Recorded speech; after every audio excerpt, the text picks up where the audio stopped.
attendance at the board. 6 people are in, and Mr. Konaktek is on remote.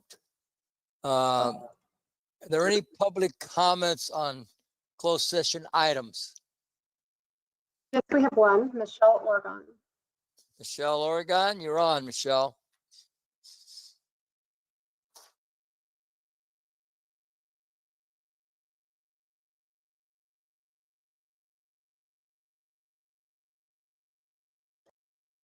Can you hear me now? Okay, great. Good evening, President Nava, members of the board. Happy Tuesday. A couple of things I'd like to bring to your attention that's in for your closed session. We look forward to negotiations with the district on Thursday. As you know, we are meeting in the evening due to the substitute issue and the challenge of getting substitutes under COVID, and hope that we have a lot of direction to go forward at negotiations. We do ask for much consideration going forward with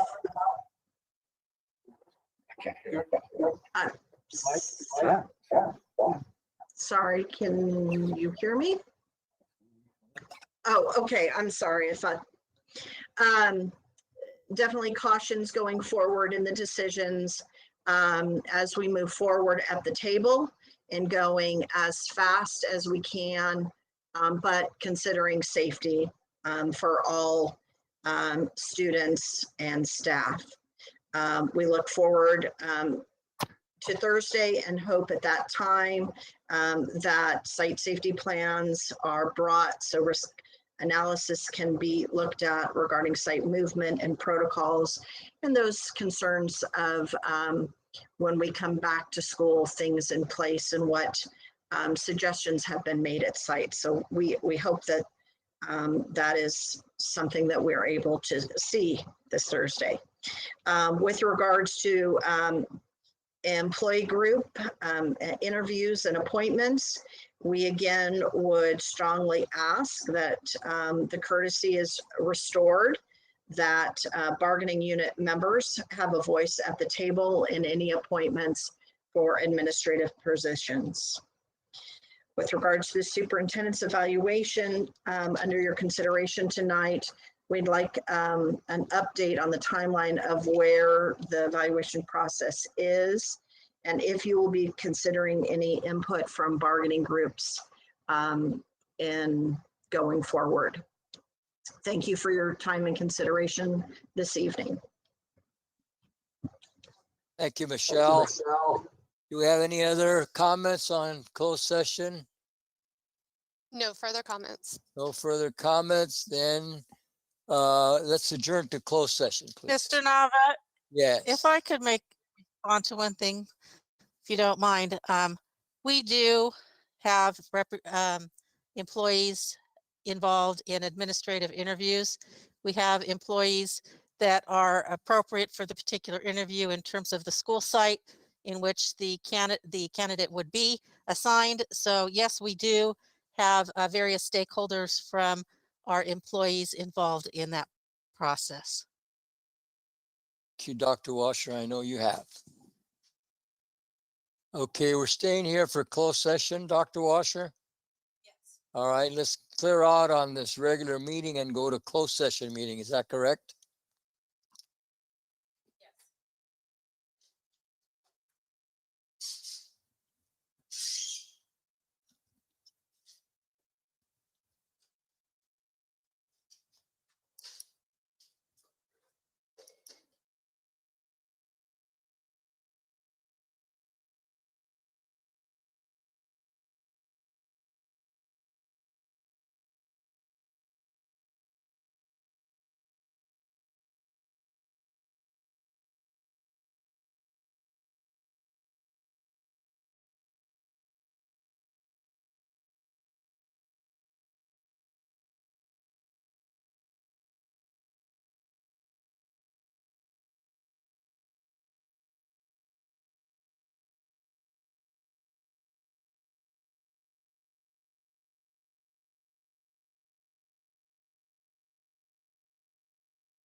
have a special meeting or we should come.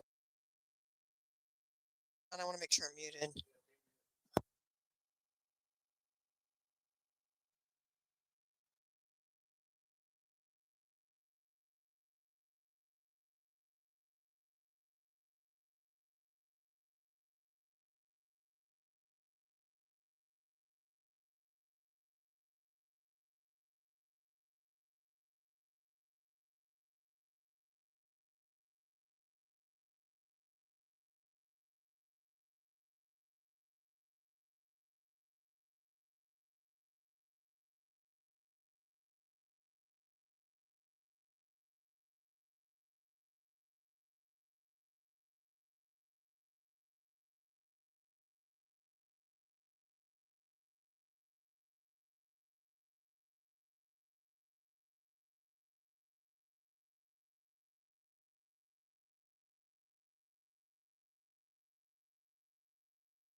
Okay.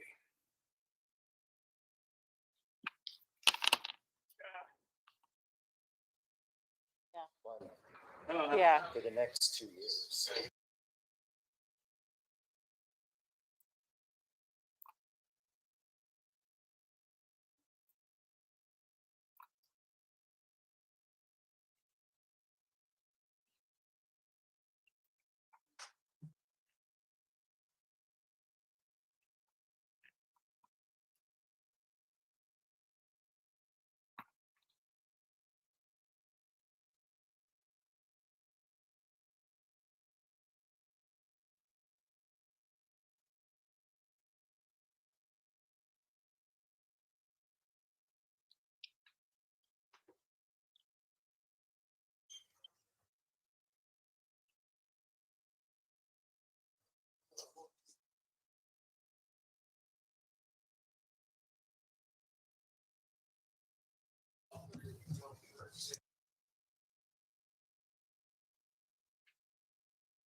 All right, the meeting will please come to order. We reconvene from our regular meeting. Roll call, all board members are present. Student representatives, Eloy Fry, Associate Student Body Vice President, will be representing Bear Creek High School tonight. Haley Escorpizo is here from Ronald McNair High School. Are they present?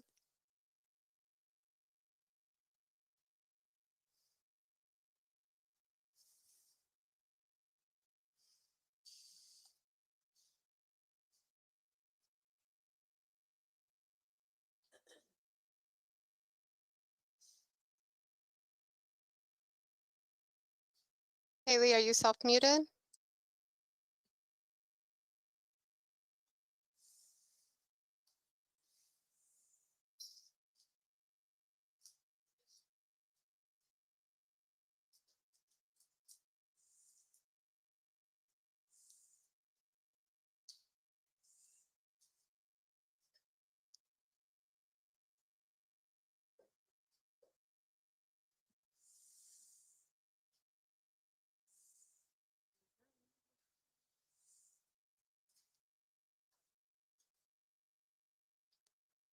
They're not here.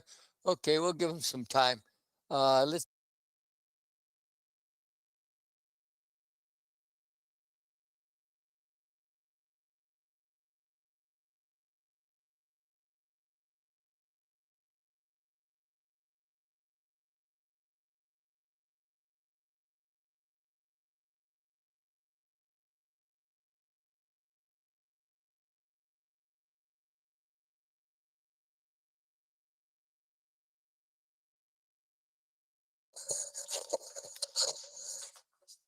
have a report on closed session items.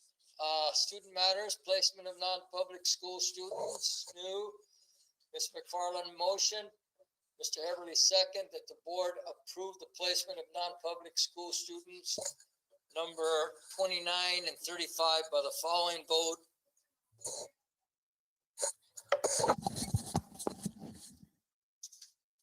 By the following vote of 6-1.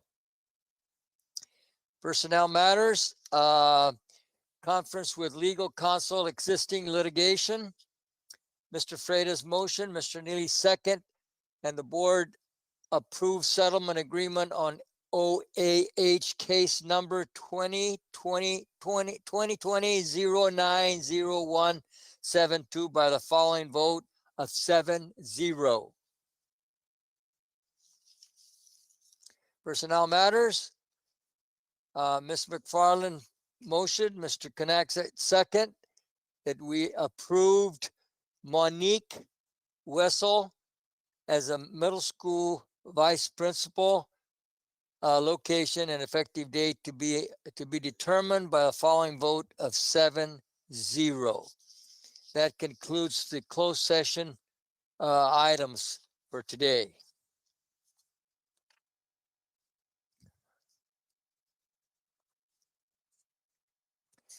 Okay, this afternoon or this evening, we have some recognitions.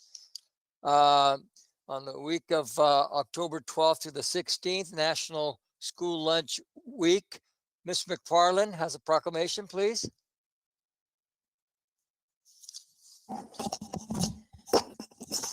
Thank you, Mr. President. Lodi Unified School District Proclamation, National School Lunch Week, October 12th through the 16th, 2020. Whereas the National School Lunch Program has served our nation admirably for more than 70 years through advanced practices and nutrition education. And whereas the Lodi Unified School District Board of Education recognizes that children who are provided breakfast and lunch daily are better prepared for the learning environment. And whereas in 2020, as schools transition to remote learning in response to the coronavirus pandemic, the federal government released a special waiver to ensure that all students would have the opportunity for free meals this year. And whereas the Lodi Unified School District Nutrition Services works with local, state, and federal agencies to follow health and safety guidelines and continues to provide school meals that meet the highest possible standards for nutritional quality and appeal. And whereas the Lodi Unified School District Board of Education continues to recognize and takes great pleasure in commending the dedicated food service professionals, administrators who accept and meet the daily challenge of supporting education by providing healthy school meals to the students of the district.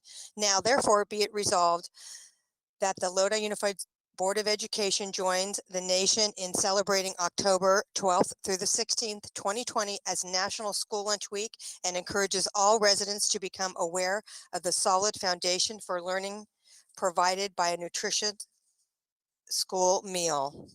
Signed on the 20th day of October 2020. Thank you, Ms. McFarland. We go on to the National School Bus Safety Week. Mr. Freitas. Thank you, Mr. President. Lodi Unified School District Proclamation, National School Bus Safety Week, October 19th through the 23rd, 2020. Whereas children are our nation's most precious resource, representing our nation's future, and protecting them needs to be our highest priority. And whereas America's school buses comprise the largest mass transportation fleet in the country, being 2.5 times the size of all other forms of mass transportation combined. And whereas school buses meet higher construction specifications and inspection standards than any other vehicle. And whereas school bus drivers meet higher qualifications, training, and testing standards than any other drivers on the road. And whereas National School Bus Safety Week, which dates back to 1966, recognizes the hard work and dedication of school transportation personnel, especially the many school bus drivers who ensure a safe journey each and every day. Now, therefore, be it resolved that the Lodi Unified Board of Education joins the nation in proclaiming the third full week in October as National School Bus Safety Week each year, and encourages all citizens to join us in recognizing the hard work and dedication of school transportation professionals, the excellent safety record of school bus drivers, the benefits of school bus driver training, the importance of students obeying safety rules at all times, and the need for heightened vigilance on the part of all vehicle drivers when in the vicinity of school buses. Signed this 20th day of October, Susan McFarland, Clerk of the Board, Lodi Unified School Board, and Joe Nava, President of the Board, Lodi Unified School District. Thank you, Mr. President. Thank you, Mr. Freitas. I've had the honor to read a proclamation of Lodi Unified School District Proclamation Week of the School Administrator, October 11th through 17th, 2020.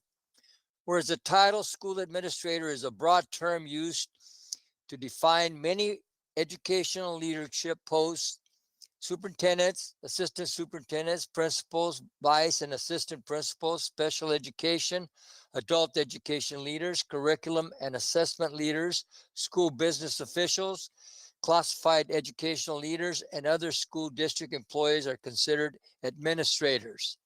And whereas in 2020, the COVID-19 pandemic meant that administrators would need to tackle new challenges by finding responsible and innovative ways for students to adapt and progress on distance learning, assist in developing strategies to open schools and ensure the safety and well-being of student staff and the community. And whereas school administrators continue to create avenues of quality education opportunities and strive to enhance the future of California public education.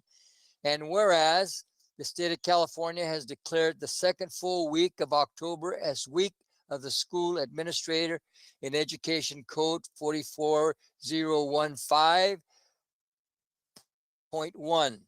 Now, therefore, be it resolved that the Lodi Unified Board of Education joins the state of California in celebrating October 11th through 17th, 2020 as Week of the School Administrator by taking this opportunity to recognize the hard work of the Lodi Unified School District administrators as we continue to recognize, encourage, and support those who have positive impact on students and the educational system in Lodi Unified School District.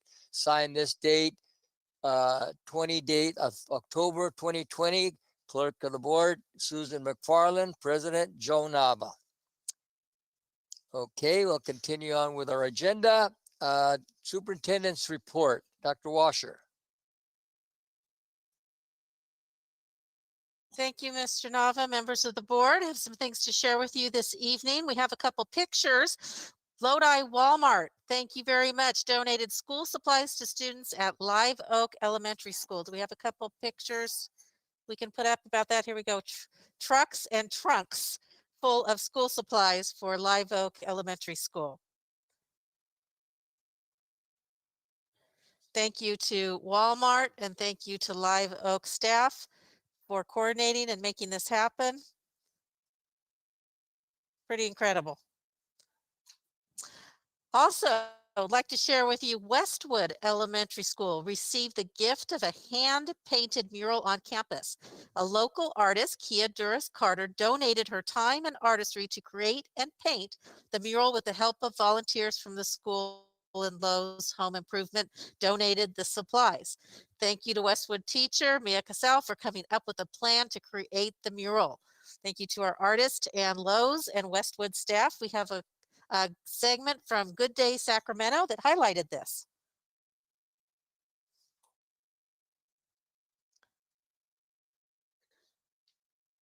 Local artists and teachers are teaming up to create a wonderful art piece. Yes, art enthusiast Ashley Williams joins us live from Lodi with all of the details. Hey, Ashley.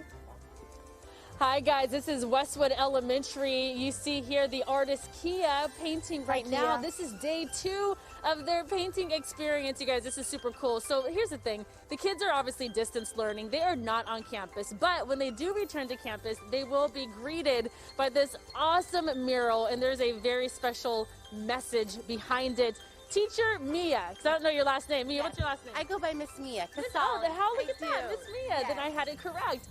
Mia, good morning to you. Thanks for letting us hang out with you this morning. Of course. Thank you so much for coming. Of course, so this was your idea. You said, you know what, let's do something special. Let's create a mural. And why?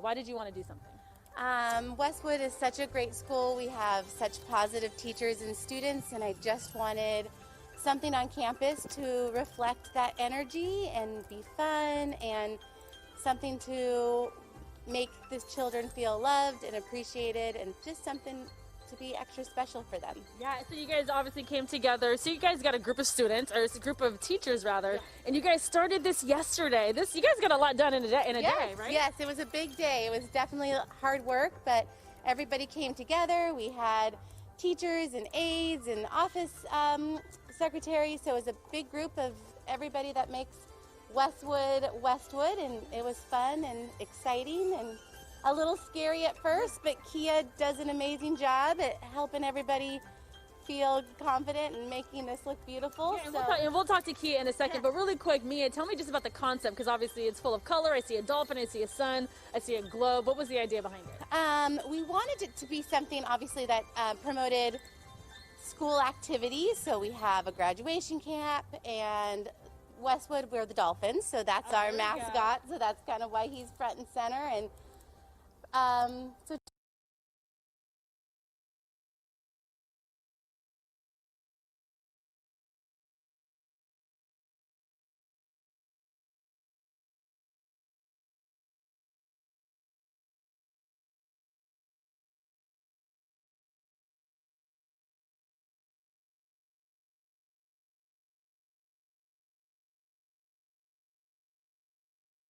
And finally, I would like to share with you that Mr. Palmquist, Dr. Solly, and I visited Delta Sierra Middle School this morning. And I tell you, there are amazing things going on at Delta Sierra Middle School. I want to recognize and acknowledge the staff there for doing such a fabulous job with incredibly positive attitudes. You walk into the newly designed front office that looks fantastic and is designed for safety in mind. So thank you, Business Services, M&O, for creating that space. Office staff working hard, just very positive, beautiful attitudes. Administrators on the phone with parents and students trying to connect, make sure everybody's okay. Counselors working very hard, getting students signed up for tutoring, virtual tutoring. They had over 100 students already signed up for that. And they said that that is more than they get when they do in person. So great job with our counselors getting kids connected and getting them the help and resources they need. Many teachers were on campus. We popped into classrooms and saw creative and engaging lessons, virtual lessons created by the teachers. Also popped in virtually to classrooms, and the same thing, teachers doing an amazing job creating lessons that are engaging and very creative to keep kids engaged and interested in school in this virtual format. So congratulations and thank you so much to all the staff members at Delta Sierra. Campus supervisor creating videos for kids on things that may come up with being remote and trying to help them cope. So just fantastic things going on. Just wanted to share that with you too, Mr. Nava. Thank you. Thank you, Dr. Washer. Comments from the public. A 20-minute time period has been set aside for the public to address the board on items not listed on the agenda. Each public speaker shall limit his or her comments to 3 minutes due to the restrictions imposed by the California Brown Act regarding discussing topics that are not on the agenda. Board members may not engage in dialogue about the issue. Michelle, how many participants do we have? We have 3. 3, very good. Okay, 3 minutes apiece. Who's the first one, please? Sharon Green, Sharon, you're on.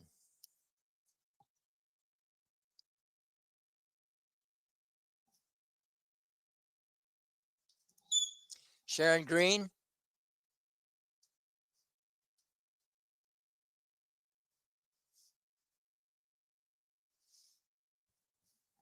Hello? Hello, you're on. Yes, thank you. Okay. All right. Good evening, Dr. Washer and board members. My name is Sharon Green. I'm a teacher and a parent. I hope to find you and your families privileged enough to be well and healthy. Tonight, I must speak up when it comes to the safety of my children, students, and coworkers. What more can teachers possibly do to show good faith in what we're doing and asking for?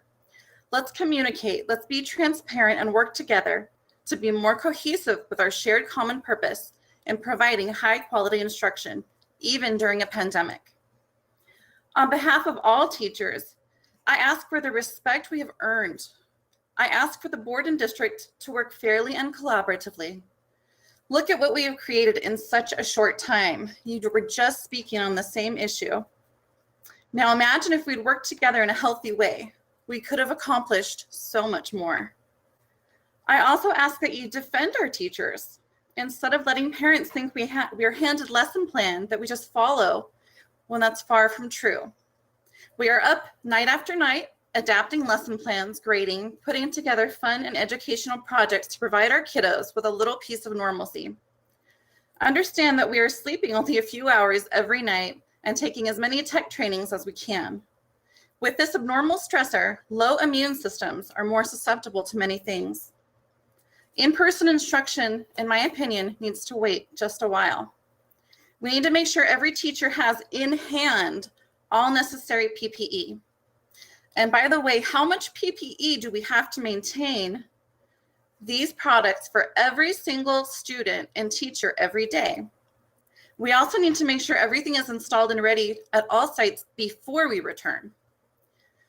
Custodial work is not being handled at all sites consistently.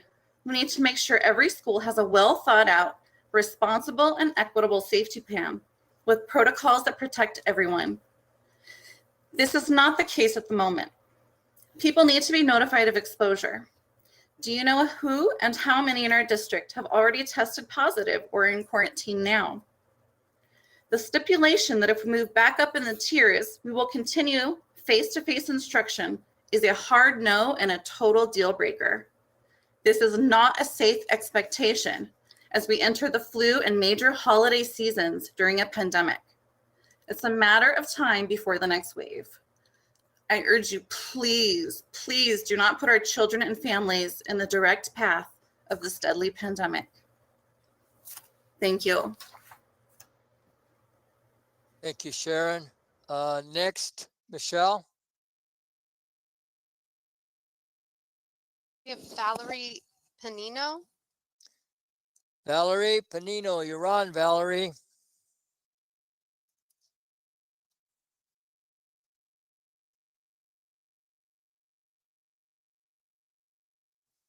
Hello? Hello, you're on. Hi, members of the board and Dr. Washer. I want to thank you for the opportunity to speak tonight. My name is Valerie Panino. As a parent, I want to thank you all for being proactive in your decision to fully open our schools. Our kids deserve this, and they need to be back in school in order to receive the high quality of education our district is known for. I also want to take an opportunity to thank all of our teachers and staff, many of who I personally know for all the amazing work that they've been doing during distance learning. It's my opinion that students are more prepared to follow the safety measures than some might believe. Look around town, our kids are at parks, at stores, they're eating out at restaurants, they're attending in-person school camps, sports camps, and they're following safety protocols. They're ready, they'll know what to do. I understand there's concern from teachers. However, the majority of teachers and school staff that I've spoken with are ready and willing to be back in school. It seems that their voices are being drowned out by those who don't want to return though. Dr. Washer, in today's paper, it was written that you said the district has been making plans for a return since school was closed in March. Yet it seems no one knows parts of the plan, not teachers, not staff, and not families. I would ask on behalf of the teachers and our families that you make this plan known. to everyone. I've been asking for this in emails and have not received a solid answer. Listening last week to the board meeting, it seemed that the board's intent was to have each site set their own plan. Is that the plan? If it is, then please give that direction to the school sites. I ask that you please have a plan for teachers who have current medical conditions and cannot be in the classroom, just as you're planning for students who need to remain on distance learning. I ask that you make sure, as previously stated, that all sites have the necessary equipment to be safe. And I ask that you please continue this proactive measure that you've already moved on and move forward with the November start dates and get our children back in school. I want to thank you for your time. Thank you, Valerie. Michelle, next. Next, we have a Douglas Zilk. Douglas Silk, you're on, Douglas.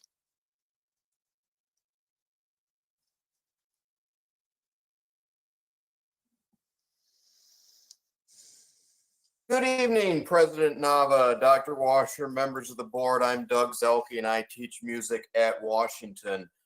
Today, I want to remind you that a couple years ago, you purchased the Quaver music curriculum, and little did we know at the time, but we'd face distance learning. And Quaver has made distance learning a little bit, it replaced a outdated paper textbook that certainly couldn't be shown through a computer very well. Quaver lets me show the lessons right through a computer. Of course, we have to adopt. Of course, it's not pain-free. And generally, I prefer to not teach music through a screen. I like to get up and move, which is, of course, completely impractical at the moment. But I would like to, once again, thank you for your very good decision to purchase that curriculum, and let you know that it has made a very difficult situation less painful. All right, thank you.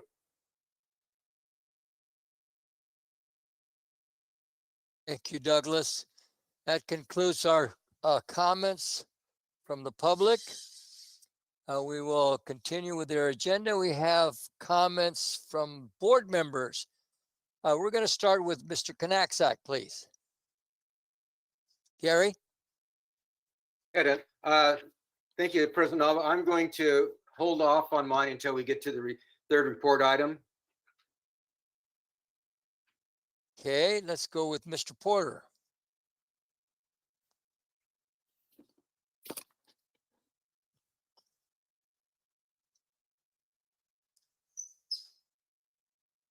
Thank you, Mr. Nava. I'll make mine really quick. First of all, I'd like to welcome our teachers back. I know that you're going to continue on for another great quarter of hard work on distance learning and make your lesson plans very engaging and thoughtful. And I know that the board is very appreciative of your hard work during these difficult times. Also, all the emails and phone calls have provided some insight for me on some of my background information to make decisions. I appreciate those, and I appreciate the passion of the people that have tried to communicate with me. Thank you, Mr. Nava. Thank you, Mr. Porter. Ms. McFarland. Thank you, President Nava. I too would like to welcome the teachers back, as well as all the students, all the additional staff members that will give a kidney in the next upcoming weeks. I also would like to welcome the parents back and all your help that you give to your students. I would also like to acknowledge that the central kitchen that we have served 1,748,000 plus breakfast, lunch, dinners, and snacks. So hats off to you. I know the year is not done yet, so I appreciate all that you do. And I'm going to reserve the rest of my comments for later in the meeting. Thank you. Thank you, Ms. McFarland. Mr. Neely. Thank you, Mr. Nava. I want to echo the comments of my colleagues welcoming people back. I also want to express my gratitude to our administrators at this time and all the work that they've done getting us to this point. And it's been tough, I know that, and I very much appreciate everything that you do for this district. That's all I've got for it now. Thank you. Thank you, Mr. Neely. Mr. Herberly. Thank you, Mr. Nava. All I have right now is I want to make sure to acknowledge and I guess sound off my appreciation for not only the nutrition services for the school lunch week, also for the school bus drivers. Um, you know, you think about how many miles that those bus drivers put on in a year's time with such a valuable cargo. And I just want to tell you, thank you so much. I really do appreciate it. And also the school administrators for acknowledging. I want to make sure to acknowledge your work also. You know, it's groups like these and of course others that really make up the district. It's everybody is a cog to get this wheel moving and keep it moving. So I just appreciate all of you. Thank you so much. Thank you, Mr. Heberly. Mr. Freitas. Thank you, President Nava. You know, everyone said everything I was going to say, but you know what? I don't think this could be said enough. Welcome back, everyone, from break. I know the students that I've come in contact with and their families are just thrilled to be back. They enjoyed the 2 weeks off, but they're absolutely thrilled. And I know our teachers are going to do an amazing job teaching them. And we look forward to all the amazing things that are going to be done in this great quarter. And as Mr. Heberly said, our lunch, bus, and administrator said were recognized at the beginning of this meeting. First off, our lunches, if you haven't seen what we're doing with our lunches, and you're really missing out. You talk about fresh, you talk about healthy, you talk about amazing. Our lunches are rival to absolutely none. And I compliment them because I challenged them a few years back, and boy, have they knocked it out of the park. So this is great recognition and very well deserved. And Mr. Heberly couldn't have said it better, that we're talking about precious cargo being hauled every single day. Geographically, our district is the second largest in the state with over 350 square miles, almost everything north of Hammer Lane to Galt and from Tower Park to Comanche. And that all has to be served by these amazing bus drivers, this amazing bus service. And I tell you, you know, things that we hear complaints about our bus drivers is absolutely not one, because they're doing that amazing of a job. And our administrators, I don't know if they've ever been challenged more. And to keep coming back day after day with new and innovative ideas. I know the board greatly appreciates it. I greatly appreciate it. So these were three very appropriate recognitions at the beginning of our meeting. And I'm glad that each and every single one of these individuals were in fact recognized. So thank you, Mr. President. I'll save the rest of my comments for the specific items.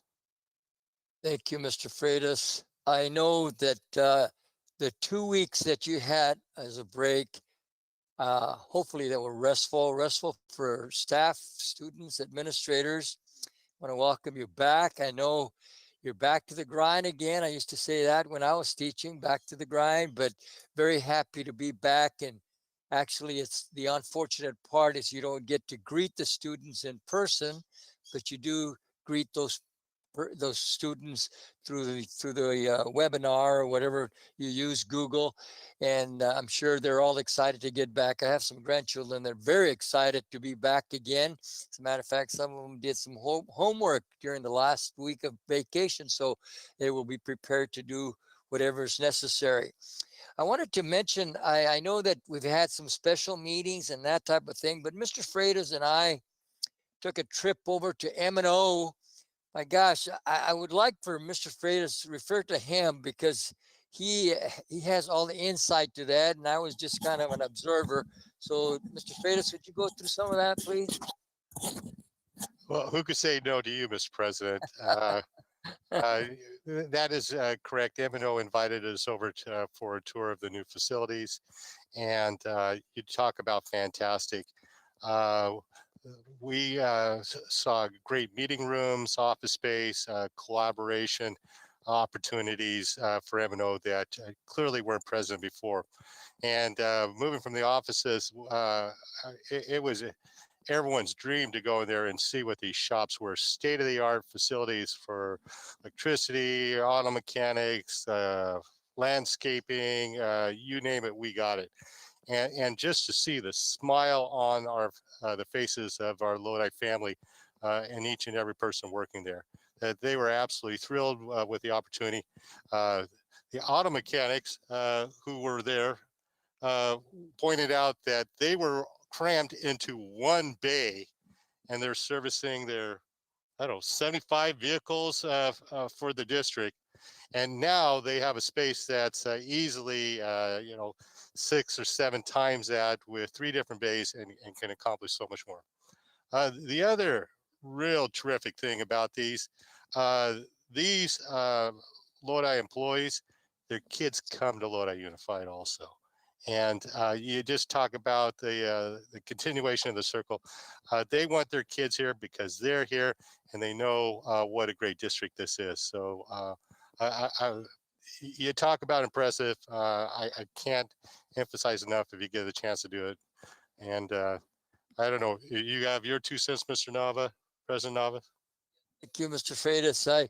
I want to thank Brian Holloway and Chelsea for chasing us around there on the building. Mr. Khan, this is an impressive plant to me. In other words, my thought while I was touring, why can't we do this for our district to have these students in those kinds of shops? I mean, wouldn't it be a simple thing? I mean, if we had a piece of land like the one where you're going to get rid of at Cerna over here, the old school, and put that plant right in there and offer all that welding, auto shop, and landscaping. I mean, you were making shields there, and I mean, it's such a great thing to have. Let's give it some thought, board. I mean, even though I might not be with you, but still give it some thought, because it's a great thing to put a school like that, and this district will be. I mean, you would have thousands of kids participate in that. Those people that need that kind of work. Thank you again, Brian Holloway, for our tour, and Mr. Freitas, thank you, sir. That concludes our comments. We have comments from student representative. Do we have Elliot Fry, the vice president of Bear Creek High School, available? Elliot, you're on.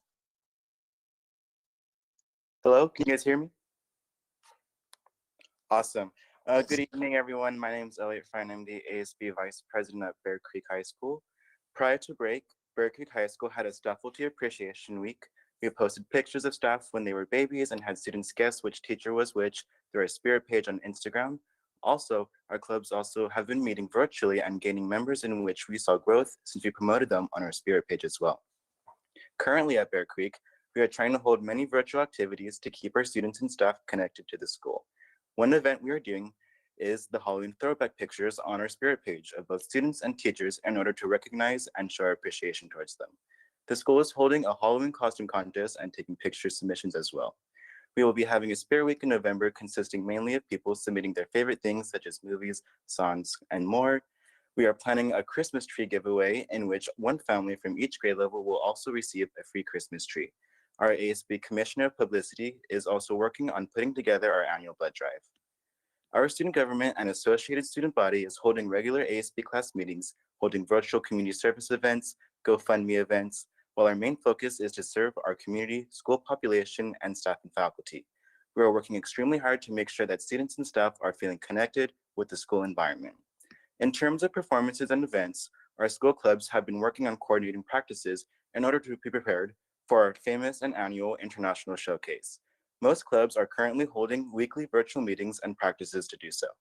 Lastly, our school has taken the time to recognize students for their academic success.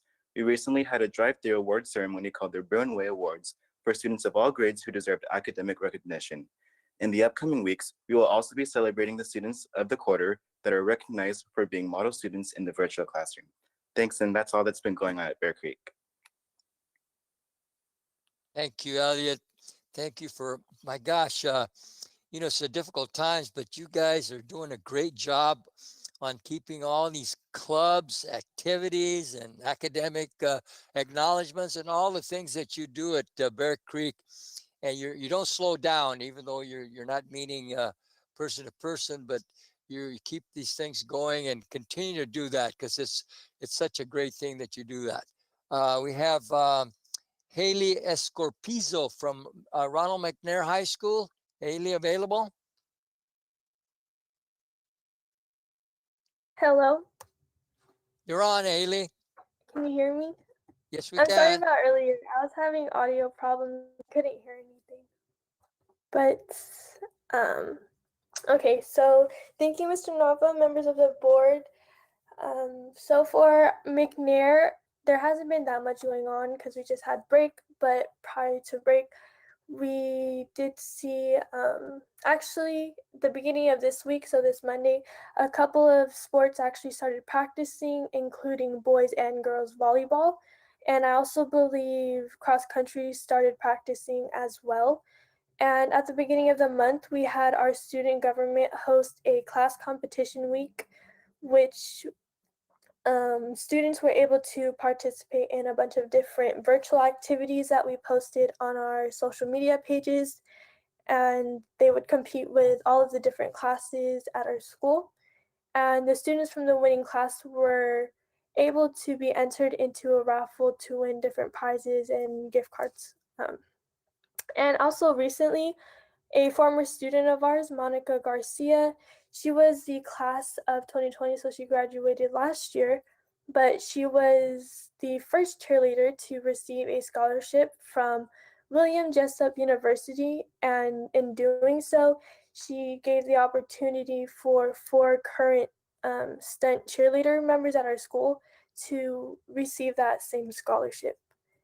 And I also wanted to add on, recently I had talked to a few of my fellow ASB students in regards to their thoughts on the last board meeting where you guys discussed the full in-person and the hybrid methods. And I just wanted to see what their thoughts were on that.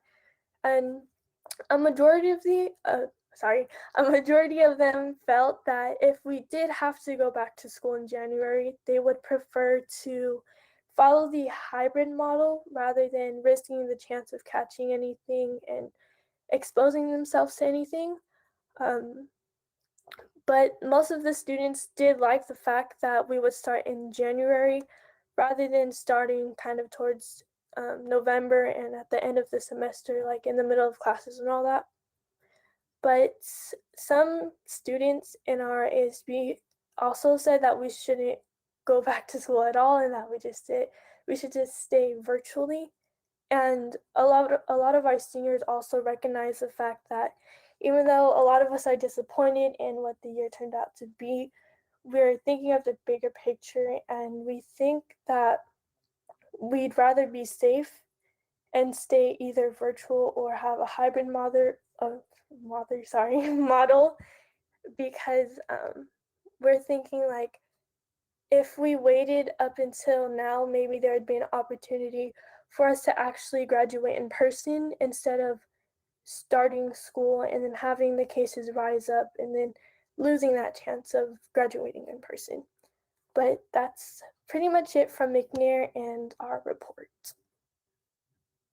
Haley, you said you didn't have anything to report. My gosh, you went on and on and on, and you had some great opinions. I'm sure the reason you said that is because you were on a break and you thought that nothing was happening there. But I'm glad that your sports has started, and I just want to thank that cheerleader, that Monica, that got those 4 scholarships for those cheerleaders at that institution. Thank you again for your report, and thank you for your opinions and your input on the start of school and the hybrid and all. You're familiar with all that. Thank you very much.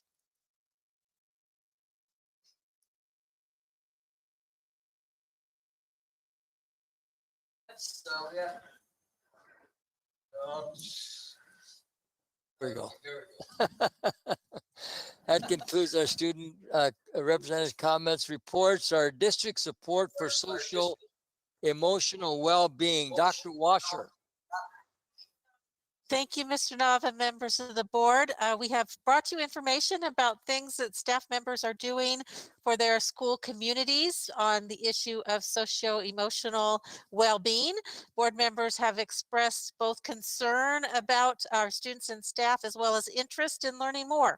So tonight, we have a presentation for you to share a little bit about what's going on out in our school sites to help students and staff with those issues. And I'm going to turn this over to Paul Warren.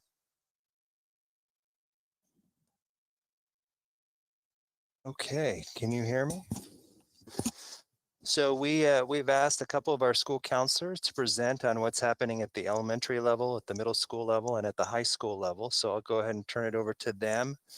And then I'll just share a little bit of information about what's happening as far as social emotional learning within the district.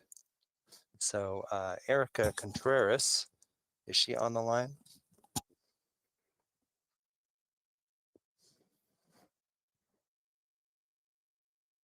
I am here. Can you hear me? Awesome. We can hear you. It just reminds me when I'm doing Zoom with my kids.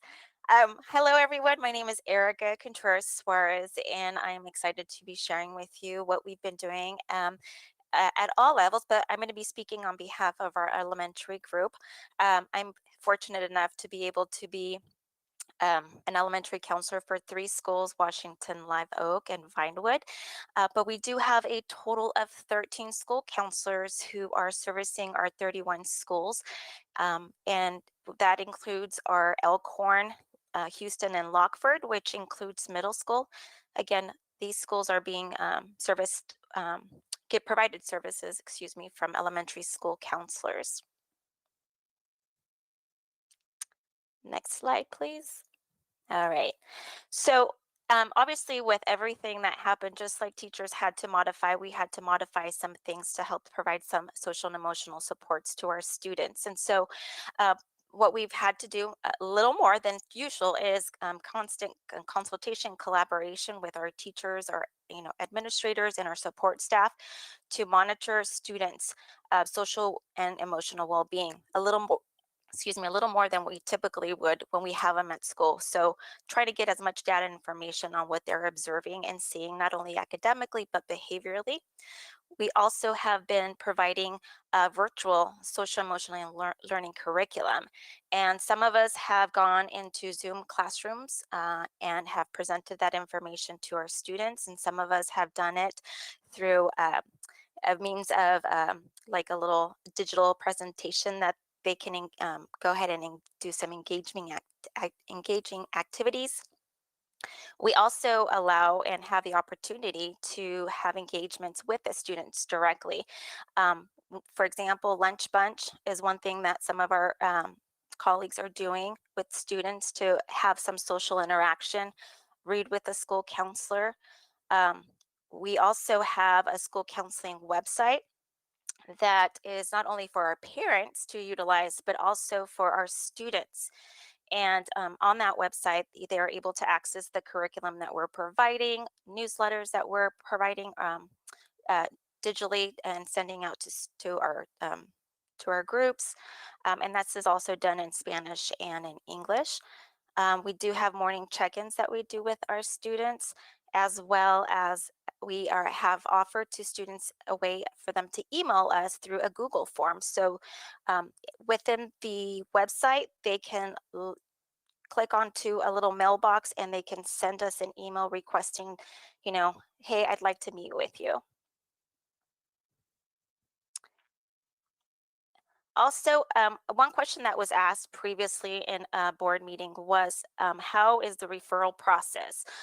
We did have to make some modifications, and one of the things that we're doing at the student level for students to request services is through the website.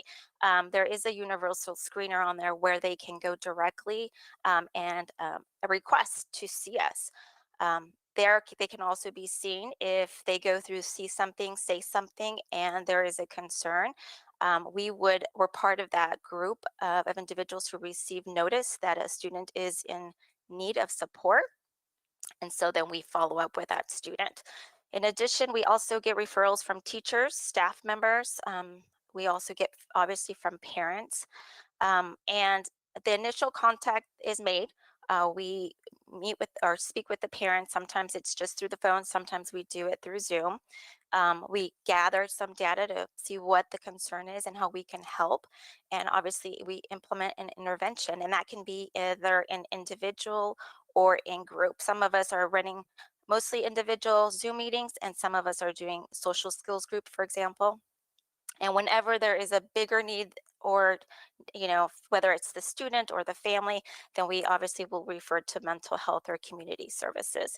And I hate to say it, but unfortunately there are situations, and I think it's popping up a little bit more than ever, is crisis. And so when there is a crisis situation, whether it's maybe self-harm, that the student might be, harming themselves, or thoughts of suicide, obviously then it's a team group effort. We do immediately, get in contact with the student, the parent, to get them involved, providing, some support and where to go. We also get the administrators involved, and obviously definitely we want to refer. And lastly, the next slide just gives you a picture of all the different things that we're doing to provide, user-friendly information for our students and for our parents. We have websites, again, Read with the Counselor, our newsletter, our check-in form, which is our universal screener, and then lessons that we do for all of our students. And I just want to thank all of you for giving me an opportunity to share with you what we're doing at the elementary level. All right. Thank you, Erica. Ms. Lucia Munoz, she was going to talk about what's happening at the middle school level.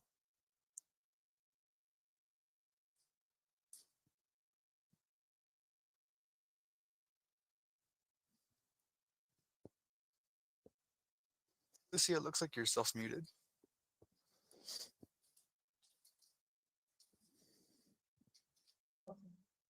Hello, can you hear me? Yes. Okay, thank you. Good evening, Dr. Washer and board members. I too am grateful for the opportunity to share how we are supporting our students' social emotional needs at the middle school level. I'm Lucia Munoz, and I'm one of the counselors at Delta Sierra Middle School. And so we continue to provide that multi-tier support to our students. As Ms. Contreras mentioned, we too have gotten creative on how to provide those multi-tier supports to our students during this distance learning and these virtual platforms. So those include daily attempts to contact the students, either through the phone or through video conferencing, emails, and these supports are being provided before school, during school, and after school. The students also have opportunity to engage in social emotional support through daily opportunities, whether that is through lunch support through the Google Classroom, or after school support where we provide either individual or group counseling as well. We also work closely with our teachers in our school student support teams to keep track of those students that are the highest needs, and provide referrals to different support programs. For example, at Delta Sierra, we have our support programs through SAVE, through IYT, through our mental health providers. One way that either students, parents, or teachers can access some of those supports for referrals is through our counseling website, which is updated weekly, where we provide a wealth of up-to-date information for the students, including, for example, in our site, daily morning announcements in different topics that include social emotional support, physical well-being, recognitions for students' achievements. And as mentioned earlier, we too provide crisis and intervention. Since we are seen an increase in student levels of anxiety and isolation and just that extra support. We also are extending that support to parents as well. For example, at Delta Sierra, where we have a parent university that is providing support for parents during this distant learning in this pandemic time. One way too that we are assessing the students' social emotional needs is through surveys. For example, at my site, we provided a first quarter distance learning survey where we were fortunate to receive honest and very vital feedback from our students concerning how connected they feel to teachers or staff during this distant learning time, how they're handling their emotional distant learning, how they would rate their academic success during this distant learning time, which has afforded us some good data for us to continue to collaborate to come up with ways of supporting our students and also preparing to welcome them back to school. The support efforts are far from over, especially as we're getting ready to welcome our students back. So we continue to work together to support our students. Thank you. Okay, thank you, Lucia. And then we have John Hunt, who's going to talk a little bit about what's going on at the high school level.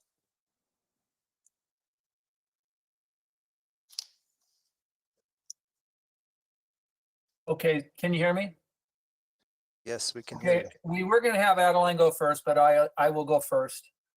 Thank you, Dr. Washer, President Nava, members of the board.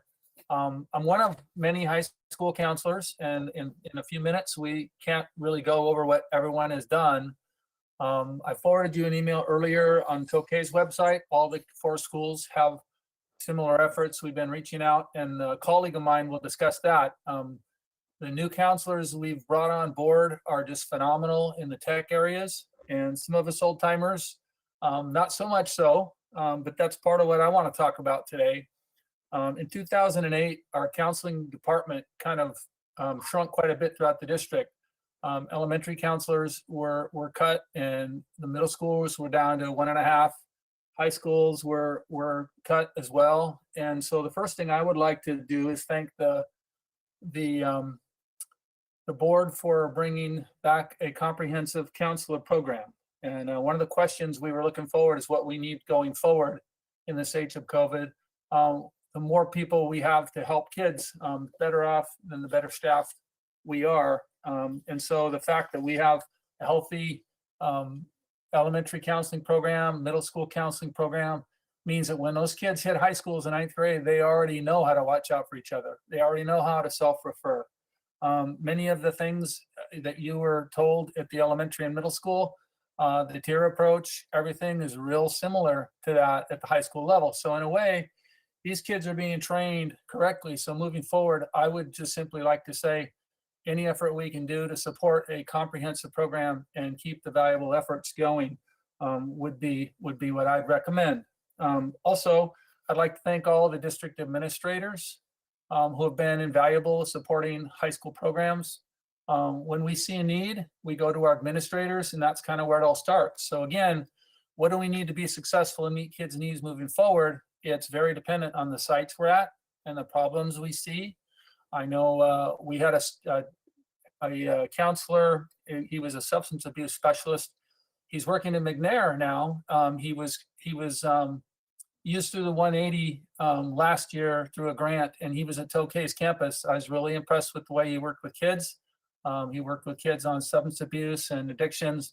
And as we monitor our students and see what they need, that's one resource that we could go forth and pursue if we felt it was needed.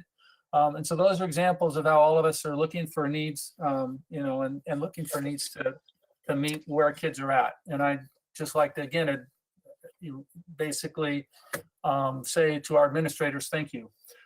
As counselors, we split this up into 2 parts because I've got a new person talking about the new reality, but I'm an old timer and I want to talk about the old reality. It's very much the same. We're available at all the sites. Most of us are on campus or making efforts to be on campus 3 days a week.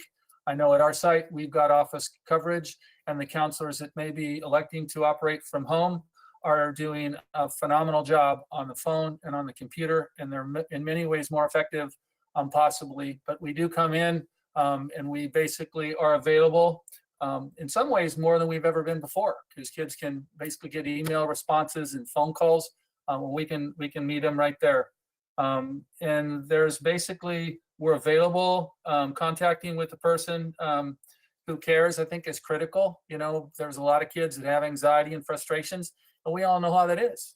We don't want to be frustrated or anxious. We don't want our kids to be frustrated and anxious. So counselors at all the sites are running around doing what we can to work on that, wherever that is. For one kid, it might be a college application to Princeton that he needs happen, and he's got a lot of anxiety. This distance thing is kind of, you know, affecting him. So we're meeting that need, and we turn around, we're meeting another need. So having the people and the personnel to do that is critical. And so the reason I sent you the website is so you could see efforts that are made. We're surveying kids, we're looking for feedback, and I'm going to limit my comments now, and so we can have more questions. You guys are going to be able to ask anybody at the different levels anything. And Ren is also available by phone, Ren Fem at Bear Creek. So we'll be available for questions. So I want to turn it over to my colleague and a new counselor to the district, and that would be Adeline Salas. Adeline, you there?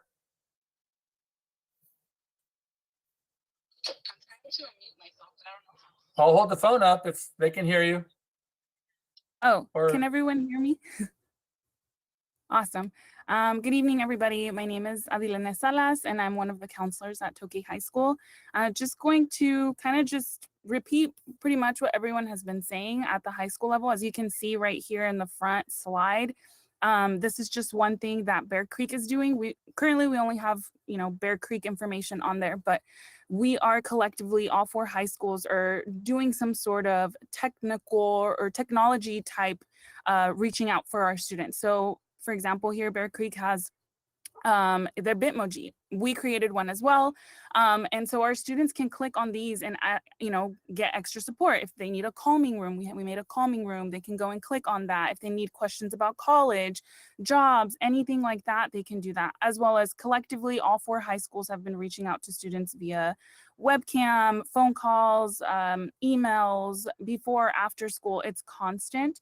As Mr. Hunt had stated, we sent over our website. We sent out a daily positive post, and students collectively at all high schools have a referral form that they can self-refer, as well as teachers and staff can, parents can refer their students if they need that extra support. Another thing, social media has been a huge hit with our students. Obviously, each high school, we cater to our students' needs and our student population, but social media has been another outlet where we've found that students actually have been really receptive to, and students really enjoy that connection with us as their counselors, being able to reach out, you know, post information, checking in with them. For example, you know, yesterday we posted, you know, how was break? And, you know, those students that indicated that needed some extra support, we reached out to them. Hey, what's going on? And so if you guys want to go on to the next slide, same thing, tier, we're, you know, going on to that different tier system. Looks very much the same, you know, like at the elementary and middle school level. You know, when parents do send out those referral forms with, as well as teachers, students, we meet with the student right away, you know, assess student if they are in crises, you know, whatever the situation may be, and then send out those outside referrals for any extra support, like, you know, a mental health specialist. You know, for those students that are on special ed that require DIS counseling, we've been meeting with those students monthly and making sure that they are receiving the support that they need from us. So it's constant all around. I feel like the students are, you know, have access to us so much right now in just different ways. You know, we send out Google surveys and making sure, you know, sometimes a lot of them are like, well, they don't respond here and there. Some don't, but then you do get a huge majority of students that are responding and want that connection with us. And so it's great to see that they're being really receptive. And yes, as one of the counselors said that, during this time, we are seeing a little bit more students feeling a little bit more down, but we make sure that we check in with them to see what's going on and then provide that extra support and or outside resources if they need to. And, bringing parents on board as well, so that parents know that we are there for their student as well. But I don't want to take too much of everyone's time. I just wanted to kind of share what we're doing, technology wise, and I really appreciate it having the chance to talk and share what we're doing at the high school level. Thank you. Thank you, counselors. Does the board have any questions or needing additional information? Yeah, I'm going to have to poll the board on questions. Mr. Neely, have any questions? Mr. Nova, I don't have a question, but I have a comment, and I wanted to thank our counselors very much. You guys have really taken the ball and run with it, and with the minimum guidance, and you've just done a fantastic job. And I really want to thank you for everything that you're doing for our children. You guys are fantastic. And that's all I've got, Mr. Nava. Thank you. Thank you, Mr. Neely. Mr. Eberly? Thanks you, Mr. Nava. This is one of those topics that was a real big concern for me, and I do appreciate the information of letting us know exactly, what's available, and then of course more. One of the main questions I had was about the referral process. How is that going? How does it move from level to level? And that was explained, and I greatly appreciate that. And, I did notice that your counselors are talking about the increased student needs. And that's kind of one of those things that I've been talking about is, there's, other than the virus worry, is that, I had a worry about the mental health of children everywhere. And everybody is saying how it's really taken a toll on kids. And, from what I've been talking to people is they're saying that, the older kids can seem to handle a little bit better, but, high schoolers, they're a lot more mobile. And let's say even some of them was referenced earlier that, they're starting some athletics so they can still kind of get out and they could see other kids and those kinds of things. And so that was kind of my biggest worry would be the younger kids. And so, just again, I really appreciate it because more and more and more, there are a lot of health agencies that are voicing the concern about the damage that could potentially come. So, really, thank you so much for bringing this to us, and thank you, counselors. You do have a vital job to keep our kids healthy. Everything from preventing all that frustration and anxiety and stress to once it hits that crisis mode to really kick in gear, the additional contact and additional referrals. So, I do appreciate it does help me understand what we are doing. I just want to make sure that, kids are being served because there's serious need out there. So thank you very much. I appreciate it. And really just a comment, I have no questions. Thank you. Thank you, Mr. Heberty. Mr. Freitas? I just join in my colleagues' comments. In these dark times, it is amazing to know that we have skilled individuals such as our counselor going above and beyond what needs to be done. And this is absolutely fantastic. I love the idea of us being ahead of the curve and reaching out to these kids and creating this positive environment to create healthy avenues for each and every one of our kids. Thank you, counselors. Thank you, Mr. Freitas. Ms. McFarland? Thank you, President Nava. Again, I'd like to echo my board members' comments, but I also would like to thank you for recreating the wheel. I know you all know how to do your jobs and you do it exceptionally well. But in these kind of times, we have to step back and figure out a new way to be inventive. And I can tell you, based on what you presented, you have absolutely hit the nail on the head. So I appreciate all your efforts. And I know our students appreciate the help. Thank you. Thank you, Ms. McFarland. Mr. Porter?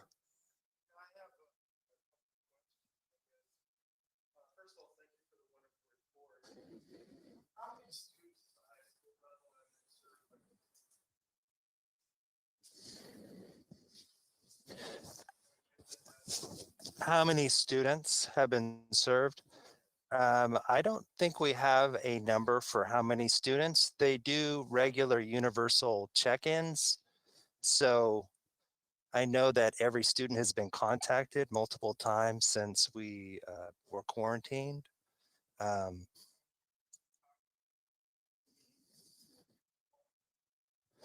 So they've done a variety of different universal check-ins where they've done phone calls, emails, Google Docs, where they have questionnaires. And from that information, they would use that to determine which students were in need as far as I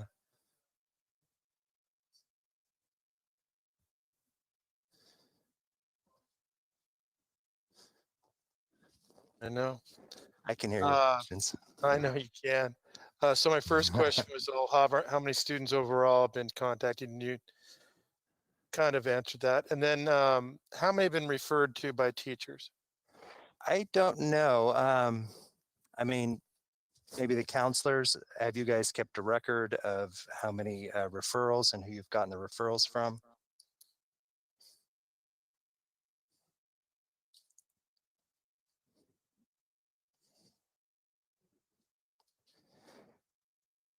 Then my last question, how many students does each counselor check in with each day?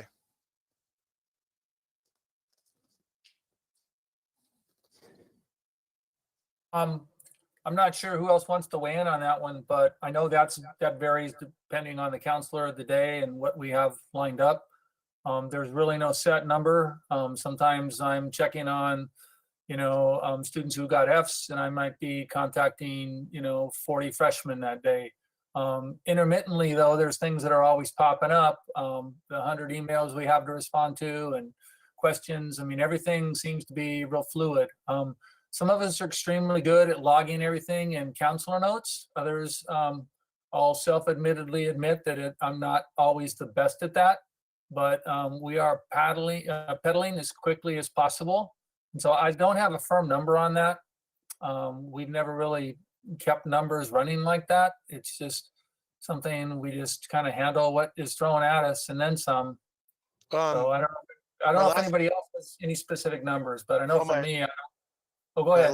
My last question would be, you have wonderful information here, but wouldn't it help by keeping stats? You then could target the certain areas, say it's mental health, say it's something going on at home, and then we could find out the areas that have the greatest need and concentrate on that instead of doing a shotgun approach? I think that's a good suggestion, and I know we have monthly meetings with all the counselors, and that's something we can definitely bring up. Paul does a good job organizing agenda items, and we can certainly address that issue and approach it as you've mentioned, and kind of see that there may be schools that already do that. I just know that it's okay. It hasn't been formalized, because we just haven't, made that effort. But there are counselors, it's okay, that could probably answer that question. And then there's other campuses that might have that information. So I can't speak for everybody. Maybe Ren is available and can speak to what Bear Creek does if she's there. Not sure if she's there or not. But we can certainly bring it up in a meeting and discuss that and get back to you on that. Well, I think as a district, if we could collaborate better between schools, more lateral communication, then it would allow us to maybe bring in mental health experts, maybe bring in people with social, economic welfare background, maybe bring in people from Kaiser or the Adventist local Memorial, and we could attack these problems in a pronged approach. It's wonderful, all these things that we've seen out here, but I would like to see the data showing where we're doing the hits and misses and where we need to improve, and maybe we don't need to improve. Maybe we're doing a good job. So that's just my question. Thank you very much for your presentation. It covered quite a bit, and hopefully I'll hear back from you, send me an email on some of the data. So thank you again, counselors. Thank you, Mr. Porter. Mr. Knacksack? Thank you, President Nava. I don't have any questions, but I also would like to thank you for your work. You folks have really earned your keep during this crisis. So thanks for doing what you do. Pretty great report. There's something happening with our counselors, with our students in mental health, the students that have anxiety, all kinds of things that are there. To me, anytime a counselor has contact with a student, don't they document that? That's documentation. So I'm assuming that with that documentation, they would give directions to the people that they're counseling, and by that token, they can use any other things that are involved in the school system or the community, for that matter, or hospitals, whatever that may be. But the documentation, as I know, from counselors, are made on every single student that they make contact on. Is that correct, Mr. Warren?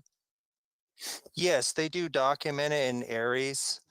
It's hard to use Aries for data because other things are documented in a similar way. So it's hard to get it because you wouldn't know exactly if that field was used for other things other than just counseling, but they do document their visits in Aries. Thank you. Job well done. I want to thank Ms. Contreras, Mr. Hunt, Ms. Munoz, and Ms. Salas for their contribution to this. And I'm sure that the other majority of the counselors involved in the high schools and elementaries are doing similar things to our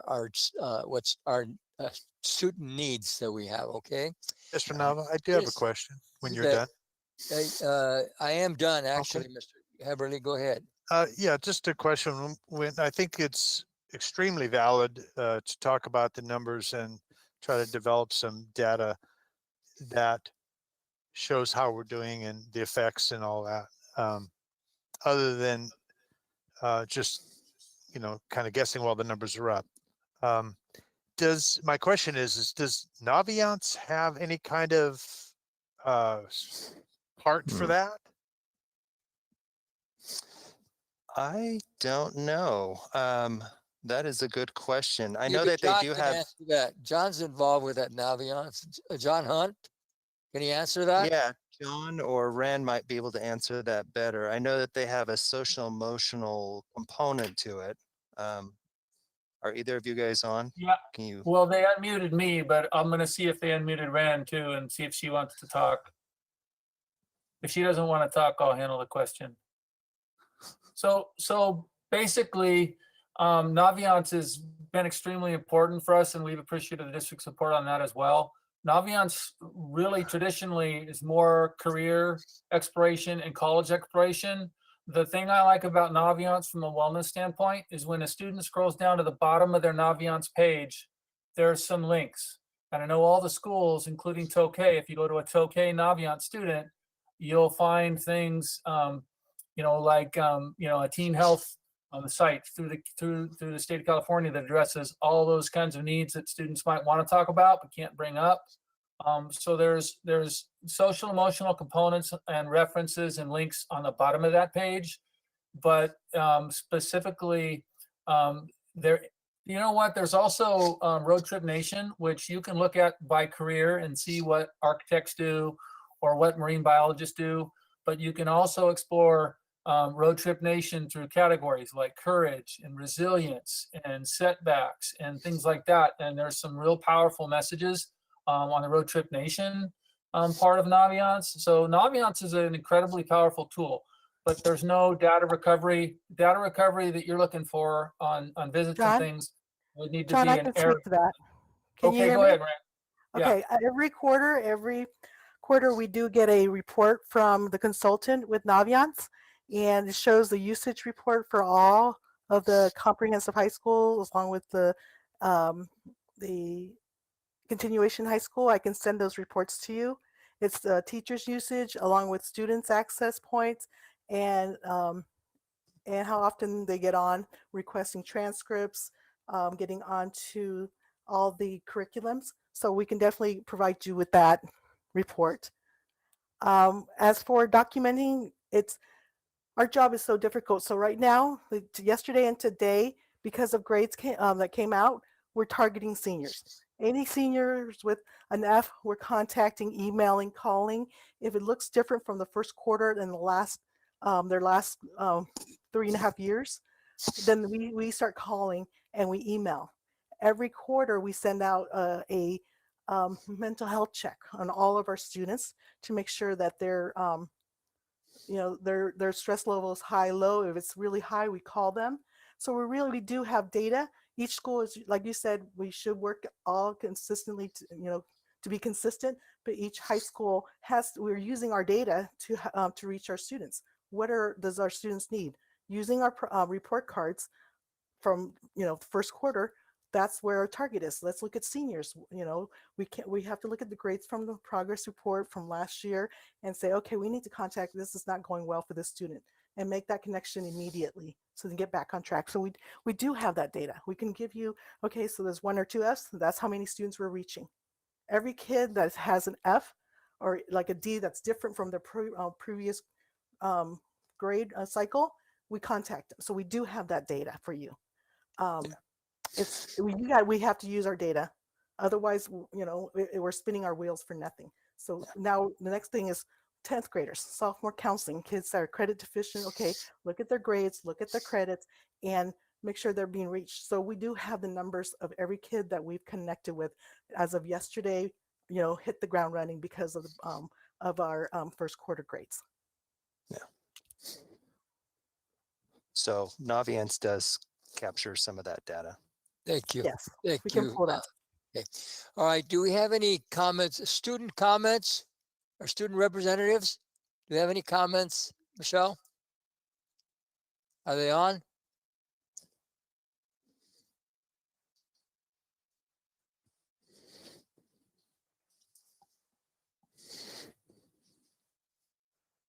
Elliot, is Elliot on? Yes. I just wanted to say myself that I do believe that our counselors are trying their hardest to reach out to students. I myself haven't really gotten much support from my counselors, but I feel that's because my grades aren't too bad. But part of me just wonders, like, what are the counselors doing to support all students, even if their grades are okay?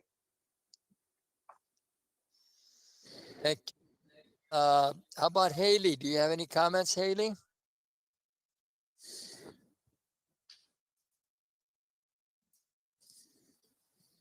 Hello, can you hear me? Yes.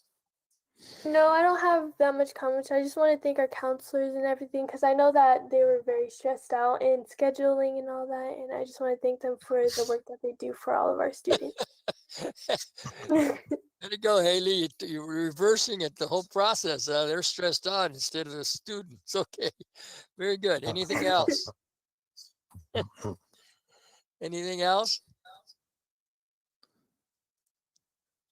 Okay. Any comments from the public? Michelle, we have any comments from the public?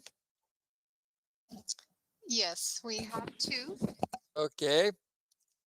First is Michelle Orgon. Michelle, you're on. Thank you. Thank you, President Nava, members of the board. Gosh, counselors, seeing and hearing your report tonight, we have a very well kept secret. And I know as some teachers have asked some questions about some of the SEL and lessons, and reached out to board members about some questions on SEL. We did a survey this last weekend, had nearly 1,000 members respond. 381 teachers said, you know, I have no concerns with the services, the counseling services and SEL recommendations and needs for my students. That's good. I have, and I would say that this is mainly elementary teachers.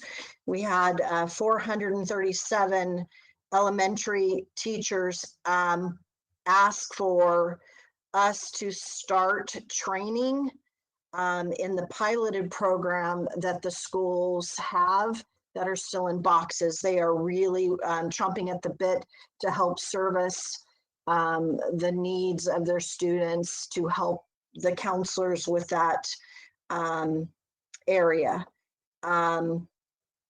They also called out school-wide services. They'd love to see school-wide services. So I don't know if the website is not well advertised, that maybe if we put something out to let teachers know about these different websites, that they can direct parents and students to them. And the only concern that I had was we had 77 teachers who had made referrals. It's not that the students didn't get any services, they just had no follow-up to know what services, if any, had been given to the student and how they could support those services going forward. So with this fabulous stuff that our counselors have developed at all levels, maybe we can try to blend together some of this with teachers so they can also help. As I think our first student speaker said, what about the student who's doing okay in grades and isn't necessarily the red flag? We do know that we have students that are suffering with anxiety and depression and sadness, and, you know, being socially distanced is a challenge for both adults and children. So if we could blend that together. Loved the presentation. Great hearing from our counterparts. Hello, everyone. Thank you so much, board members, for bringing this report to us. And hopefully this will bridge some questions that teachers have had about how to address the social emotional well-being and find those services more easily. Maybe we can do some kind of, I don't know, advertising of this to our teachers so they can access it and refer parents. Thank you so much for your time. Thank you, Michelle. Anybody else? One more, Suzanne did not give a last name. Last name, please.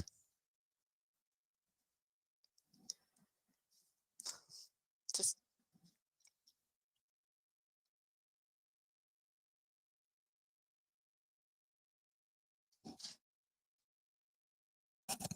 Suzanne Cruz.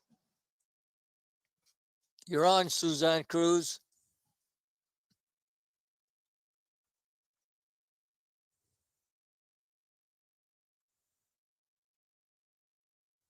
It's Susan Ledbetter.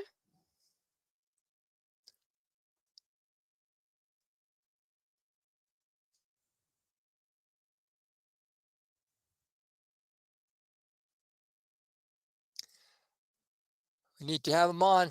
Okay, let's go then. No more comments. All right, then we'll go to our second report, School Violence Prevention Program Grant Award. Dr. Washer. Thank you, Mr. Nava, members of the board. We are really excited to share with you this evening a grant that the district has received to help us with our school safety efforts. This is the school safety efforts that we were working on before pandemic. This has to do with physical safety of the plant, safety of students and staff, in terms of unwanted individuals on campus, that type of safety. I want to thank and acknowledge Chelsea Von Geer and Jerry Adams for their work on this and securing the funds, and I'm going to turn it over to them for this report. Thank you, Dr. Washer. Board President Nava, members of the board, Dr. Washer, pleased to share some information with you very briefly this evening regarding our recent grant award from the School Violence Prevention Program grant. We also have Jerry Adams on the line, our district safety and security consultant. And we also have two administrators with us, Don Howard and Eric Sandstrom, who are available to share some information about how this grant will positively impact their school sites. So going to the first slide, this grant was recently submitted in May 2020. It was a resubmission. We submitted this grant originally in 2019. Unfortunately, we were not funded, but we worked together to strengthen this year's application and resubmit it, and we were successfully funded. And you may not know this, but Mr. Adams often serves as a grant reviewer for the U.S. Department of Justice. So he was very essential for us to put together a stronger application this year, make sure it has the right buzzwords and key elements to make sure we would get funded the second time around. During the 2020 application round, there were over 500 applications received by the U.S. Department of Justice, and 160 applicants were selected for funding, and we were one of them. Going on to the third slide. Our grant team included me, our Chief Business Officer, Leonard Kahn, our Director of Maintenance and Operations, Brian Holloway, our Director of Technology, Edith Holbert, and Jerry Adams. All of us worked together to complete different components of the grant application to get it submitted.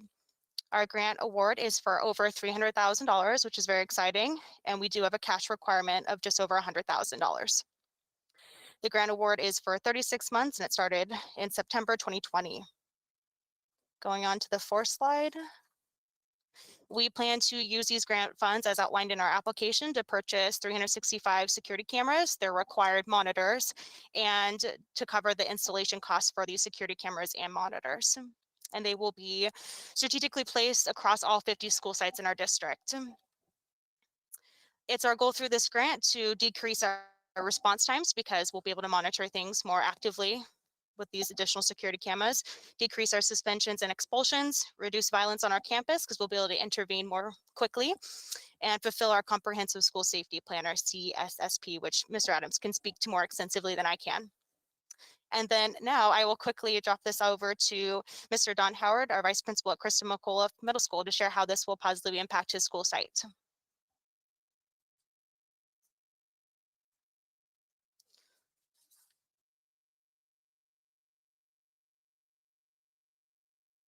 Mr. Howard, you're on. Can you hear me? Yes, sir. Oh, good. Yes, good evening, Dr. Washer, President Nava, and members of the board. My name is Don Howard. I've been a vice principal at Kristen McCullough Middle School for 14 years. I was very excited when Jerry Adams discussed the COP School Violent Prevention Grant with me. As a vice principal, student, staff, and community safety is a top priority. Also, I want to be sure that all students are treated fairly. This gives us an avenue not just through witness statements, but visually to share with parents things that have occurred if it involves their child. There are several locations that we do not have security cameras on campus, but we would like to have them. The parking lot, I'm going to give you an example. Last year I was in a parent meeting, and while I was meeting with the parent, their car was broken into. We shifted our focus from working with their child to the break-in. I called the SRO, and we pulled up the security cameras because the cameras we have are on the main building and they're so far away, we could not see the license plate. And the criminal that broke in and took some of the belongings, money, computer, and things like that, ended up getting away. Basketball courts, peer pressure at the middle school age is a big thing. We have kids that are being pressured to vape, are pressured to do a host of things. I had a group of students, I'd never seen this before. They took some Lipton tea bags and they rolled their own cigarettes. But these are things that when we work with the families, it's nice to be able to see this on our cameras. We call the families in, and we can discuss this and help the kids so they're not making those poor decisions that could lead into something worse later on down the road. We have areas on campus. When I walked around with Jerry Adams, the west side of the portables, there's certain areas in the schoolyard where I walked with him that we have blind spots, and I have found through witness statements that students have done things back there, or we've had intruders on campus that we didn't know were there. So for safety reasons, we'd like to have those extra cameras in some of those blind spots. The back hallways, sometimes kids think it is fun to throw fruit. I've had kids get hit in the face and it doesn't feel good. When they know that there's cameras, it is a deterrent. Kids don't, on the first floor, we haven't had those kinds of issues where we do have a camera, but on the second floor where they know there isn't one, they look up on the ceiling and they see one is not there. We've had more issues with that. There have been, like I said, you've got things in terms of fighting, pulling the fire alarm, vaping, fruit being thrown, those kind of things that occur with the cameras. We can put an end to that, meet with parents. A big part of what I do is restorative justice. And I sit with students and their parents and we talk about it. It's not so much in terms of consequence based, but it's really more learn from our mistake and moving forward. Is the big focus of our time with the kids. Anyways, so I could talk a long time, but I'm hoping that the board will consider that, that we'll move forward with the grant. There are many benefits for the kids and the families for safety reasons. Any Thank you, questions, Don. Laura?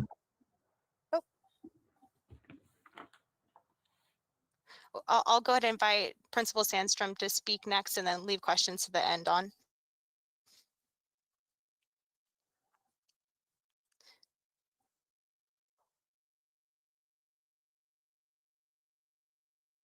Eric, you are unmuted.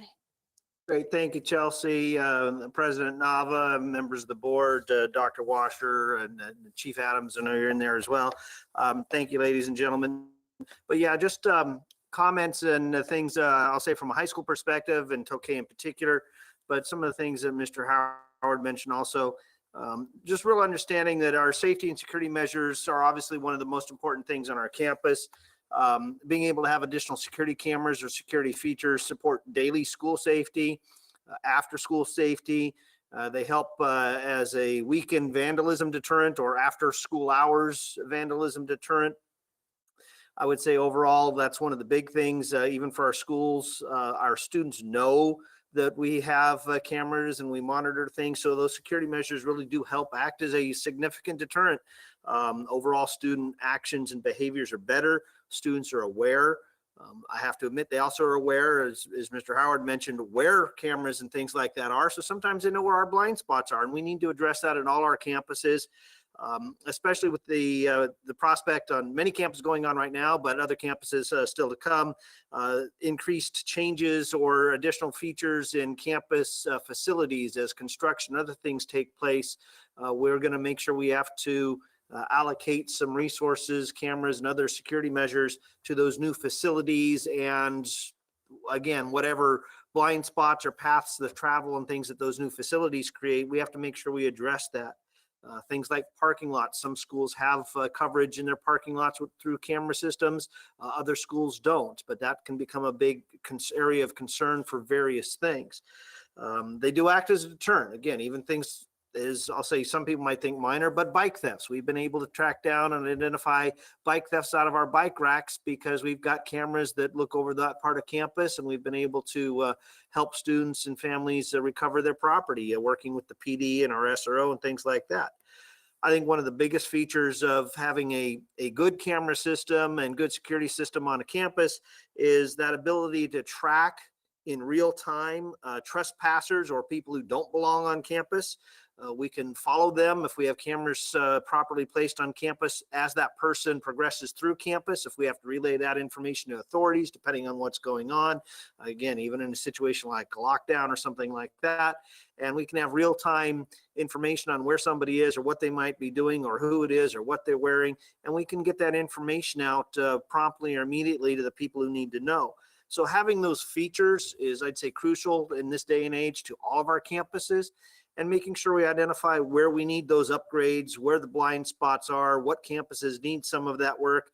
And it's been a privilege, but also extremely helpful to work with Chief Adams and folks to make sure these things are able to be put in place on our campuses. So a huge supporter of it, and I appreciate the effort to get this this grant through, and looking forward to being able to add some additional features to all of our campuses. Again, in the name and voice of student safety, campus safety, protecting our property, and making sure we secure our students from anything. And whether that's, I'll say, on-campus theft and vandalism, but also trespassers or after-hours things that we want to make sure we're able to keep a good eye on. I appreciate the efforts to get this grant. Thank you so much, Principal Sandstrom and Vice Principal Howard. And then with that, we have Eric Sandstrom, Don Howard, and Jerry Adams all available if the board has any questions. Okay, board members, Mr. Porter, any questions? No question. Ms. McFarland? Mr. Neely?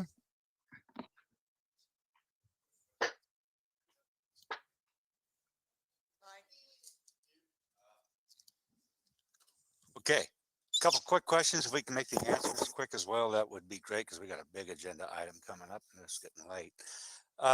Let's talk real quick about the cameras that you're getting. Are those wireless cameras or are they coax? That is a great question. I do have the specs. If you'd like me to pull them up, they were Just send decided them on to me. by. That'd be fine. But Okay, and they were directed by Director of Technology Edith Holbert. She selected them in comparing what we currently have on sites. okay. How are we going to record are they IP cameras, Mr. Khan?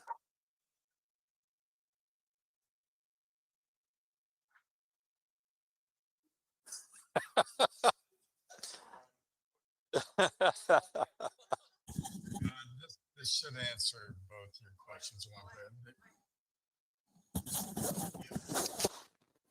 I'm on green, so gotcha. Mr. Neely, this should answer both of your questions.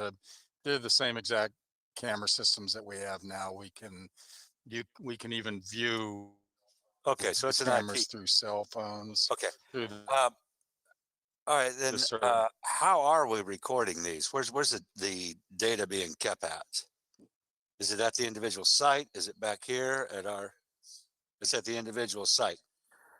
Can the cameras that we're getting follow an intruder? We've all heard about the systems for the active shooter. And one of the big things is the police can get inside it and be able to see it. Do we have that capability? I think the entire board's familiar with Chief Adams' exercise. Usually it occurs, I think, in the spring, where a PD comes and actually connects to the system. Okay, that's great. And the final question is and they can see, they bring their trailer, they can see everything that goes on. The cameras don't actually track. That's a mechanism. Got it. Okay. And who's going to install these? Are we going to have a contractor do it, or are we going to try to train somebody to do it? That's not been determined yet. I'd like us to consider doing some of this in-house. We're starting to get quite a variety of CCTV. And if we could take care of that service by ourselves, we could cut that down, the prices down dramatically. This $301,000, is that paid over 3 years? Is that what it is? Is it like $100,000 a year, or? But 301,000 is total, right, for the entire 3 year? Okay, Yes, correct, Mr. Neely. It's over 300,000 over the 3-year grant period. So we would Over make the the 3-year grant period. request to the U.S. Department of Justice. Yes, Okay, is this one of this where they give us the money or we draw against it? we draw against it. Got it. We would Okay, that's request all I've funding. got. Thank you very much. Thank you, Mr. Nava. You, Mr. Neely and Mr. Heberly, any comments? Thank you, Mr. Nava. No, I just appreciate the additional security and safety. It's really important to me. And that's why we started the board subcommittee on safety. And this is absolutely dovetails right into that. So thank you. Thank you, Mr. Heberly. Mr. Freitas. Boy, if there's one thing the board likes, it's free money, and this sure does fit the bill. So especially as Mr. Heberly pointed out, once again, when we're talking about the safety of our kids, and you can't do enough for that. So I also like the idea that we're taking advantage of all the opportunities that are presented to us so that we can make our bucks go even further. And this is just absolutely fantastic. So I'd like to thank the grant team, Leonard, Brian, Edith, Jerry, and Chelsea for a wonderful job, and our speakers tonight for sharing with the board how far this is going to go. Job very well done. Much appreciated. Thank you, Mr. Freitas. Mr. Knacksack, any comments, sir? Oh, yeah, just one comment. I just find it kind of funny in a way that it was not too long ago when school safety was a real hot topic, not only in our district, but in the countrywide. So I just thank you for securing these funds for us. That's it. Thank you, Gary. And again, I'm glad that you did get the fund. We have a powerhouse of grant writers and all these. And like I said, when Mr. Freitas says we all accept that free money, and it's for the safety of our staff, our students, everything that's included in the school system. All right, then we're going to go on with, excuse me, any comments from the public? Yes, we have one. Yes, Michelle Oregon. Michelle, you're on.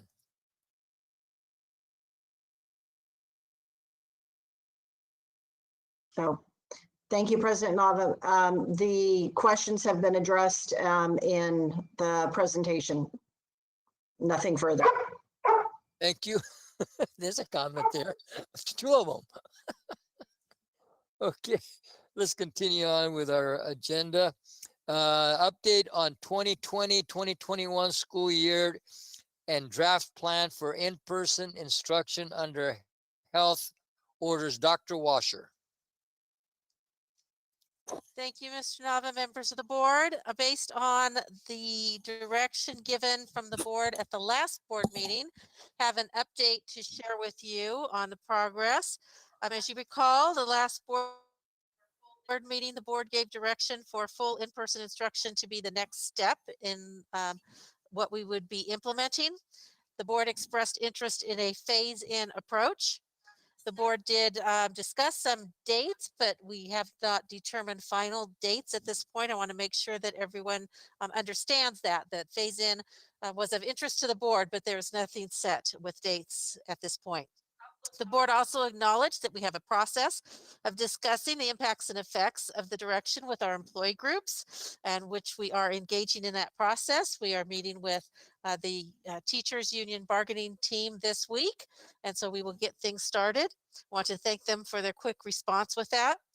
We are continuing with our health and safety measures, and as the board knows, we will never be done with health and safety measures. And I do want to point that out, that this is an ongoing process. We will continue to order supplies, equipment, whatever is needed to replace what we have. We will continue to look for better ways to do things. If something comes to our attention that wasn't available before and we feel that it would be worthwhile, we would pursue that as well. So I don't want anyone to think that we will ever be done with this. This is an ongoing process during this time of the pandemic. And the board also acknowledged that there will be some families who choose to stay on distance learning, and that we as a district at this point are on distance learning until further notice. We also talked about the response to the pandemic in terms of coordination and having somebody who isn't currently on board in our staff with another full-time job due to the nature of this and how much this will require of time and attention, and the board acknowledged that that is a need of the district. There's also a draft, and I do emphasize the word draft, of an in-person instruction under health orders document that outlines many of the things that will be taking place. I do want to, I do acknowledge that this is not something that is finalized at this point, as information continues to change, and we do need to remember that. In fact, even this afternoon, there was a change in an area in terms of what happens if the county goes back to purple, and whether schools are or not or have not started, and what that means. There was also a change recently this week about band and choir. So this draft is already outdated. As new information comes or as things changes from either the state or county level. So I just want to emphasize that this will be a living document as we progress through this process. We also included in the attachment update on plans from other school districts. I want to thank Chelsea Von Geer for putting that together. Again, this will continue to be updated as we get more information.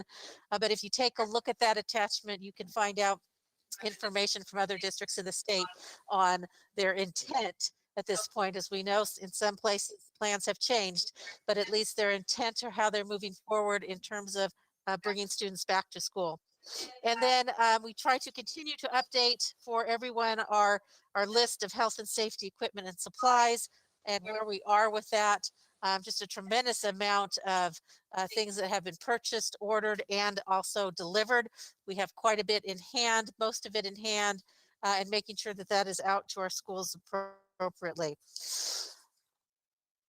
So the response to pandemic coordination, we're looking for some short-term assistance in helping us coordinate this. I've listed some of the tasks that could be part of that individual. I won't go over everything, but basically keeping track of this, especially the exposure and cases and how we follow up and how we communicate and inform our community. And then the draft document covers these areas. And as I said before, some of these will change as we get different information or as things change. We do also have site health and safety plans. I know that folks have been interested in that. I know that all middle school and secondary plans have been complete. Elementary plans are almost complete. So we'll have those available to folks soon. But those are the details of the schools. We've been getting a lot of questions of what happens at recess, what happens to traffic flow, what happens when students move from one place to another. As each site is unique, each site needs to come up with their plan. It would be very difficult for the district. In fact, it wouldn't be feasible for the district to come up with one way for everybody. So each school staff has identified how they're going to handle those kinds of things on their campuses because each facility is different. There are things that will be consistent, and those are listed in the health plan. As this is a draft, as I said, there are things that are already outdated. Information about the county and the tiers. Probably will not include that in the final draft since that changes so much. It would be, that would be changing all the time. Want to point out just some things that we're looking at and keeping track of. San Joaquin County, as you know, data is updated every Tuesday, so it was updated today. Our adjusted case rate is currently at 4.9. That is part of the red criteria. The county is still in the red criteria overall. Last week, the adjusted case rate was 6.6, so it has come down. The positivity rate, 3.3, that actually falls in the orange level. But as you know, all the criteria needs to be in orange before we can move to orange. And that is down from last week as well. There is the new metric, which is the health equity positivity rate. And our county came in at 4.6, which does fall into the orange category. So we're currently at 2 of our criteria in orange and 1 still remains in red, which that keeps us in the red tier. We currently have, according to the County Public Health website, 24 people in the county in hospitals with COVID-19, 5 adults in ICU. It does look like that there was an increase in the new cases within the last 24 hours from previous reports. The chart from the county says 171. That seems to be a very big spike, an increase from what it was prior. There were numbers like 48, 24, those types of numbers. So there does appear to be something that has happened within the last 24 hours. And as I said, information has changed already regarding band and choir and how the determination of whether schools can stay open if the county goes back to purple. So there are just a few things that I want to highlight in the plan, in the document itself. I'm certainly not going to go through the whole thing. As the first part notes that the board has given us direction for full return, but folks may wonder, when is that going to start? That has not been determined, so that is not identified here. An acknowledgement that things are going to still look different in the classrooms. Even if we do come back full time sometime soon, instruction, classroom settings, how schools operate are going to be different as long as we're under health orders. We follow county guidelines, we follow CIF guidelines for extracurricular sports and activities. There's a list of distancing practices that will be at the school site, and we do need to acknowledge that in a full in-person environment, there is not going to be the opportunity for much spacing in the classrooms with desks. So that is one thing that we talked about last time in that model. The distancing becomes quite limited or non-existent from what it was before. Movement within the school, as I noted, that will be very site specific, depending on their facility. Talks about face coverings and protective gear. We have plenty of those supplies in stock. The health screenings, parents doing health screenings for their students and staff doing the health screenings, and teaching about health hygiene practices. We did acknowledge that there is going to be some flexibility at the school sites because of their differences. So that is noted in the plan as well. Transportation with students wearing masks, sanitizing their hands before they get on the bus, opening windows as much as possible, distancing as much as possible on the bus, taking temperatures.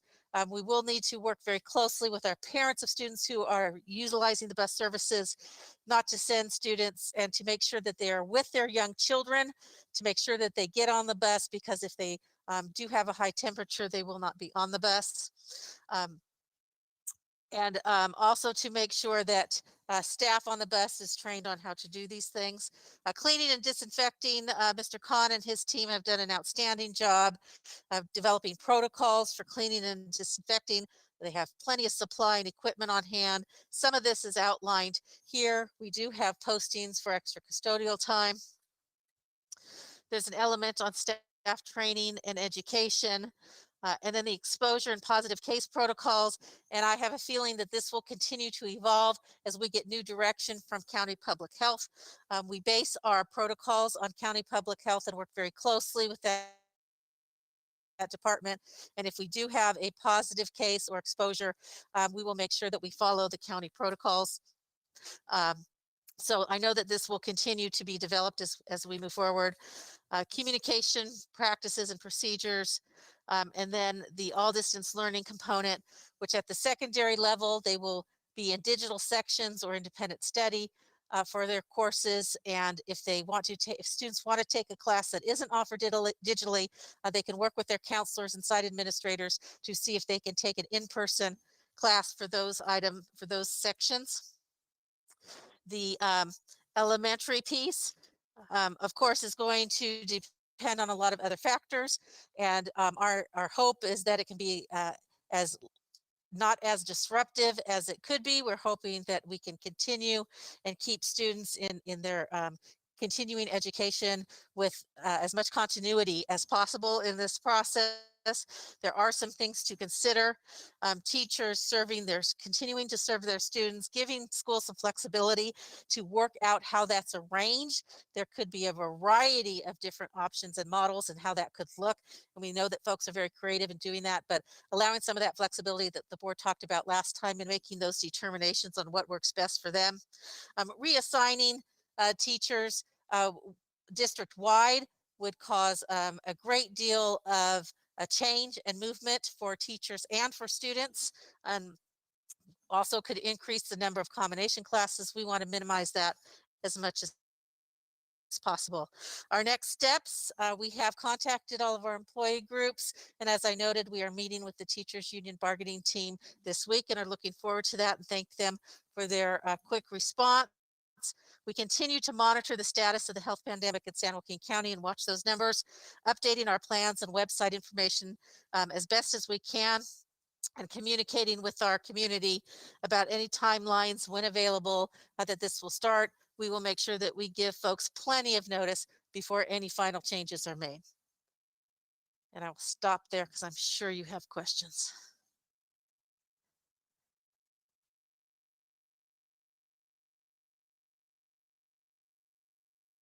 Do you have any comments for Dr. Washer and her report? President, I'm going to reserve my comments to after the public comment. Thank you.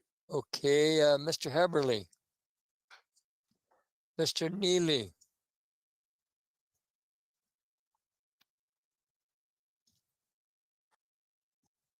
Thank you, Mr. Nava. Thank you, Dr. Washer, for your report and for all the work that you and your staff have done on this. I think you guys have done a great job in a really tough time. One of the things that you had mentioned, and I agree with, and I've talked to several people who agree with it also, is the continuity in learning process and trying to stave off as many changes as we can, which is difficult in itself as this virus changes all the time. And it is doing that now. One of the things that I am really concerned with is the lack of social distancing in the classrooms. I cannot support any plan that doesn't allow for social distancing in the classroom. If we can't do it, then we can't do it. We stick with what we've got, or we modify and we go with that. And I say that, and I want everyone to know that I really fully support bringing our kids back. And I think that we need to continue to work toward that goal. It may not be at this moment, but we need to continue to work towards that. And I think you guys have done a great job on that. Your manual that you brought out is excellent.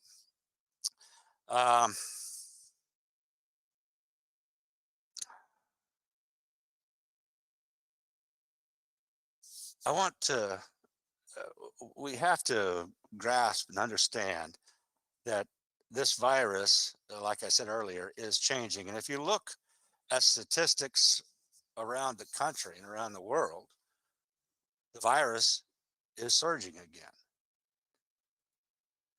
And it doesn't care if we live here in San Joaquin County and we don't have high numbers, it can still come here. Now, when we talk about the continuity in learning, if we brought back, let's use a high school. If we brought back kids in high school, now our teachers, they're having contact with 100, 150, 180 students a day.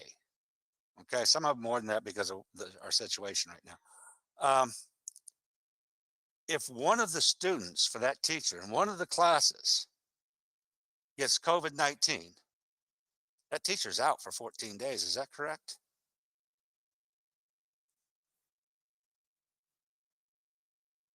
Mr. Neely, members of the board, that would be considered an exposure if the teacher, if any individual, not just the teacher, if any individual were in close contact with that individual within the 48-hour period of the symptoms, then that's considered an exposure and that equals quarantine. And all those kids all those classes have to would have to switch at that time to distant learning. Is that correct? Because the teacher's out. Now, the kids in that class have also been exposed, so now they got to be quarantined for 14 days as well, right? If there's possible exposure, yes, and that's why secondary is very complicated. It's not like it's not as segregated as elementary, which isn't clean either, but it's more segregated at the middle and high school levels. Yes, the exposure is much greater because of the movement. So then that student who didn't have COVID but has to get quarantined now is distant learning for all of their other classes as well. Is that correct? It would be something that we would have to consult with the public health officer about in terms of closing classes, closing the school, that type of thing. But the issue is just this. I'm just looking at this one line. So the teacher goes down. Now the teacher can still do distant learning well, if that teacher has been exposed and that teacher has then gone to another class, are those students considered exposed? Exposure is contact with a person who has symptoms or is tested positive. So if I'm in close contact with someone for more than 15 minutes who is ill, I am exposed. But when I go if I'm in close contact with Mike, he is not exposed. He is not. Correct. Okay. All right. So we don't have to worry about those kids, but we have to worry about that teacher that is now out and has to do all the distant learning, and kids in that class are also going to be out. We bring another teacher in, a substitute, to cover the other classes. One of the other classes get it. Now that substitute's out, and then that class is out. Correct? That's a very likely scenario. Okay. All right. So I wanted to get that part out of the way. I want to talk a little bit about the data here because you're right. Yesterday, and I don't think that was included on the number, there was a spike of 171 reported cases. That's a lot in one day. That's the highest daily reporting since the 9th of September. All right, so it appears that we may have a little bit of a surge going on here in San Joaquin County. Now, a couple of things.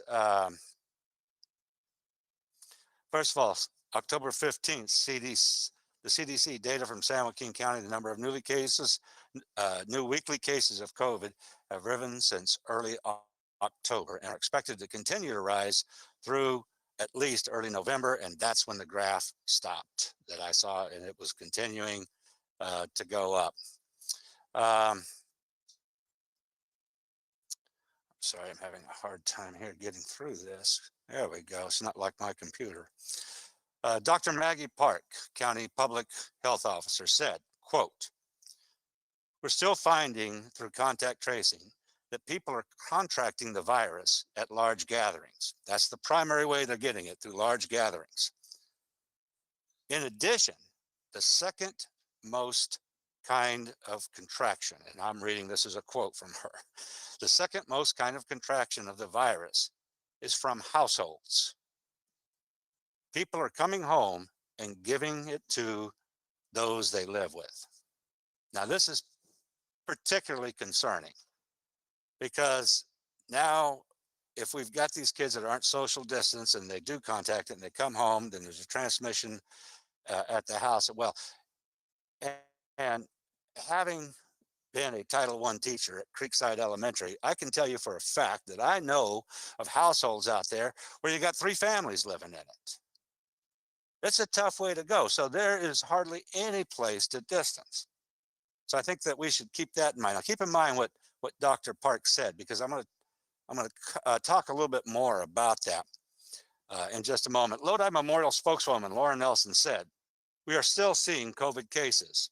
And with the way the country is trending, we are expecting a second wave, unfortunately," end quote.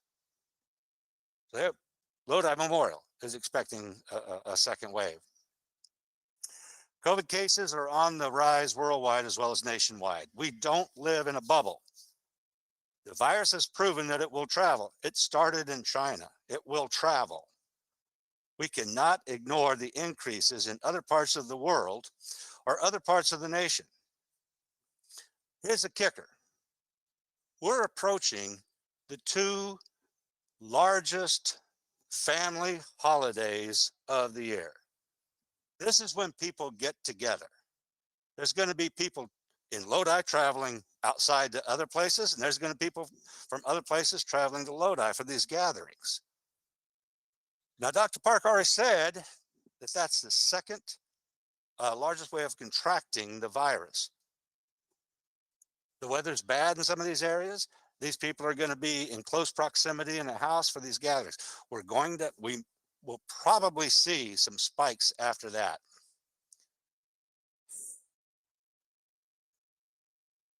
Okay, and finally, well, it may not be finally.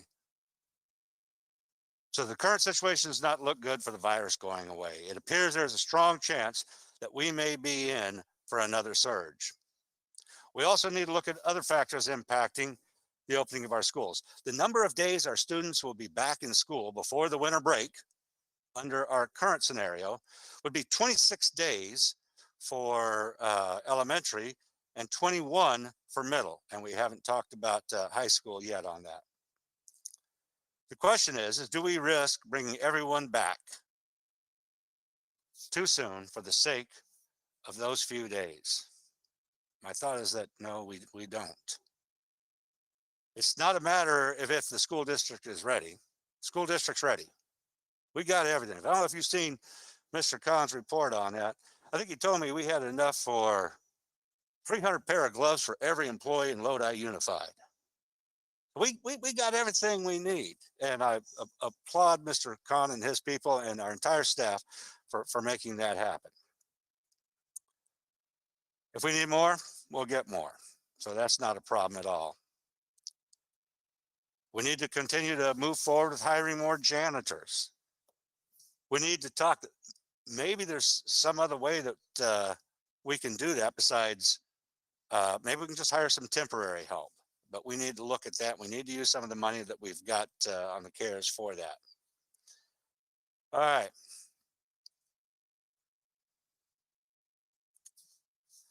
So that's why I'm going to recommend that we follow a little different course. I believe that we should look at the students' need to get back in the classroom the most, and we need to look at the differences in our schools and the physical differences that might allow social distancing.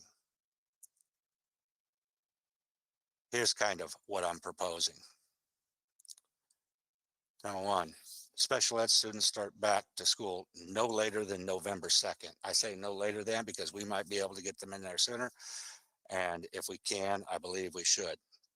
We should be able to attain social distancing with that smaller number of groups. I have heard from several teachers that some of the special ed students just are so loving, you can't hardly keep them away. They'll just come up and they'll just hug you. And so we've got to watch for that. And if we have a problem with that, then we need to address that individually on students. But we shouldn't hold everybody back because we've got some problems in some places. Grades TK through 3 start back on November 9th with limitations. First, no classes will be large enough so as not to allow for social distancing. Now, that's going to be different for different schools because of the size of the classrooms and everything. So we've got to look at that, and we need to give our administrators guidance and let them work within that guidance to set everything up. They're capable of doing it. They can do it. If we have to, we can go to an AM/PM model if needed. Limit that class time for those students no longer than 180 minutes, 120 if we need to. Breakfast in the classroom, lunch they take home and go on. To those classrooms, we can add a substitute teacher if we need to help with the social distancing. Grades 4 through 6 start back the week of November 9th, same week, following a hybrid model. Now, this hybrid model could be no more than 1 day a week.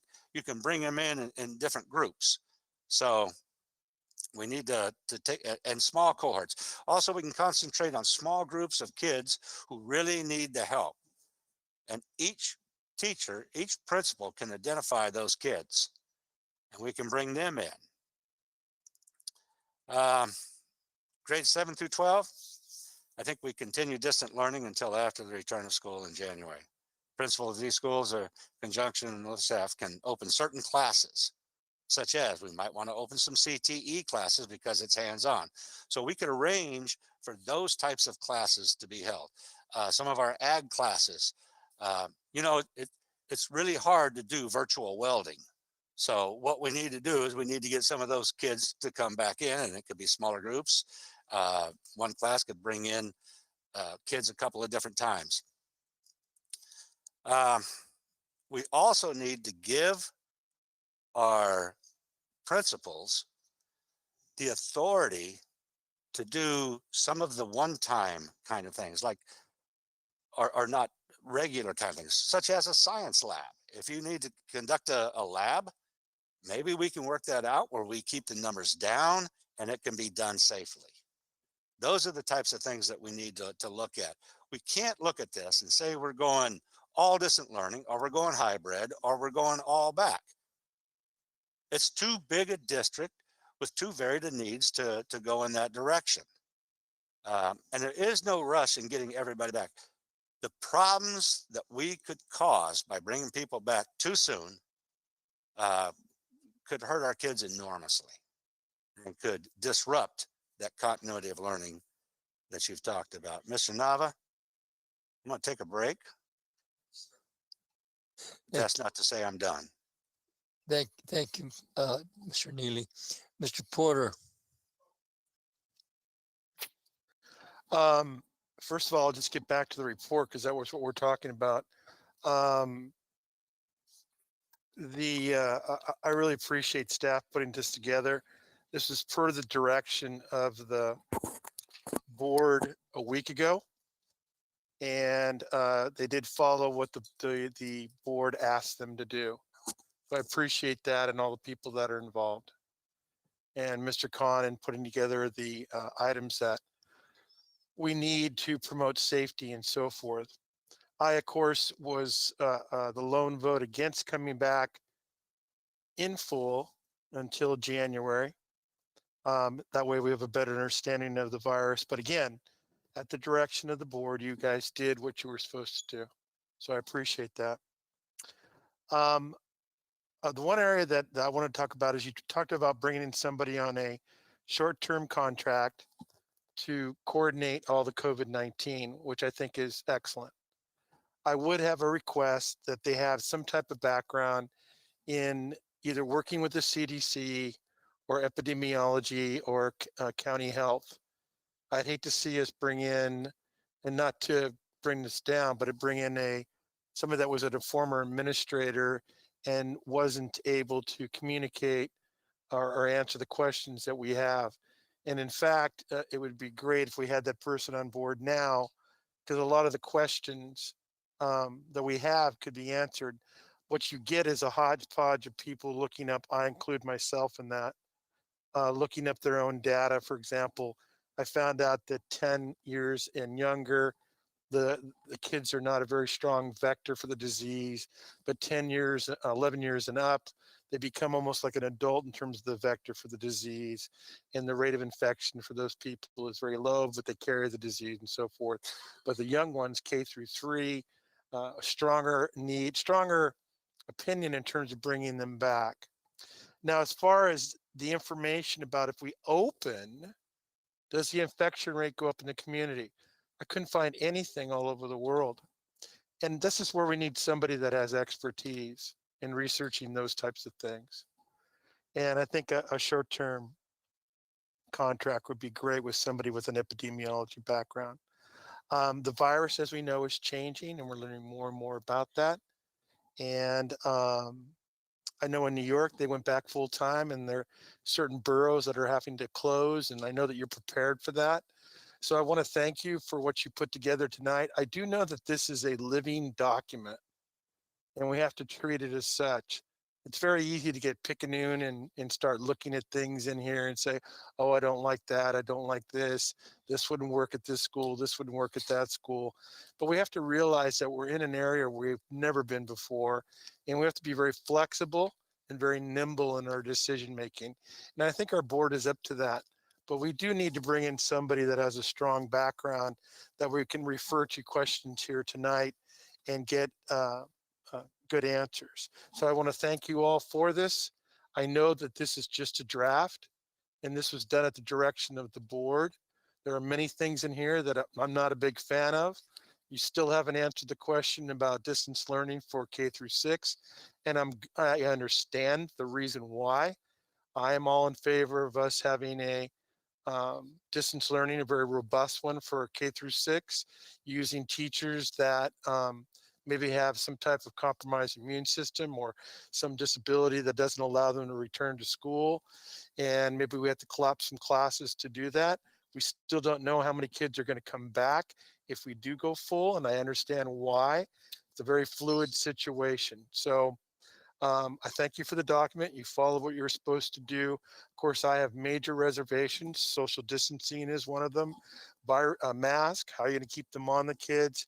How are you going to keep the kids away from each other? These are things we just cannot do. And so as far as the report, thank you. And again, I had my little suggestions about the SAR or whatever you want to call them in that way. So Mr. Nava, thank you very much. Thank you, Mr. Porter. Ms. McFarland. Thank you, President Nava. I would like to start by leading in with I'm still a fan of opening.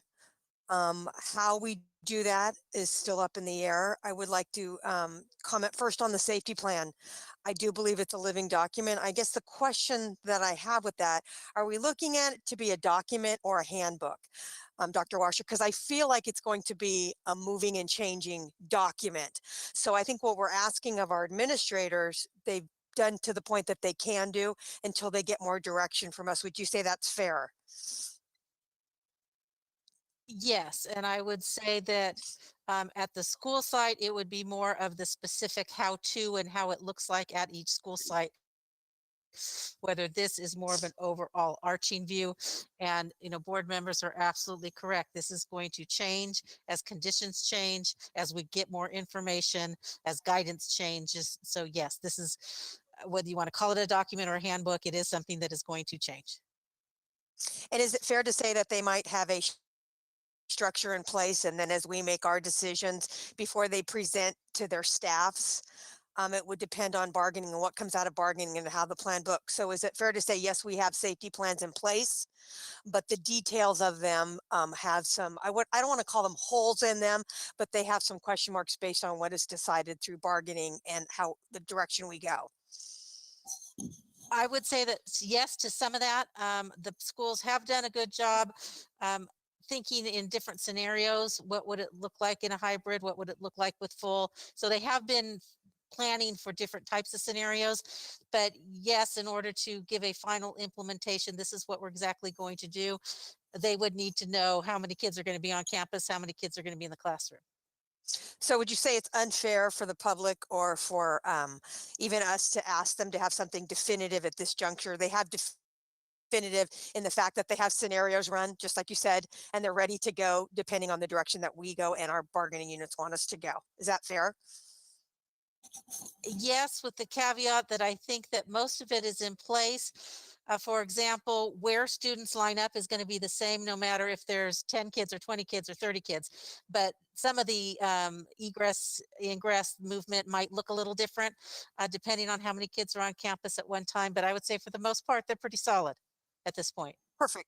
That was what I was trying to get across, is that when we hear we don't have safety plans in place, we are ready to go as much as we can be ready to go. And it again is a living document, handbook, whatever you choose to attach to it. My other question would be, I wish that the plan had a little bit more on distance learning. I know we can't quite do that because we don't have numbers. I feel that will come in time. I wish it came quicker. I'm sure the parents wish it came quicker because I think They need to know which direction they're going in. But again, these are all moving targets. I do think I have questions about spacing on buses, spacing on classrooms, spacing in lunchrooms, face coverings. How do we control them on teachers, staff? And then again, how do we enforce them if students are going to wear them? And I do think a lot of my questions are answered in Dr. Park's report. And so most of the emails we're getting are clear-cut answered within her report.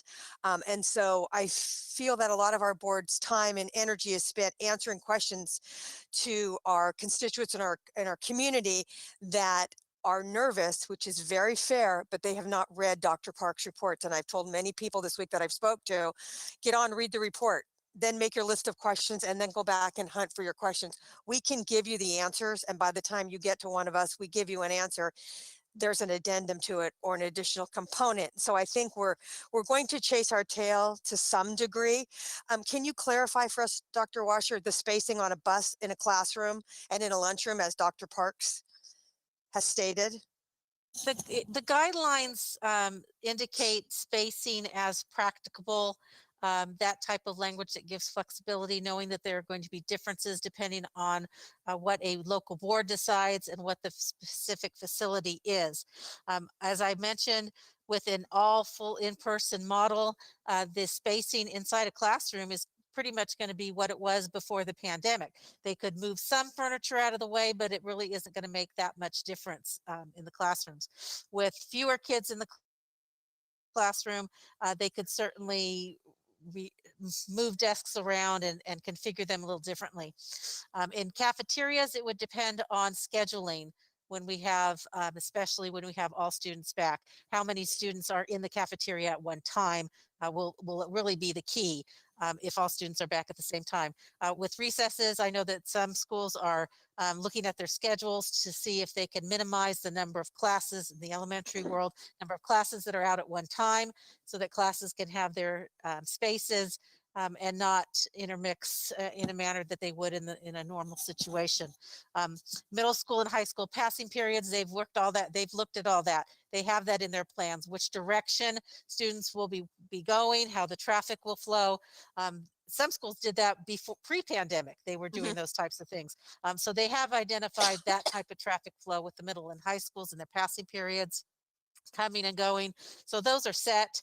The bus, Mr. Khan has been working with the transportation department in terms of spacing kids as much as possible. Again, the language in the guidance is as practical, as you can. There really isn't there is no rule that says that you can't have all bus riders on the bus, but it says spacing as practicable. Siblings may sit together. Students wearing masks, hand sanitation is the key. Cleaning the bus each day is also important. But we are looking at how we can space students out to give that distance. It may mean that our bus service becomes more limited than it was in the past in terms of general education, home to school transportation, the hub transportation program. That could be a reality in order to have fewer students on the bus. So spacing will depend on the direction and the model that we go and how that looks. As I've said, when all students are in the class, spacing really isn't an issue because we can't do it. And I want to clarify, when we say social distancing, we're going to do social distancing. What most people think of when we say that is 6 feet apart. Even with half the students in a classroom, it may not be 6 feet apart between all students. It may be 3 or 4 feet apart. That is different than in person when they're not spaced, but I think maybe we need to think in terms of spacing rather than social distancing, because we automatically think that it has to be 6 feet. The guidance doesn't require that. Also, we have the desk shields. A lot of folks have been asking, when are those going to be installed? There is no installation in what we are providing. They're the mobile desk shields that are 3-sided, clear. We have, our first shipment has already come in. We have more coming soon. We will have plenty of those available. But I don't want folks to think that they're going to be installed on the desks, because that isn't what we are doing. It's the ones that can be mobile and removed. I don't know if I No, you answered all your did. Yeah, questions, Ms. no, McFarland. no, did wonderful. Can you talk a little bit about face coverings as to how we would, for lack of a better word, police it? Our students, is it mandatory for a student? I get that question at least once a day. And are the teachers, is it mandatory? And how will we identify those that have a medical condition that will not allow them to wear a face mask?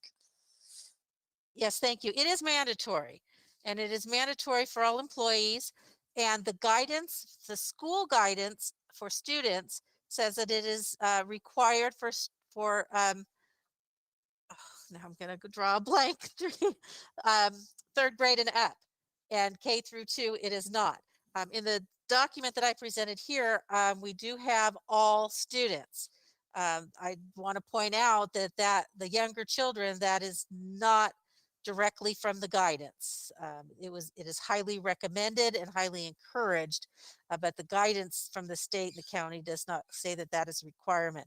In terms of making sure that everyone follows that, we will have disposable masks at the school sites for those who forget or who don't have one.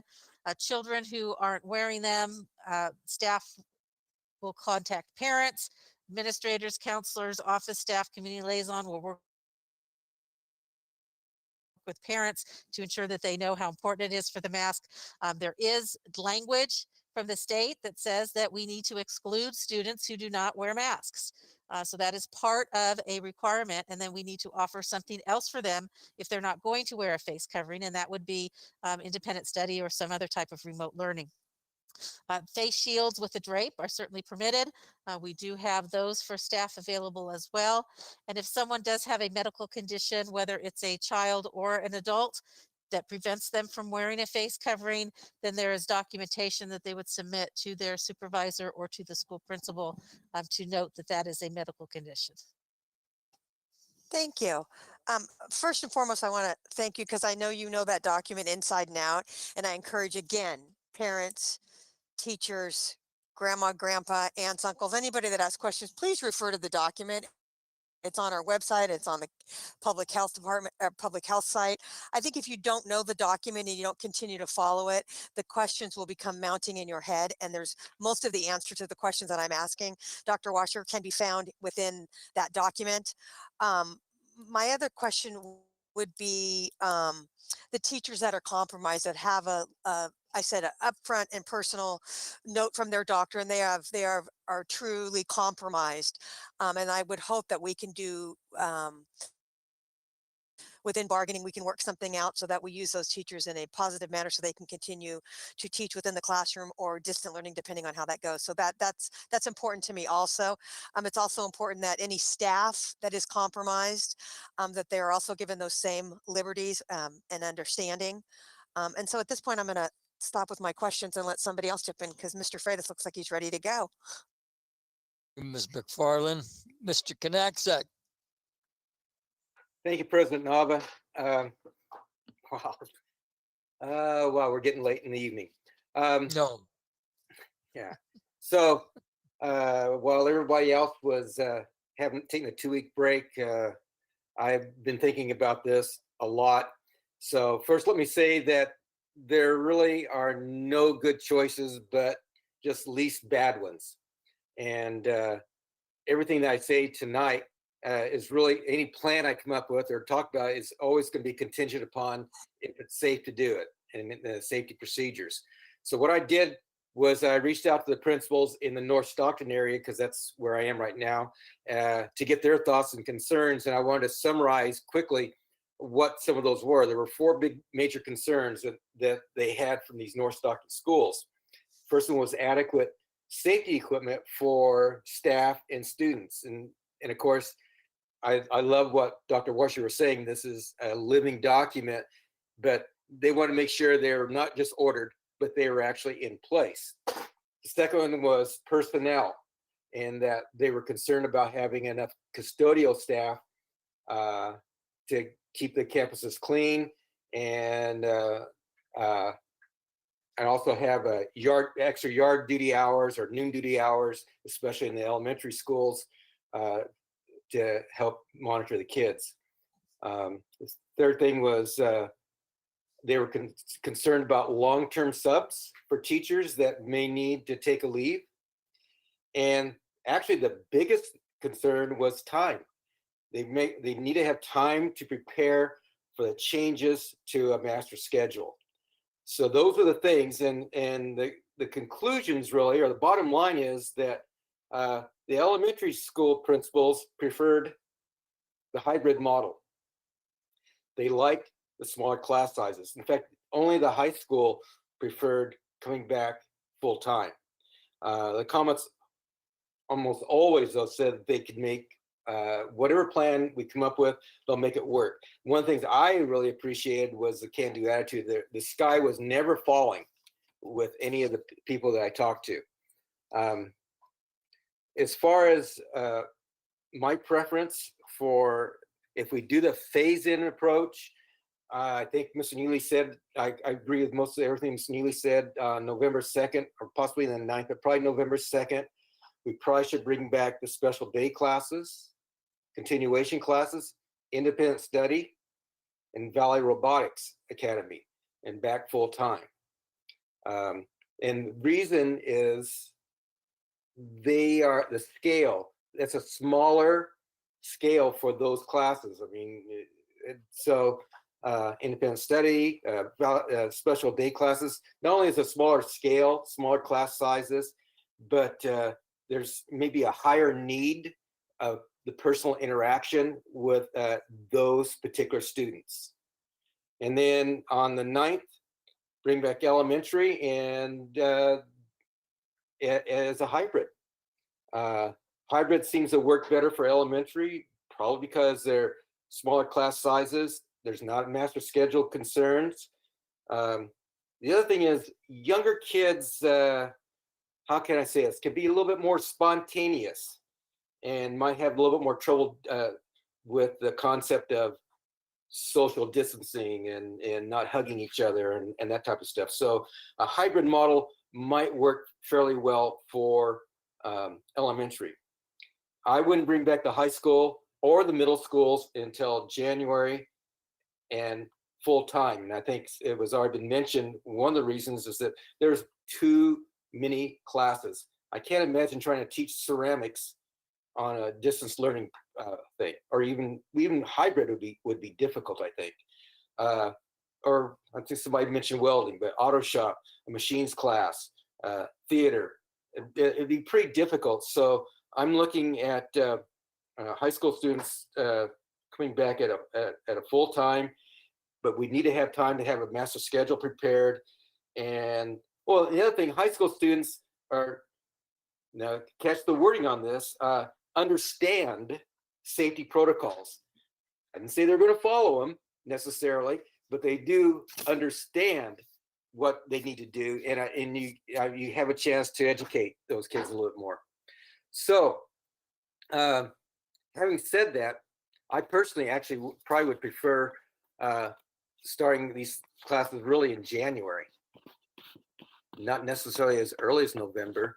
Maybe those special day classes, the first group I said, but for the most part, elementary and high school, I would think it would be better start in January. If you look at the second quarter, there's break after 2-week, 3-week period, and then we have, I mean, it's pretty short and it's pretty broken up, and that plus it would give us time to set up, our scheduling and that, and all, everything that's entailed with that. So I would actually prefer, especially the high schools and the elementary schools, to actually wait until the first of the year. Whatever plan we decide, we have to be ready to return to distance learning quickly. We have to be very nimble. I'm going to give you one more plan, and then I'll be quiet. And it's probably the best plan, and I don't think it hasn't brought up yet, and everyone will hate it. But what we probably should do is go back and implement year-round schedule, the A, B, and C tracks. I can feel it coming. I can feel the hatred coming to me already. But what that would do is put 2/3 of our students on campus at one time. Even if we went back full time without any hybrid, only 2/3 of our students would be on campus. And when this happened back in the late 80s and early 90s, the reason it happened is because we didn't have enough classroom space for kids. There was not enough room. So we came up with this hybrid model called year-round school. And this is the same problem. We don't have enough space for our kids on campus safely. So we could even take that one step further. If we did a hybrid on top of the year-round school hybrid, and we had 50% of our 2/3 kids on campus, we'd only have 33%, a third of the kids on campus. So a class of 30 would now drop down to 10. Could be done. So I'm asking Mr. Palmquist, Mr. McGregor, talk to some people that have been around the block in the old days, and at least not, just forget about that just because you don't want to do it. But it's something to consider. One last thing, we probably need to look at some kind of a golden handshake for teachers. There's probably a few teachers that are really close to retirement and not feeling very comfortable with this. So, Mr. McKilligan, that might be something you could take a look at and see if there's anything we can do for teachers to help them decide if they want to retire or not, and get them out of harm's way if they feel like they are in harm's way. So, lots of things there, and that's what I have for now. Thanks, Mr. Nava. Thank you, Mr. Knaxat. I'm going to go back to Mr. Heberly. Was going to wait. Now, Mr. Heberly, you're on.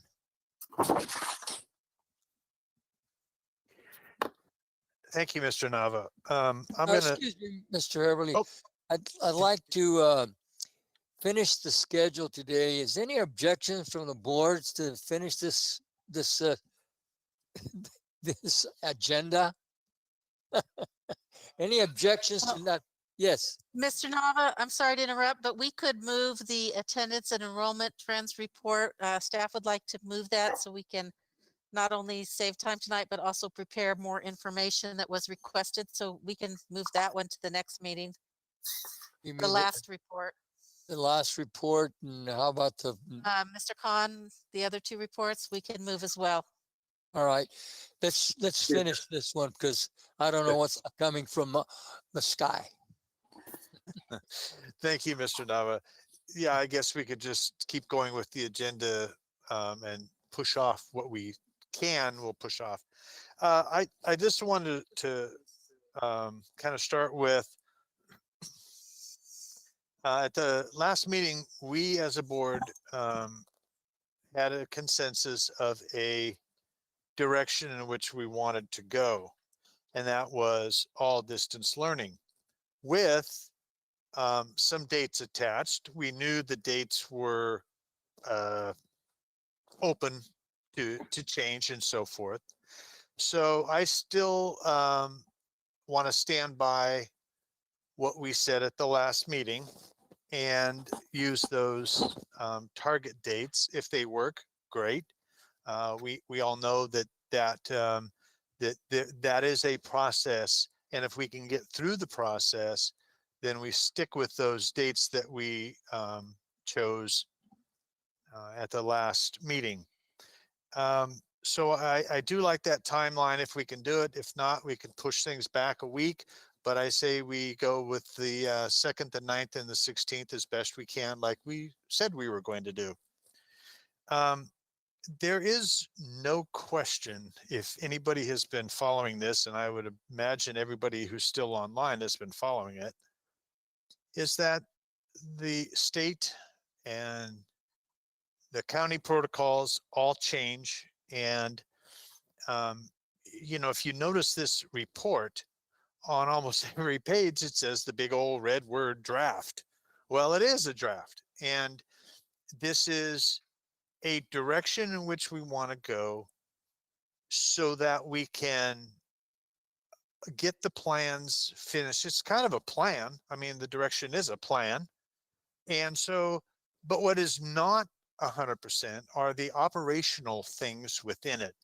And I think that we're narrowing that down in that one size does not fit all.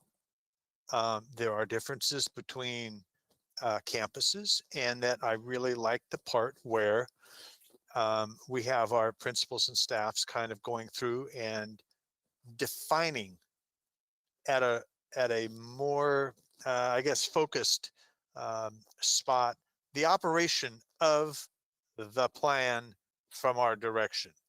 And so I think we need to keep going with that. And obviously it's been mentioned several times, and I absolutely agree, is that whatever plan that comes up, whether it's a school plan or whether that's the plan developed from the direction of the board, all of that stuff changes. We know that. Way back in July, when we kind of had a plan, we thought, okay, I think we can do this. And what happened the very next morning? The state changed it. We kind of went, oh, well, back to the drawing board. Well, all of this stuff has outside influences that will force the change. There's also interior influences that will change it. If you have an idea, you know, let's try this way. If anybody thinks those aren't going to be modified, you're kidding yourself. All of that stuff has to be modified. And I think, Ms. McFarland, you're questioning about just that same thing about how things change. You've got to maintain the flexibility. Is it frustrating? Yes, it is extremely frustrating. We have to somehow find the balance in where we want to go. Okay. What makes it extremely difficult is that there are conflicting recommendations from different groups.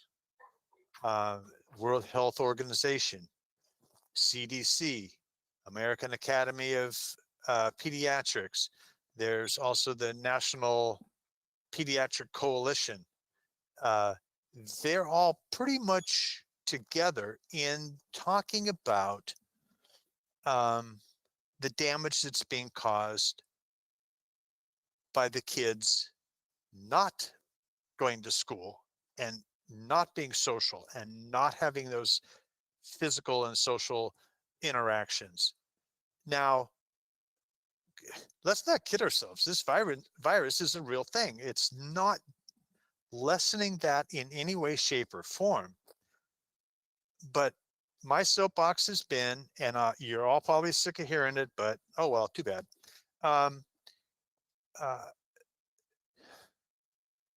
If you look at Stanford, Johns Hopkins, all these, they're all saying the same thing, is that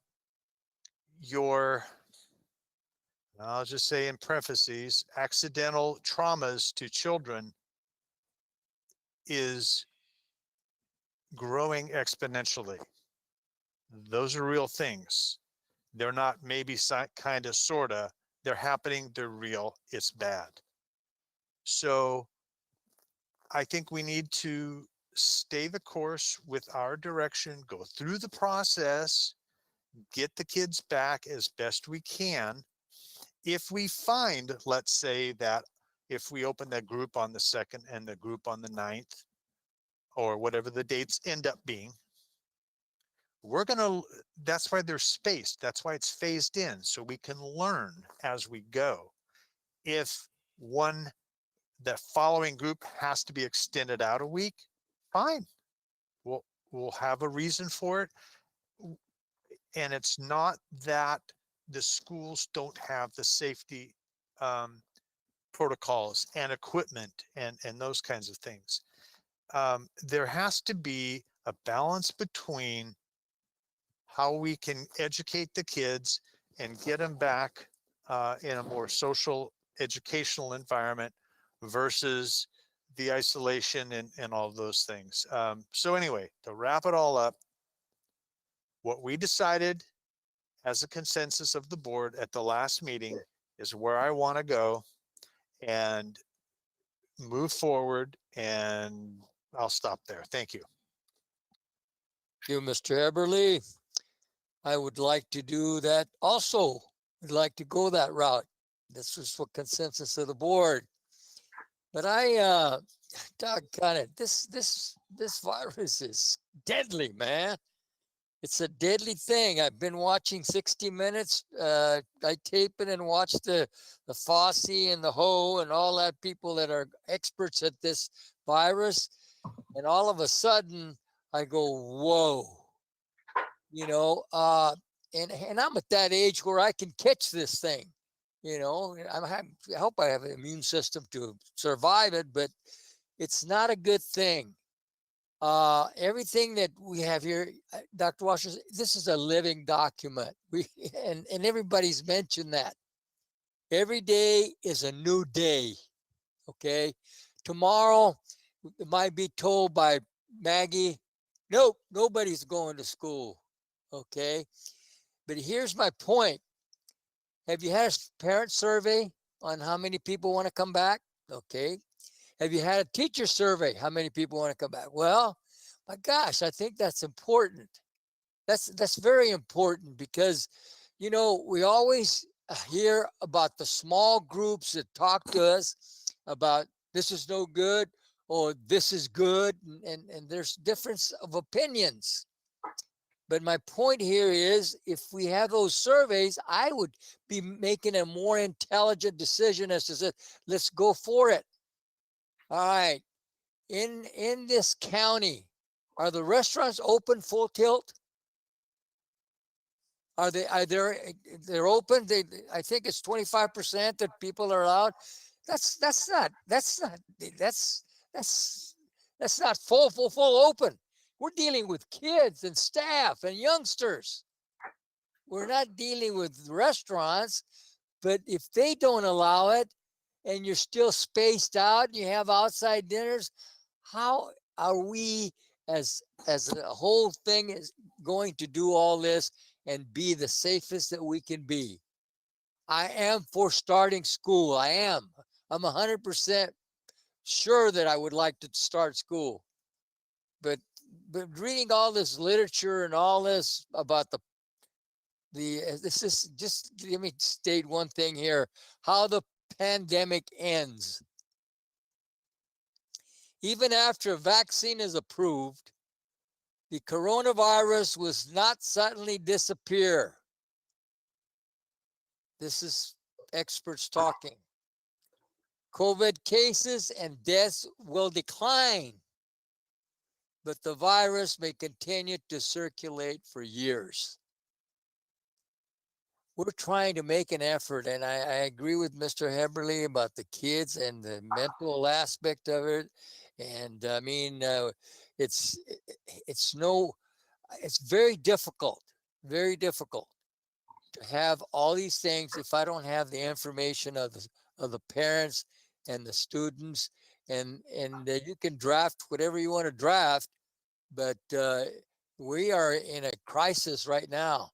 We're on a crisis all over this world, and mainly we are local, United States, San Joaquin County.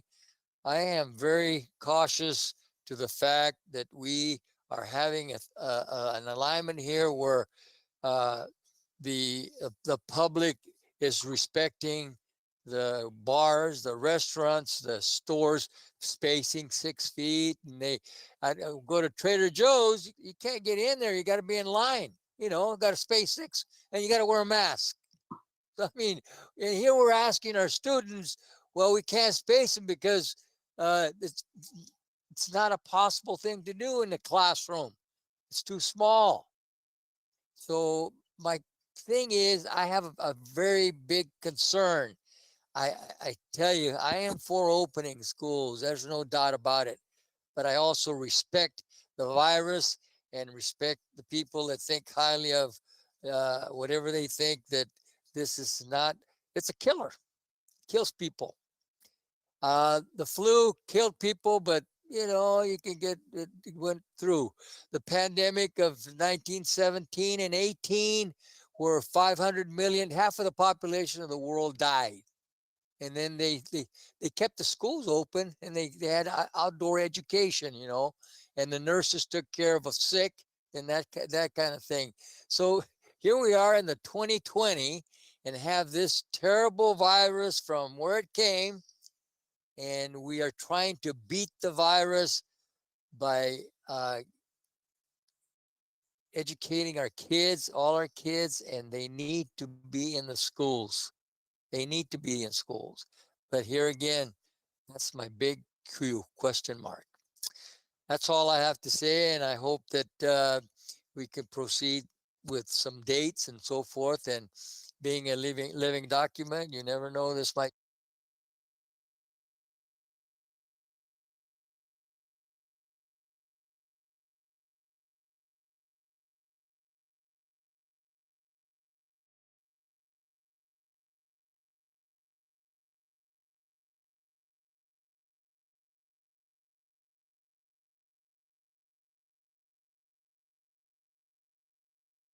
Mr. Nova went. Oh man, it wasn't working while I was talking. Just the last couple sentences. Oh, come on. Just the last Anyway. couple sentences. Okay, I'm working. I apologize for that. I just not. No. Okay, thank you, sir. Okay, public comments, Michelle. Yes, we have 18 public comments. 18. All right. Well, you know, I'm gonna be fair. I did it last time. It's a special meeting. Today's a special. I give them 5 minutes. If they can tell us in 5 minutes, like I think I spend maybe 4.5 minutes on mine. But if I give me 5 minutes or less, that's great. Let's put them on, okay? If there's an employee representative, they can talk at the end and do whatever they want to. Mr. Nava, Yes.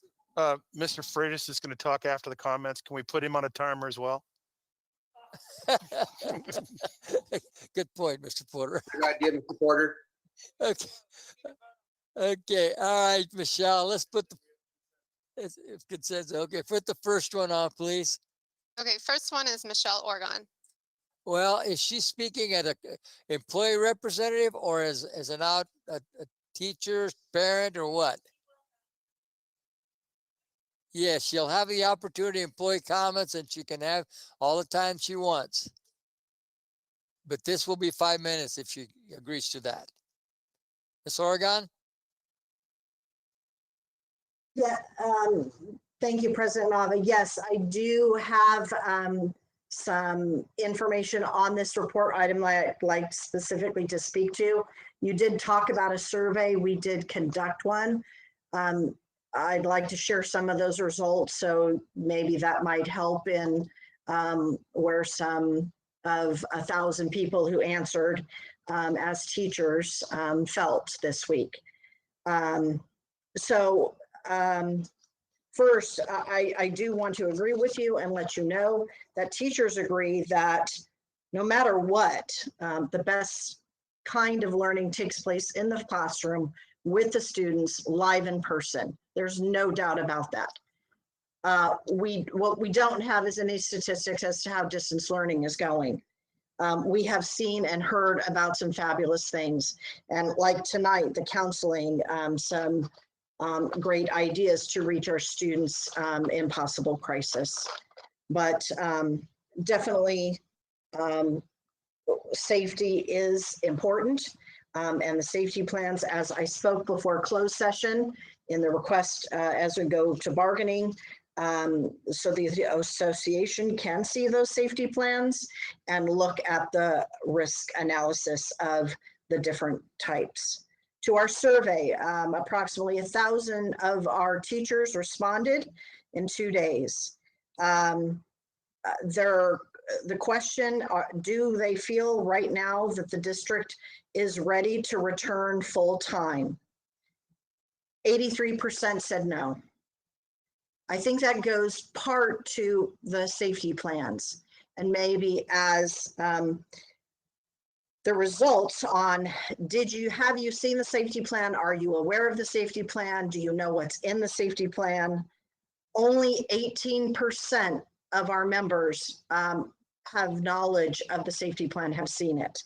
So that could hinge on why the hesitancy of insecurity on the safety going forward and the protocols. And I believe part why 83% say they do not feel that the district is ready to go back full time. Within distance learning, right now, you have almost 40% of your teachers on school sites doing their distance learning. We do have 34% only teaching from home, and another almost 28% going between home and school to do their distance teaching. We asked the question, as I shared with you in fourth quarter, how many of our members are high risk or immune compromised? 26% of those responding said that they fall in that category. The question about, is someone at their home, as Mr. Neely touched it, you know, we have to also worry about who we go home to. 37% of our members said yes, that someone at their home was high risk and immune compromised. We asked about how attainable is it, as one of the models asked, to teach both distance learning and in person. Only 4% of our members felt that that was attainable. 21% said maybe, and one of the comments was if they reduce the minutes of the day, that might be more attainable. 74% said no, it was not attainable. Over 400 of our teachers said that we should continue right now with distance learning out of the 1,000. 154 said they would like to return full-time phased in. We did have a couple of different hybrid models that we offered as examples. One of them was where there was 2 teachers, a teacher doing the distance learning and a hybrid where they're teaching live in person. 157 members preferred that. With a hybrid with the teacher doing both, only 68 members believe that that was efficient.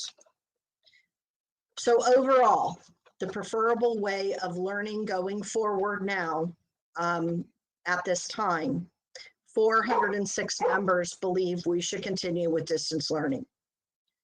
163 believe in the hybrid where 2 teachers, one is doing the distance learning, one is in person. 173 said full hybrid, and 154 said full return.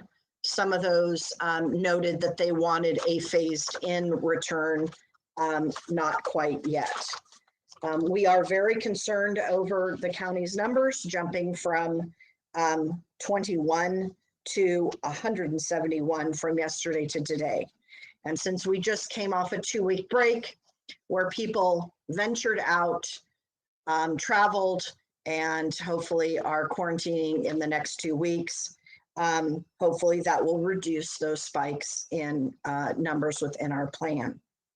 We are concerned that who is chosen in going in, and do we have all of, as we've talked about safety protocols and we've talked about safety plans themselves and being documents that we will have to work on as the updates from California Department of Public Health, San Joaquin Department of Public Health, the federal government, as all of those things change and as they look at rolling out some kind of a vaccine, we do know and understand that we have to be flexible in some of the safety things, and those safety parameters may change as we learn more. And I believe it, I can't remember which board member mentioned the rate. Yes, they do consider 10 to 11-year-olds as transmitting like adults. However, we are concerned with some of the inflammation that's happening in some of the youth that is a secondary response. So as Michelle, we, excuse me, would you like to take your time on the employee representative? Would you like to take that time or come back? I am just about finished with this piece, Mr. Rava, thank you. All right. We do recognize and the different ideas and plans tonight. And we do want to remind, as Mr. Neely did, about the holidays that are coming out and the times that our family members are going. And is it something that we need to rush for some for the 26 days, or should we wait to January where everyone is and everyone has time to prepare and be ready? Thank you for allowing me to present as we asked about anecdotal evidence from our members. And I want to thank all those teachers who quickly responded to get you this data tonight. And I appreciate all of the board members who have listened to members, emails, phone calls, and phone calls from the association. Thank you. Thank you, Michelle.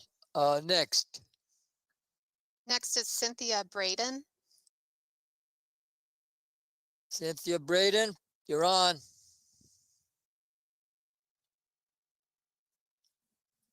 Okay, can you hear me? We can hear you. Hi, good evening, Dr. Washer, President Nava, and members of the board. I'm Cynthia Braden, Music Coordinator for Lodi Unified 1st through 8th grade music programs. And I'm here just to shine a light on some of our music teachers' concerns as our community looks at bringing back students to our sites. First and foremost, we want to teach music in person to all of our students. Nothing would make us happier. That being said, we have some concerns about safety, communication, and expectations. Number one, we do not feel it is feasible to instruct students in a live environment while simultaneously teaching distance learners without giving up meaningful connections and instruction.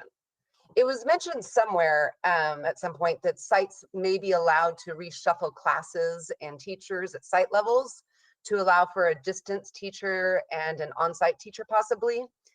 We don't have that luxury. And so my question is, would we be allowed to do this on a district-wide level somehow?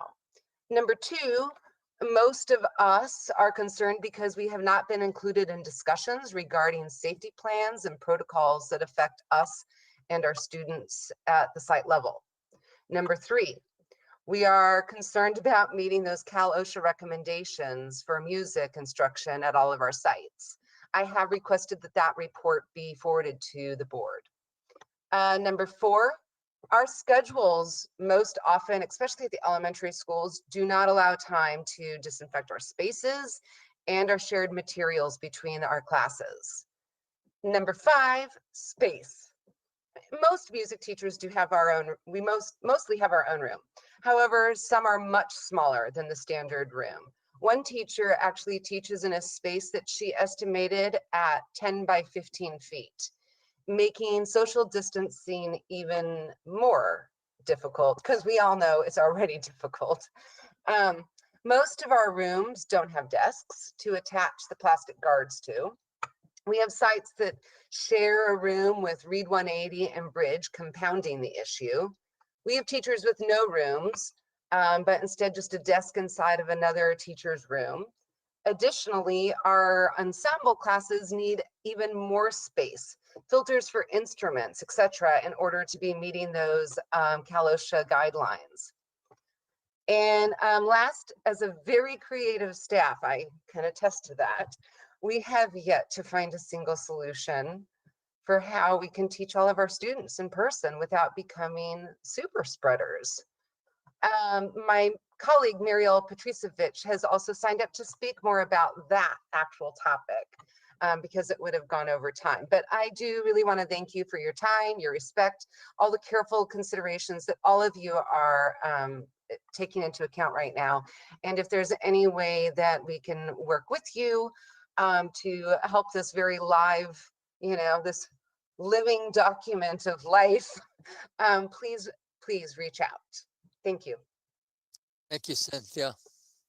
Next. Kimberly Freeberg.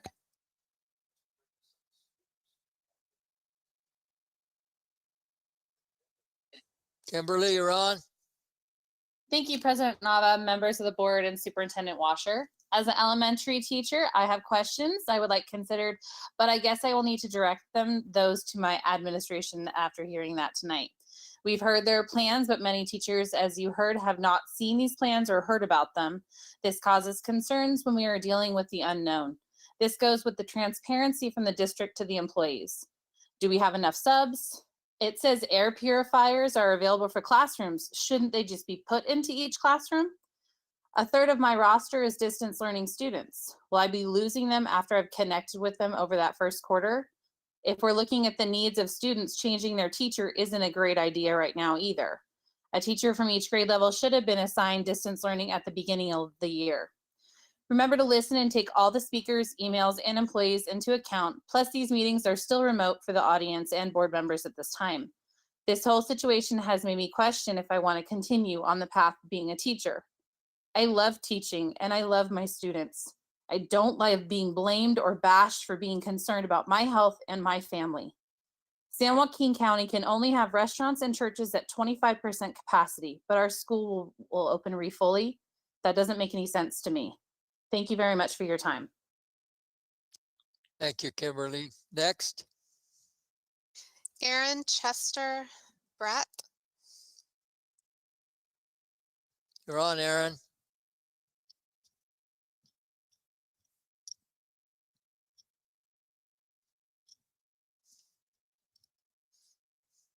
Oh, hello.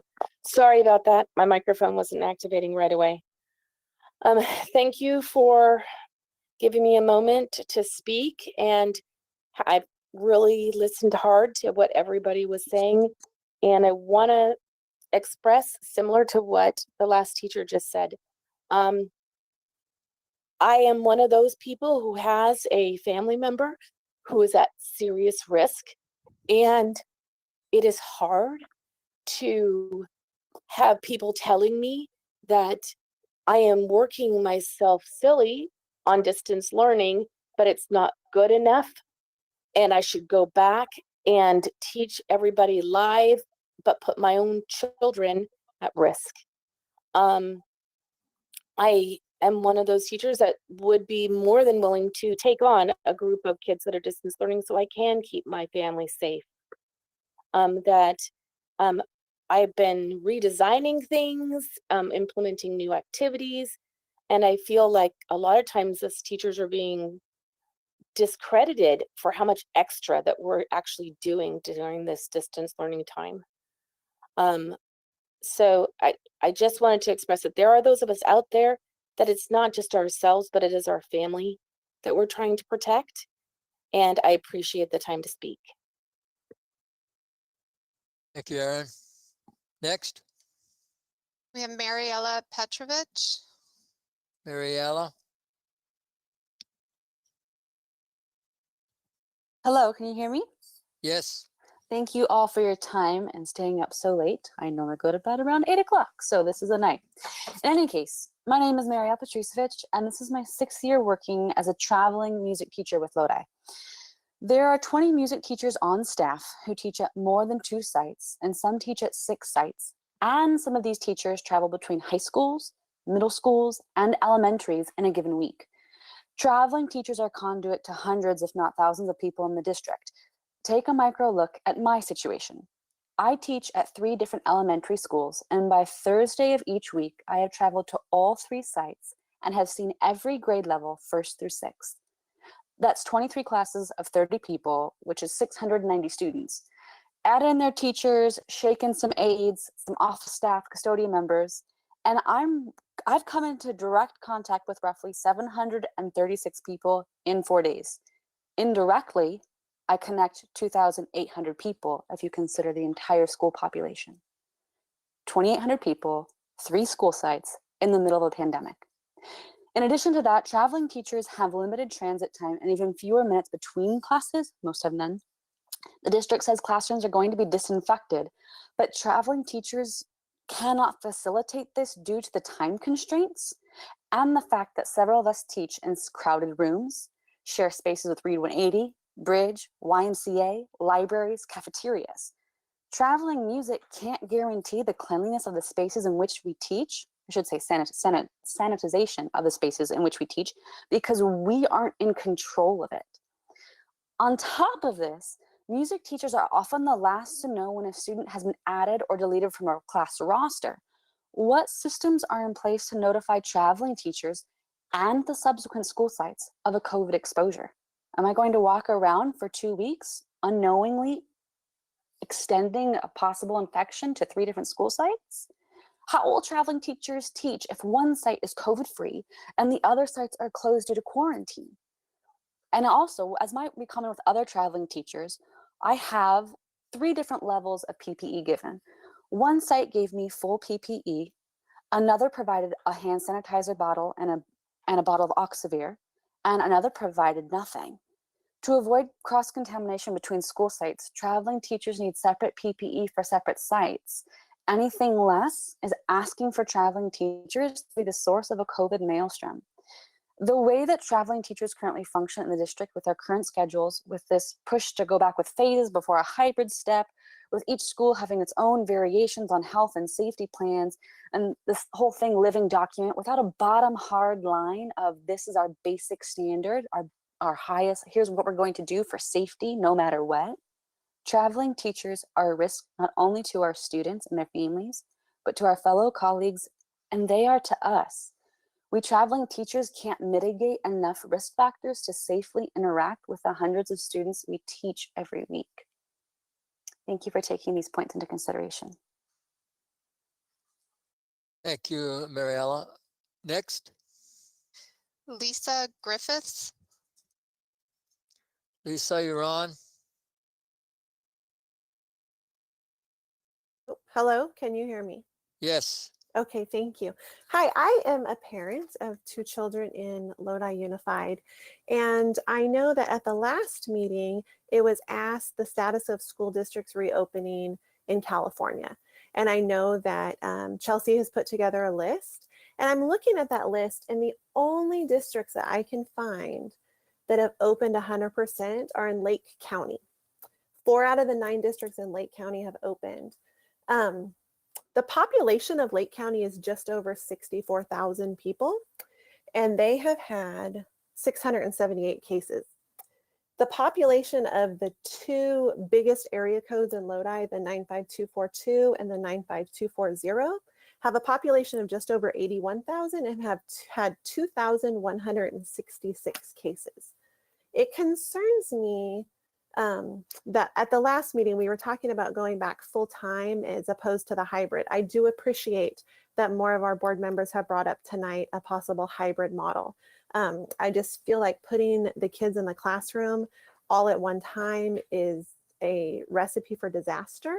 The little children not wearing masks. I don't know if you've spent much time in a kindergarten, 1st grade classroom, but those children will walk up to you and sneeze in your face.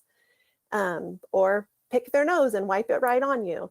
And so the spread in those classrooms, even if those children are not super spreaders, there is still spread going on.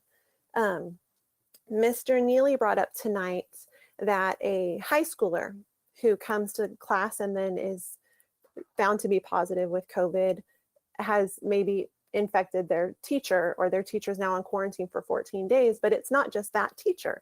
It's all 6 of the teachers who are now on quarantine for 14 days, and all 6 of the class periods of children who might be on quarantine. So now you might have 150 kids and 6 teachers out.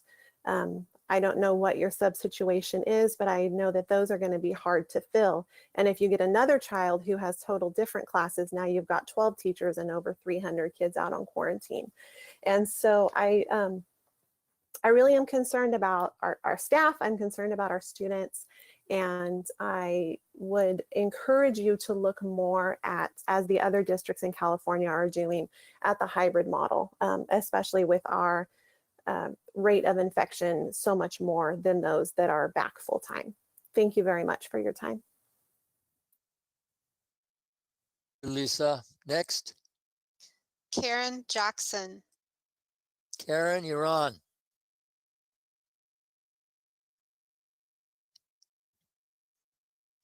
Hi, Hello. thank you. Hi, I wanted to start by thanking you for the time and the careful consideration that you are giving the task of reopening our schools for face-to-face instruction. Two of the most important decisions that you will be making are when and how to safely reopen and when to return to distance learning if case rates are too high to be considered an acceptable risk. It is that second point that I am addressing tonight.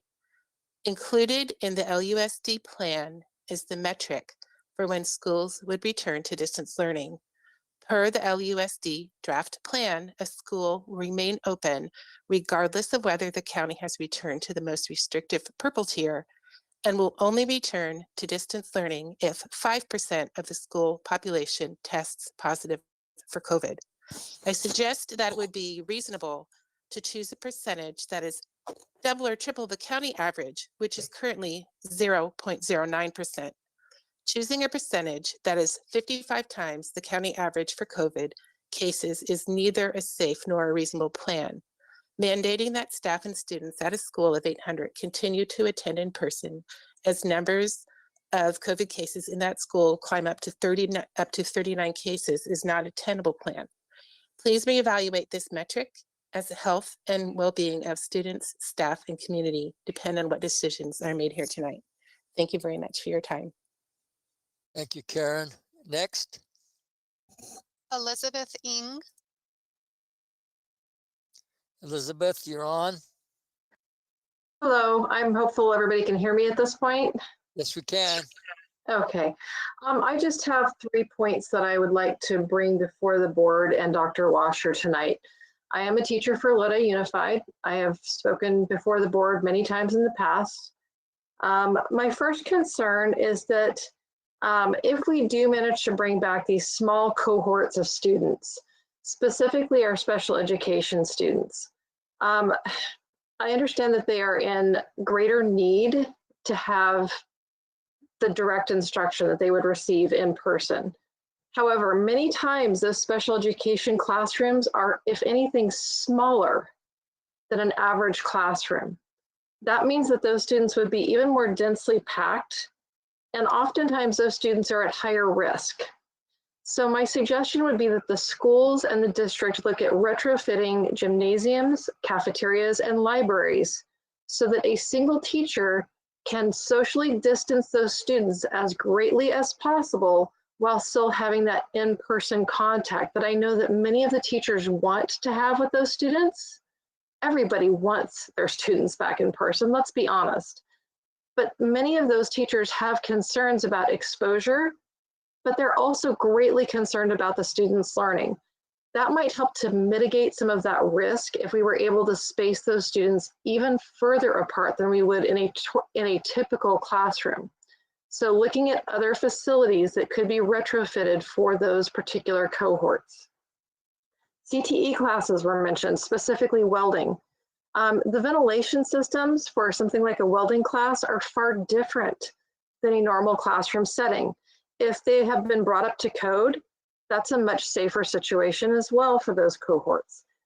That kind of thing needs to be looked at on a case-by-case basis, as was mentioned tonight. And I do appreciate the fact that you're starting to really target in on more specific scenarios and not looking at a blanket return.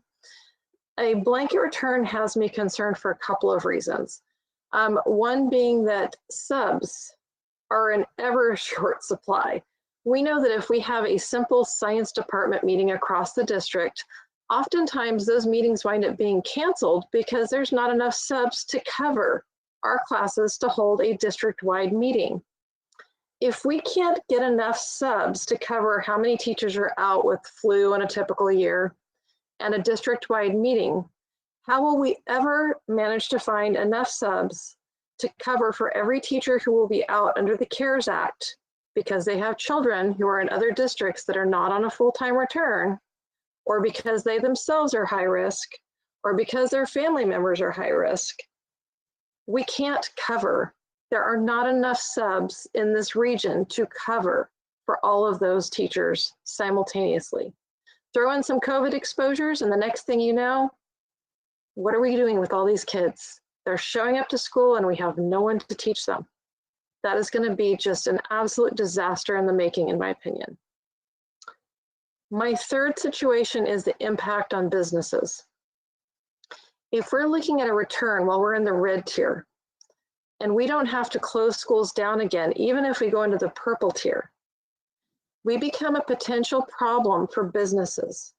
If we are spreading COVID throughout the community via the schools, and we are not required to shut ourselves down until we reach, like Karen was just mentioning, that 55 times what we currently have for a school to close down. You know, my family, my in-laws all own businesses. They all homeschooled their children. It is possible for a business owner to help their child through distance learning and make it work. It is not possible for a business owner to go bankrupt and take care of their family. And I have great concerns over what this potentially could do to the small businesses in our community. I've been a business owner. My family are business owners. And if our school system is the source of causing us to go to a purple tier and cause businesses to go on a lockdown, and we in turn are not even required to shut down, something is horribly broken with that system in my estimation.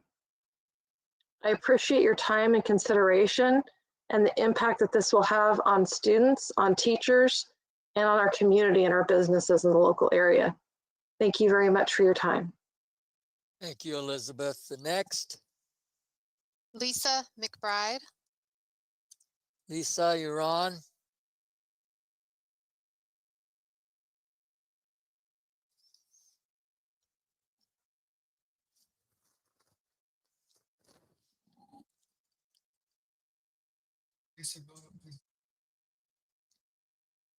Lisa McBride's on.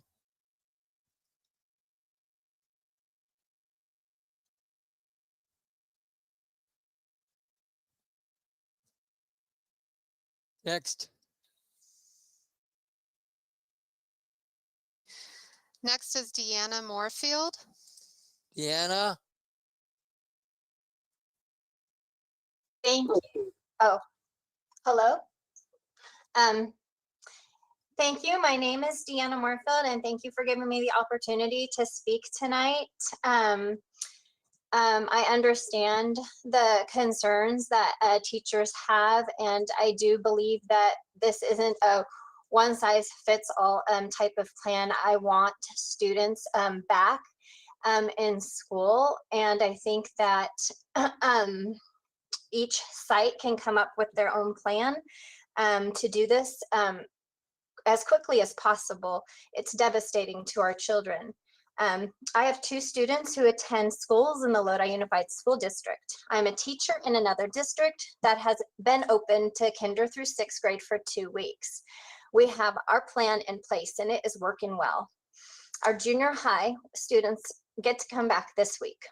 I also have been volunteering on my day off at the 180 Distance Learning Center from 8 a.m. to 12 p.m. since the beginning of the Lodi Unified School year.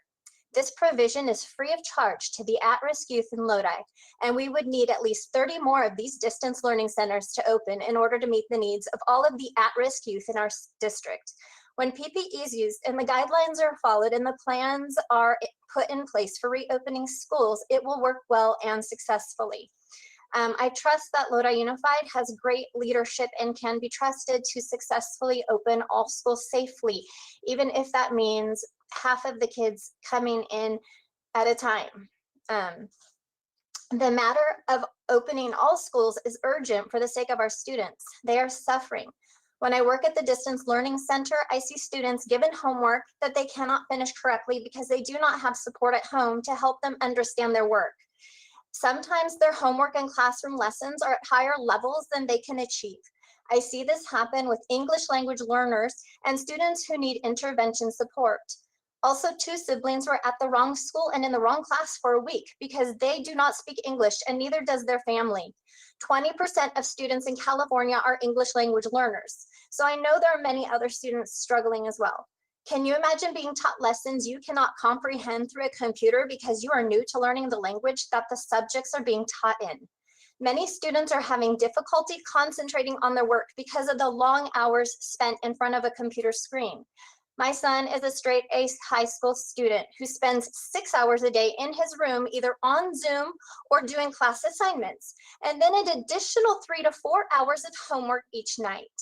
This causes physical cramping in his body and headaches. At the Distance Learning Center, I've had first and second graders tire easily after 11 a.m. and they want to quit participating or doing assignments altogether. As a teacher, I've seen on Zoom older siblings trying to do their work and take care of younger siblings at the same time. Who knows how many junior high and high school students are not only trying to manage their own workload, but have also become childcare providers and tutors for their siblings because parents have to work. Not every parent can be an at-home school provider. The technology is not great. I've seen students miss an hour or more of instruction because of poor internet connection or lack of computer skills, and it's very frustrating for these kids. This has happened to my kids, but at least we have other devices in our homes that are more sophisticated to handle the task of Zoom meetings. Many kids are not as fortunate as my own. Also, there are parents who are not used to this type of technology and have challenges using technology, and it breaks and Chromebooks don't work, and then they have to get the new ones. And lastly, the social emotional needs of these kids cannot be met in isolation. My own kids who are straight A students have an occasional meltdown because of the stress of Zoom and the fact that they see their friends, but they have little communication with them all week long. It taunts them. Also, when I volunteer at the Distance Learning Center, I see the attitude that school does not matter. The 180 Counseling Resource Center provides family therapists, and they have seen a weekly increase in calls from Lodi Unified School District to give services to students who are suffering from anxiety, depression, and suicidal thoughts. Their hearts are longing for in-person relationships with their friends and their teachers. All schools in California need to open as soon as possible so they can meet the needs of the 56 million students that we serve. And so I think even opening part-time sooner is better than waiting till January. Thank you. Thank you, Diana. Next. Christine Soto. Christine, you're on.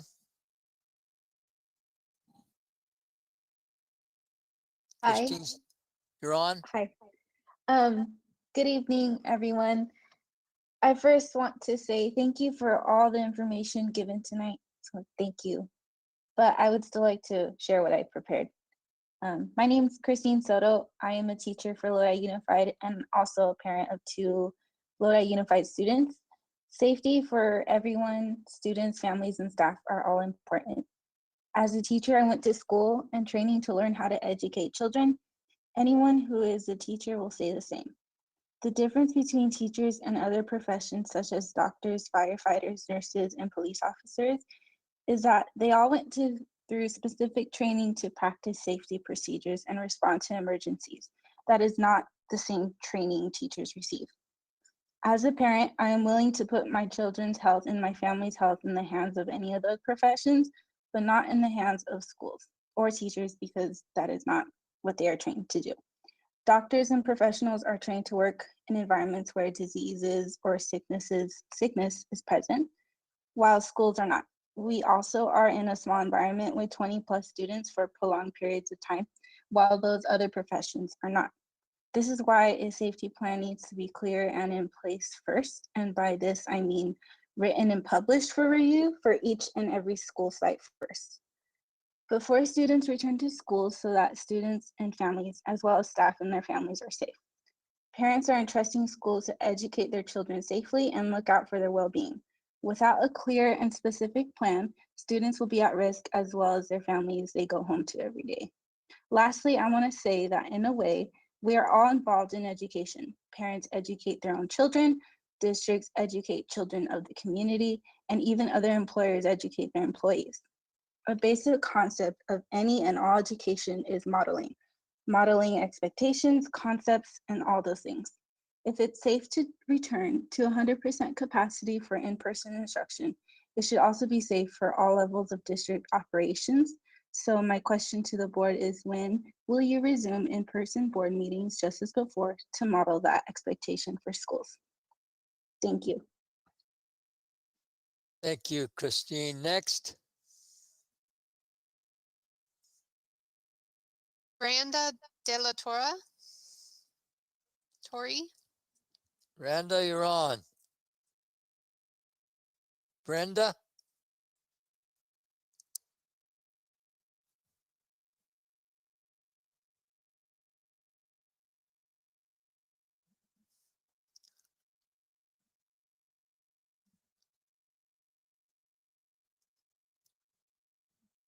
Next is Mira Lowry. Mira Lowry, you're next.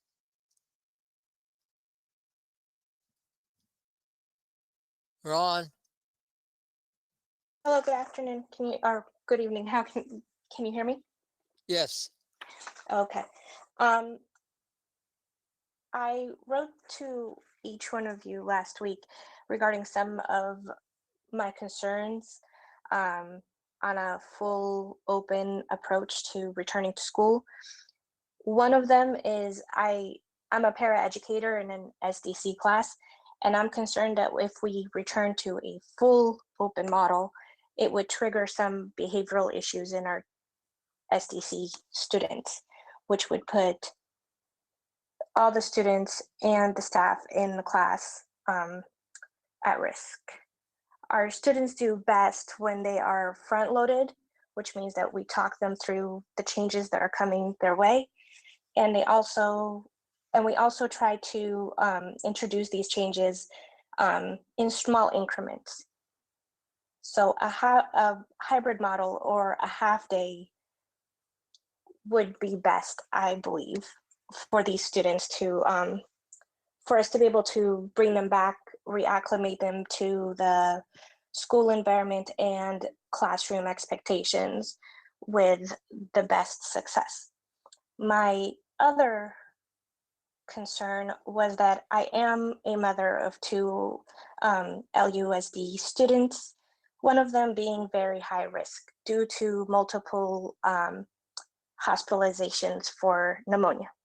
He is only 15, so my kids will be staying on distance learning.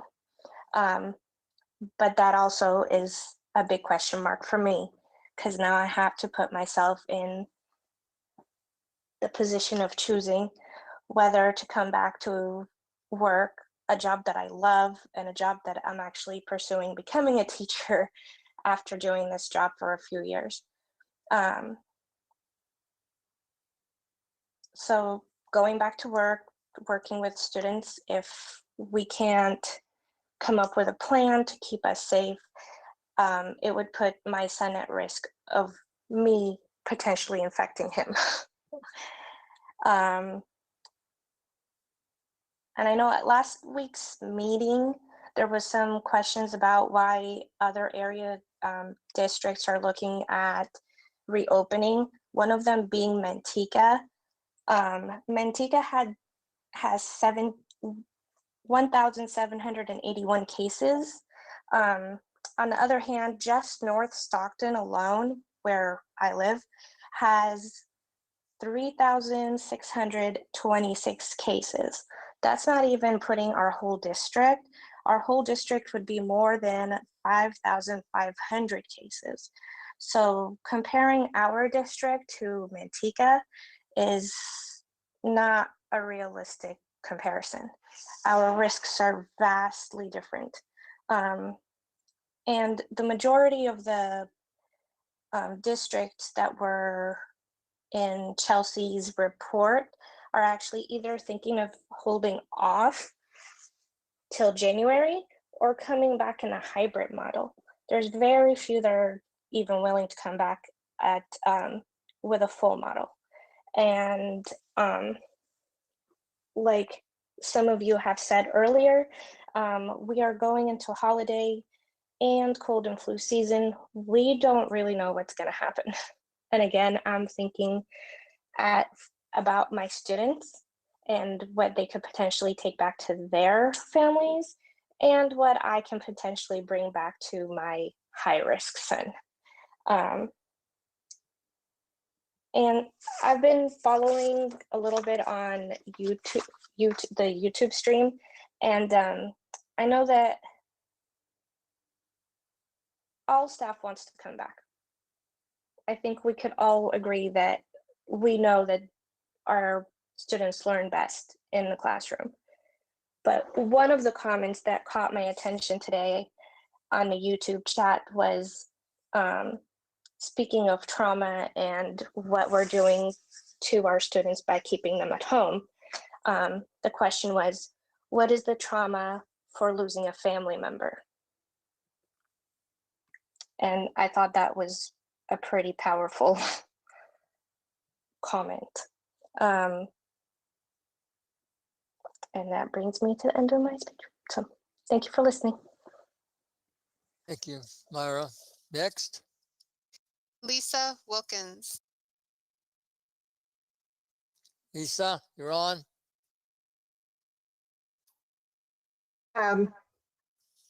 Thank you, President Nava and members of the board. You hear from me a lot, I get that. After listening to the comments I was going to make today, I've kind of modified what I was going to say. And I want to just give you 3 words that I've heard from some of you.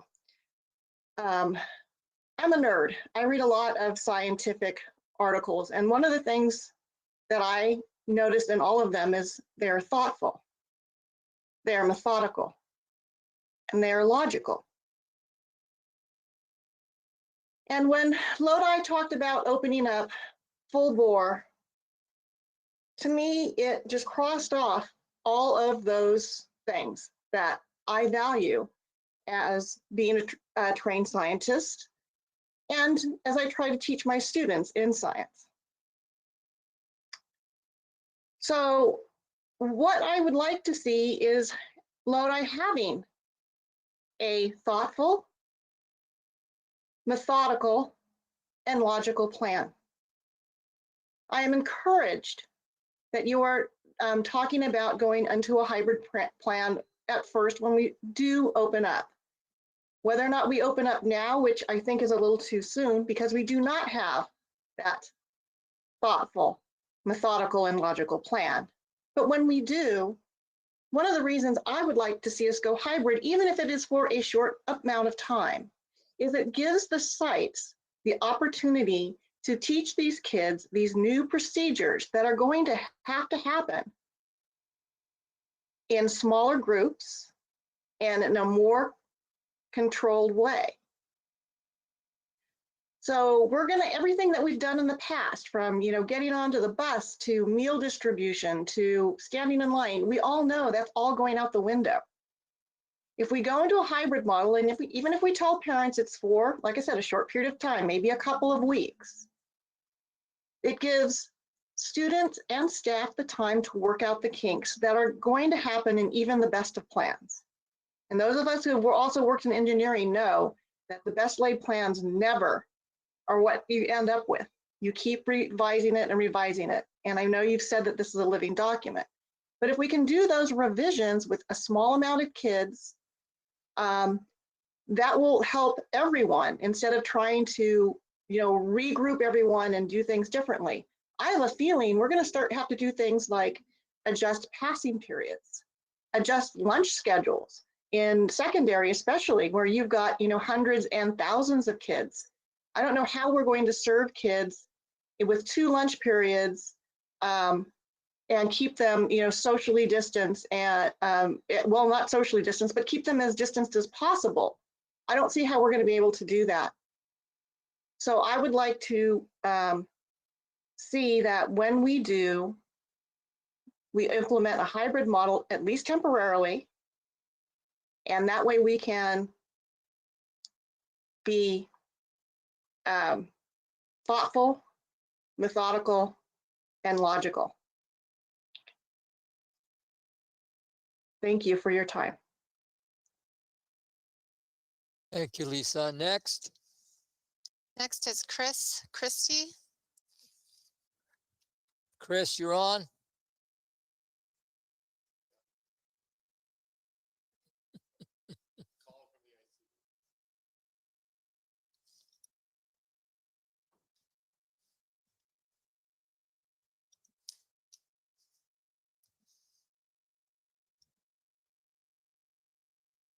Next is Deborah Ladwig. Deborah, you're on, Deborah. Good evening. Evening. You can hear me, yes? Excellent. Okay. Hello, thank you for allowing me to speak. Unfortunately, last week when you were discussing this, I was trying to do 2 meetings at the same time, so I got partially to hear what was going on. But I have to say that tonight I am thoroughly, I don't know if amazed is the right word, but this is a very, very complex, difficult issue. And I think that there are a couple of people tonight that have talked about it's not really one issue, it's just a compilation of a bunch of issues. And so there's a lot of different things that we are trying to talk about. I think what I've heard tonight is a pretty strong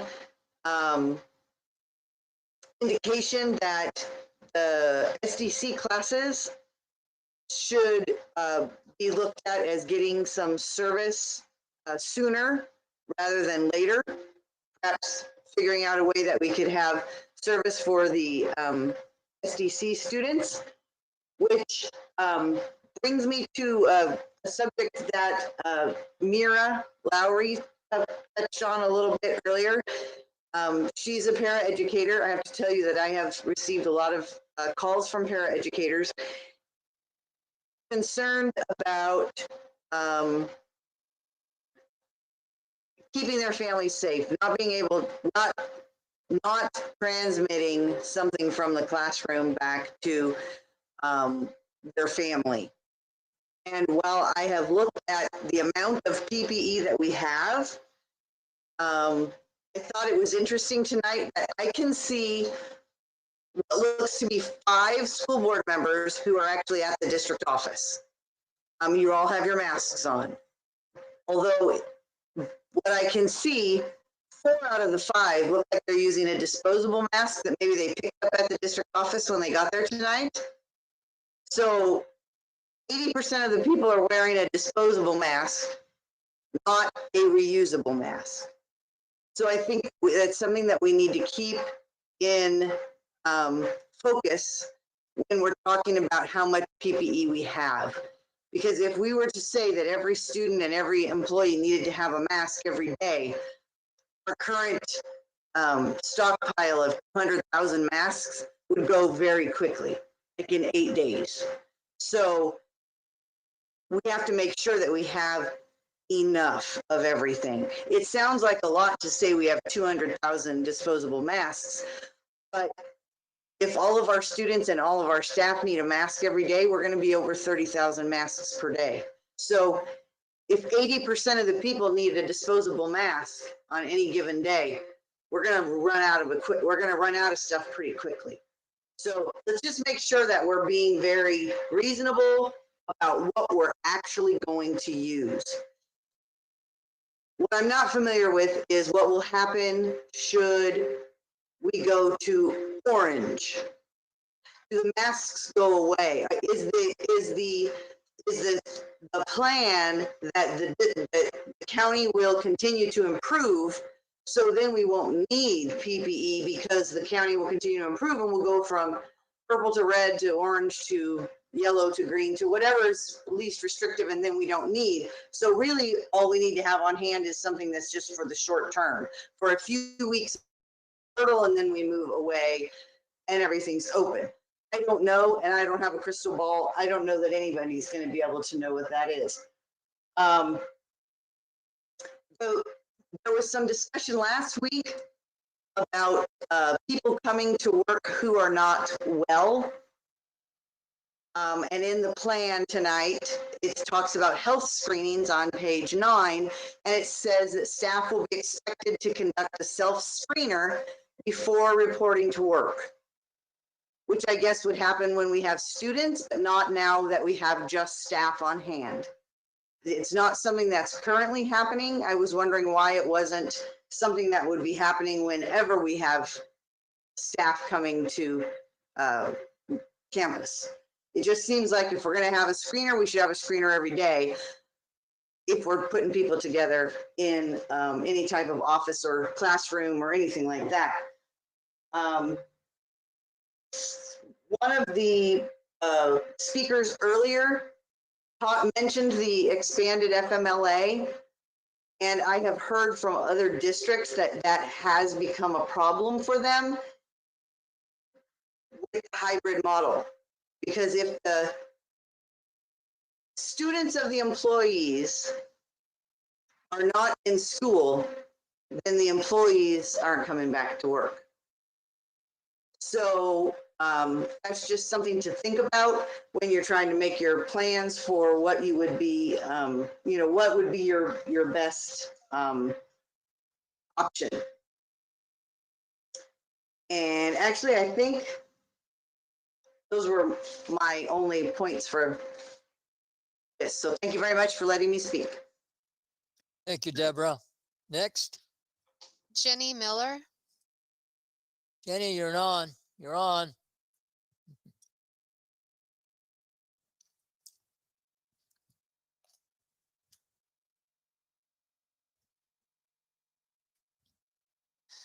Next is Harmandeep Bath.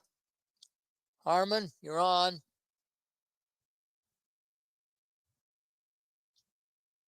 Hello? Okay.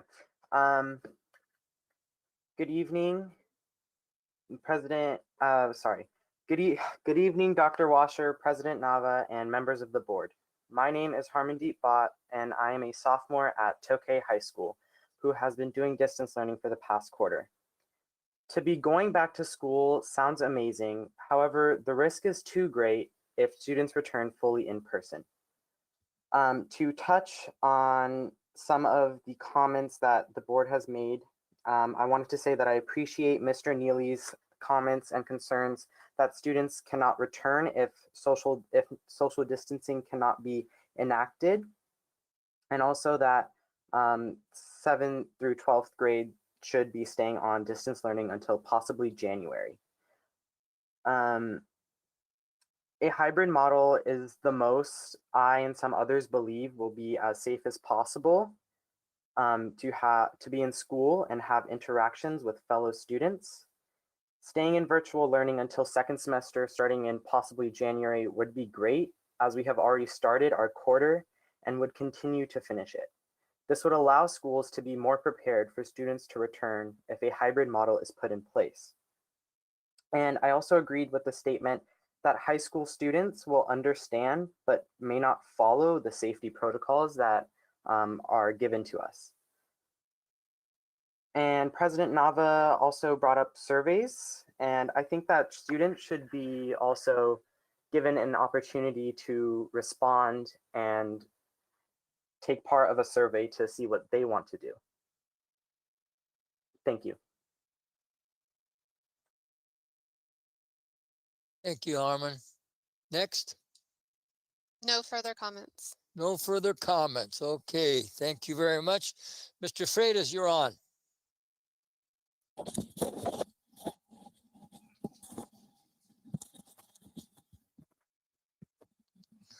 Thank you, President Nava. I appreciate everyone who spoke tonight, especially the last speaker. It's now 10 minutes after 11. This is a high school student that stayed up to give his 2 cents, and I can't thank everyone enough for this. I also like to thank my colleagues and staff for all their hard work on this report item. It can't be stated enough that the times that we are in is unprecedented. The results of what we're doing is devastating. It's devastating to our children, devastating to their education. But on the flip side, the virus that we're fighting is deadly. And what the staff is asking for is a unprecedented remedy for like districts. No district in the state of California in the red is moving into this direction for an all-in. Follow up with that, no district in the orange, our size in the state of California is moving in. And since no districts in the yellow, obviously that. So what we're talking about is something absolutely unprecedented. And we somehow are faced with a hybrid system that nobody likes. Teachers, the board. So this board has been faced with two choices, either continuing with distance learning or an all-in situation. And I appreciate hearing about the teacher survey and the suggestion of a survey going forward. Just informally, my survey today, we had 15 speakers, one of which was in favor of opening the schools as soon as possible. I also appreciate the information from the teacher survey that 1/3 of the teachers have individuals or themselves who would be at risk or would be contacted by the employee to go home. And I would imagine that that number is not too far off from what we would see in our everyday situation for Lodi. I appreciate the concerns about reclosing. We've heard about mistakes being made, infections running rampant, and schools having to close. And of course, then instead of no distance learning, there'd be no instruction for a minimum of 14 days and even longer. But I do also know that playing the blame game, bashing one another is not the way that we're going to get through this. And attitude, I heard last night said very well, is the one thing that we can control every single day, even when everything else is out of our control. I also appreciate the irony that was brought up. How can restaurants be at 25% and our classrooms be at 100%? How can we hold a meeting that we're wearing masks, staying 6 feet apart, using headsets, not allowing the public in, but we're going to somehow put 2,000 kids on a campus? And how can we imagine there's a child immunity? Or isn't it better explained that because we have isolated our children and protected them by keeping them at home, that is why the child COVID rates are so low, because we did something right. So once again, my vote last meeting was to support the staff plan because it was the quickest way to move forward. But I am never going to cut corners. I am never going to be risk children's life. This board and every single member of it is champions of each and every one of your safety, and we want nothing but the best. So we were requested to set out on a thoughtful, methodical, and logical plan, and I support that entirely. And I still support doing this, but I am not going to rush to move kids into classroom until I'm convinced it's safely. I am not satisfied with the plans that we have going forward. As Mr. Neely pointed out, that we are going to be able to run a class without social distancing. I am absolutely not satisfied with that. Also, special concerns are going to have to be done for a permanent distance learning option and our special education students so that things can be done. But I do want this course to move forward. I'm of the age that I remember when we put a man on the moon, and we didn't plan that on Friday and have it happen on Saturday. That this stuff is difficult. It's going to take a long time to do. And that is why I'm in favor of moving forward. But I also in no way am going to risk and jeopardize people's lives. And that is not what this board, people on this board want to do. That I will proceed and have kids come back in either another hybrid model or all in only when I am absolutely positively satisfied with their safety and the safety plan in place. Thank you, Mr. Nava. Those are the comments I have tonight. Thank you, Mr. Freitas. Okay, we'll go on with the agenda. The next three reports will be on the next board agenda.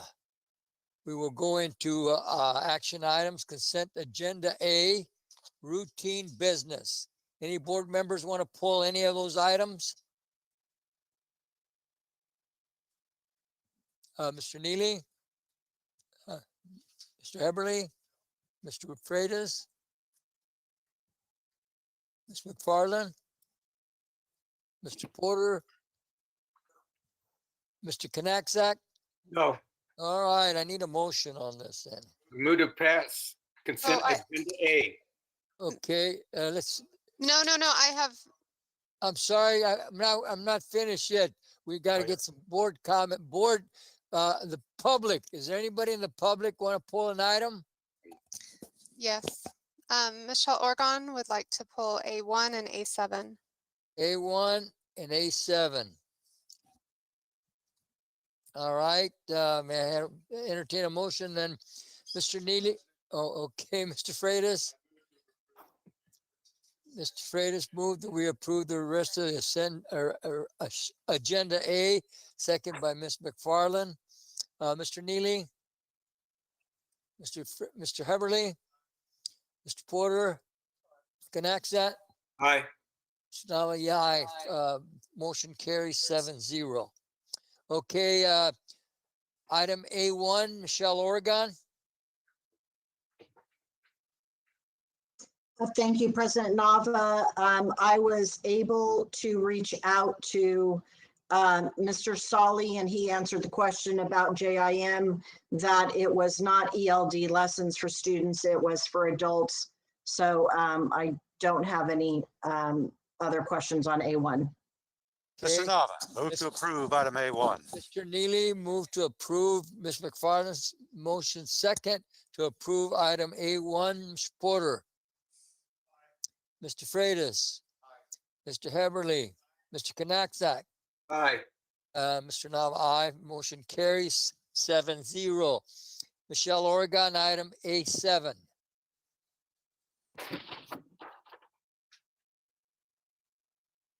Thank you, Michelle. Yes, on A7, and I'm sorry I was not able to get an answer to this. This application for our state preschool teachers, do I understand this correctly that we apply for this each year through Mr. Nava to, I believe it's Mr. McGregor?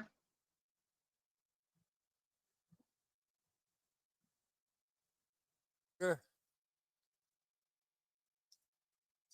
Yes, this is a Go ahead. Can you hear me? Yes. Yes. Okay, can y'all hear me? Yeah.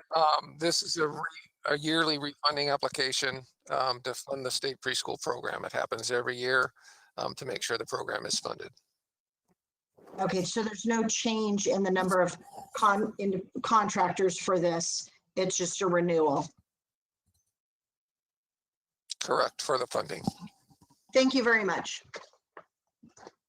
Yeah, No motion. other. Move to approve item A8. It's Mr. Neely move to approve, second by Ms. McFarland. Mr. Porter, Mr. Freitas, Mr. Heberly, Mr. Knacksack. Aye. And Mr. Nava, item A7 passes 7-0.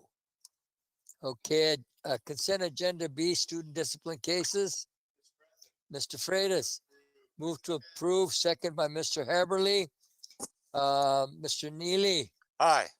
Mr. Porter, Mr. Conexat, Aye. Ms. McFarland. Aye. Now aye. Motion carries 7-0.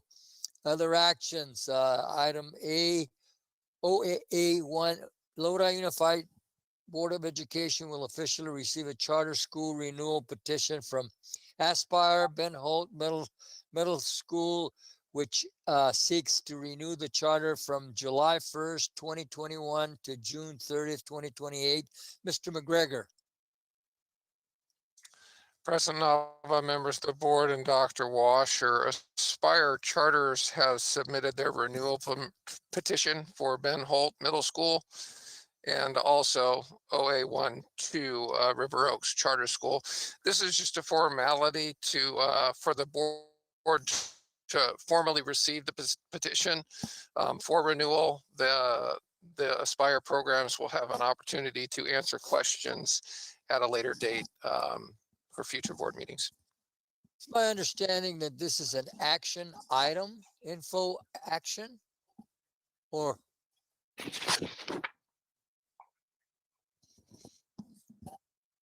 Correct. So you're just officially receiving the renewal petition, and as I said, the Spire will make themselves available for you to ask questions about the renewal petition at a later date. I didn't catch it from Mike. You can direct me on this. This is an action item. Okay, we need a motion on this. Move to approve. Mr. Neely moved to approve. Ms. McFarland second that we approve this item on the charter school renewal. Mr. Porter. Mr. Porter. Mr. Freitas. Mr. Heberly. Mr. Knaxat. Aye. Mr. Nava, aye. Motion carries 6-1. Lodi, item A2, AI2, Lodi Unified Board of Education will officially receive the charter school renewal petition from Aspire River Oaks Charter School, which seeks to renew the charter from July 1st, 2021 to June 30th, 2028. Mr. McGregor. Same thing. This is the elementary school River Oaks charter, and again, they're looking to receive this petition Okay. for renewal. I entertain a motion. Who's that? I didn't hear. Who Move to approve. Okay. Connection. Mr. Canax said second the motion. Ms. McFarland moved to approve. Mr. Porter. Mr. Freitas. Mr. Heberly. Mr. Neely. Aye.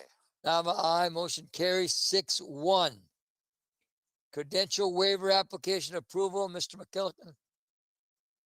It's automatic, it's SOP, action item. Entertain a motion, please. Move to approve. Mr. Neely moved to approve. Mr. Heberly second the motion. Mr. Freitas, Ms. McFarland, Mr. Porter, Mr. Knaxak, Aye. and Mr. Nava, aye. Motion carries 7-0.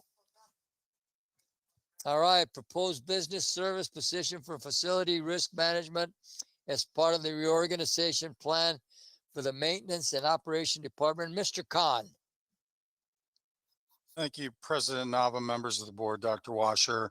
This is a return of the item where business services is recommending combining or adding to the existing Director 1 of Facilities and Planning the work of a director of risk management to handle only the operational risk of the district.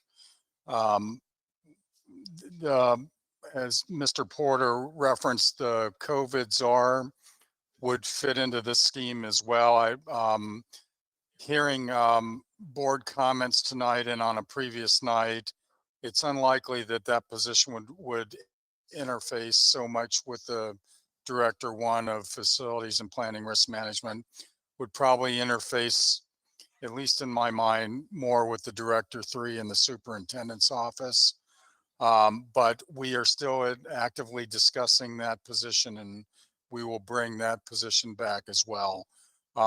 Regardless of the board's decision tonight, it's likely that that COVID czar would be incorporated into this org chart. Be happy to answer any questions.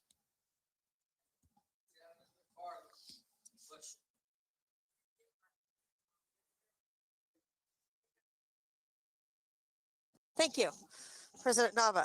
Couple of questions. One is I would never want to see the temporary or the interim czar position added into this. I see them as very separate, in my opinion. This is long range and does a multitude of things where I feel like that czar position needs to really focus. As we've all heard tonight, COVID is a large moving object. Secondly, we have $90+ million in the general fund.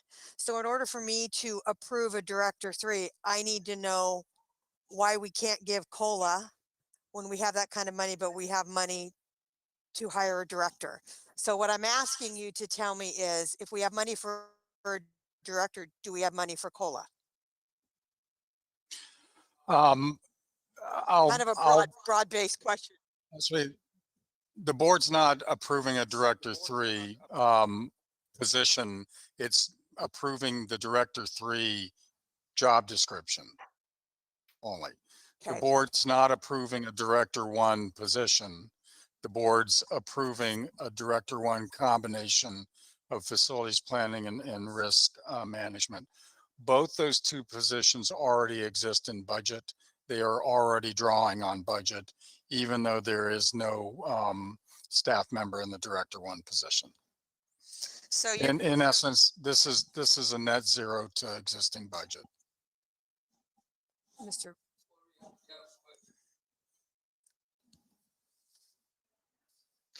Yeah, when I didn't propose, we all talked about having one individual that was in charge of the pandemic and would be dealing with us on a one-to-one basis. So for information, coordination with facilities, tracking of disease tracking and so forth. I can go on the job description for that. And then we're bringing in this new position here, or we're just listing it. This is a slippery slope. First we list it, then we got to fill it. And right now you're budgeting for it, or you already have. I cannot, in good faith, when we're telling our employees that they cannot foresee any raises or COLA, and at the same time we're adding in positions. Don't bring me any new programs. Don't bring me any new positions until we take care of our existing employees. I will never vote for a new computer program or for a new position or even a description of a program, because I know where this is going to head. And even though you've budgeted for it, that is money that could be used in other places. And we're going to need it according to everything that you've told us. So I will vote no on this because I know where it's headed. You're coming in very benign with it, which is great. But eventually down the road, we're going to bring somebody in, and I don't want to deal with that. So I just want to kill it right now as we have it laid out. Okay, Mr. Knaxat, comments? I don't have a comment. I'm ready to vote. No comment. Mr. Neely? Come back to me. No comments. No comments. Mr. Eberly? Yes, I do. Okay. So last time you said that the position was budgeted, but nobody was in it. And tonight you said that we're drawing on it. How could we be drawing on it if there's nobody in the position? Did I mishear? It's incorporated in the budget. It just, the Director 1 position dollar amount or allocation falls out every year since October 2018. So it is a budgeted item. I totally get that. But there is currently no one in that position. So once somebody goes in that position, then we will start drawing. So of course, then it will cost us more money. Am I encapsulating that correctly? it will not increase your existing budget, that one position. But the money would no longer fall out. It would go to the Exactly. individual. Thank you. I um, I really envisioned the risk manager and the temporary COVID person being two different, not one and the same. Is that how you envision it, Dr. Washer? Yes. Okay. Yeah, I think that someone to track the paperwork and all the goings on of what COVID is going to bring to us, it's already graced us plenty. Yeah, I'm pretty lukewarm to this in its current form. So I would probably, I just don't see anything that tells me, yeah, this is a great idea. Or this is the solution that we were looking for. So thank you. I'm done. Mr. Freitas. Come back to me. Ms. McFarland. Thank you. I'll finish my thoughts. I'm not completely opposed to it. I'm still not quite understanding what this does amazingly for us compared to when we didn't have it in place. And when we have a $90+ million surplus, if I was a teacher and I saw that, or an educator, or someone that was told, or a CSEA member, that you couldn't have a raise or an ongoing raise, I would want to know, how does that need to look in order to get me my COLA or get me my percentage of a raise without adding management? So I guess that's my question, Mr. Khan, is can you explain to me why we're in need of this, but we can't, and this would be an ongoing expense, I'm assuming, but yet we can't give somebody else COLA. And I'm not asking for one or the other. I'm trying to justify it in my head, because that's the question. When you see that dollar amount sitting, I know I have a pretty good understanding, I believe, of why we can't. But when we're bringing a so-called management position to us, it doesn't sit well.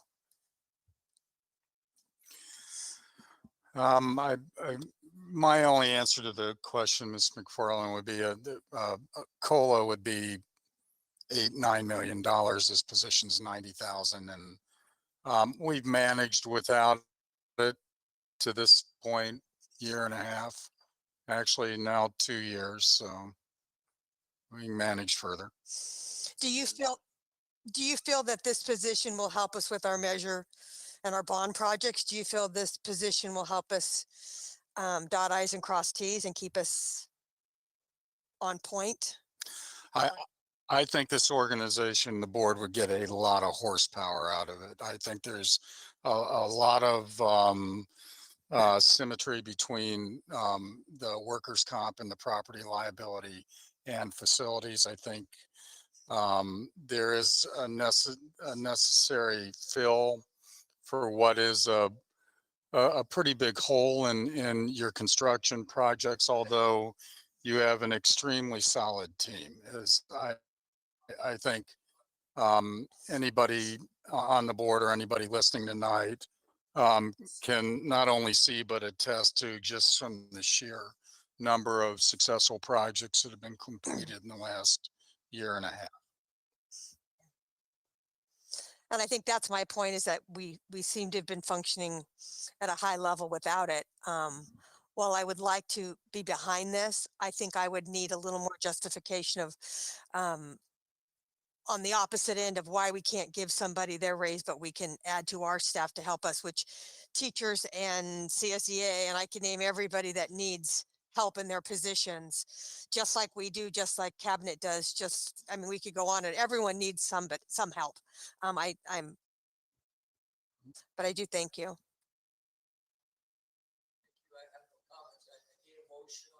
I do have a public comment.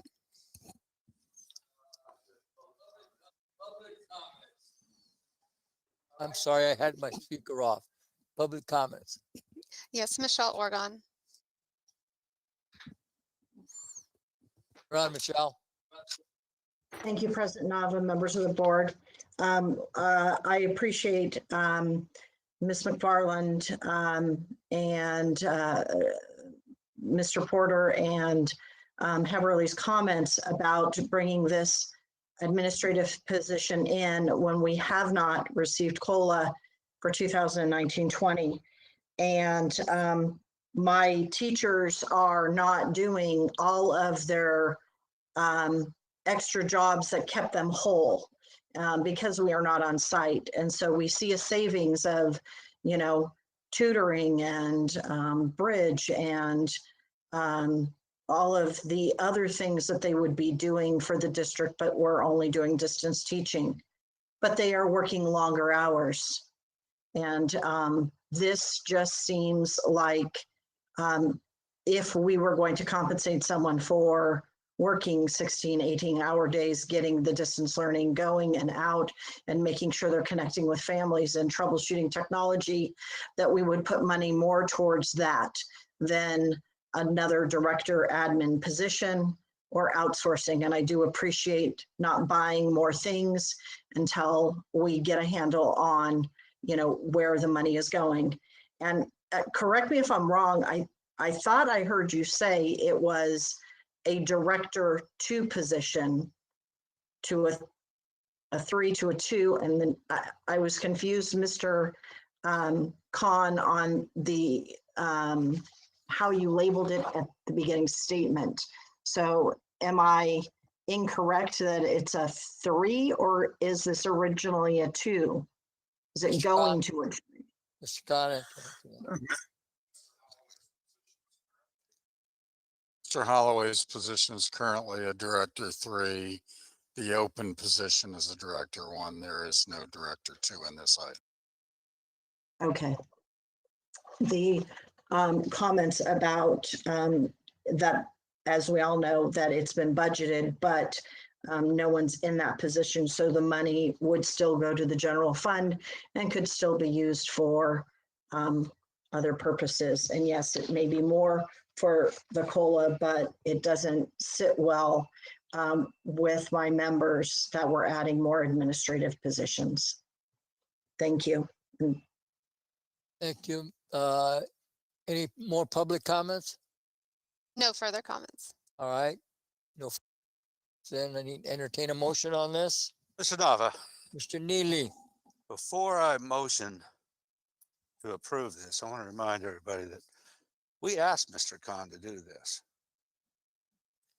We said on many occasions he's spreading himself too thin. So he's done what we've asked him to do. And I think that we should back up what we asked him to do and support him. So with that, I move that we approve this motion. Here, a second. I'll second it. Been moved by Mr. Neely, second by Mr. Knapsack, that we approve this position as the facility and risk management. Board vote, Mr. Heberly,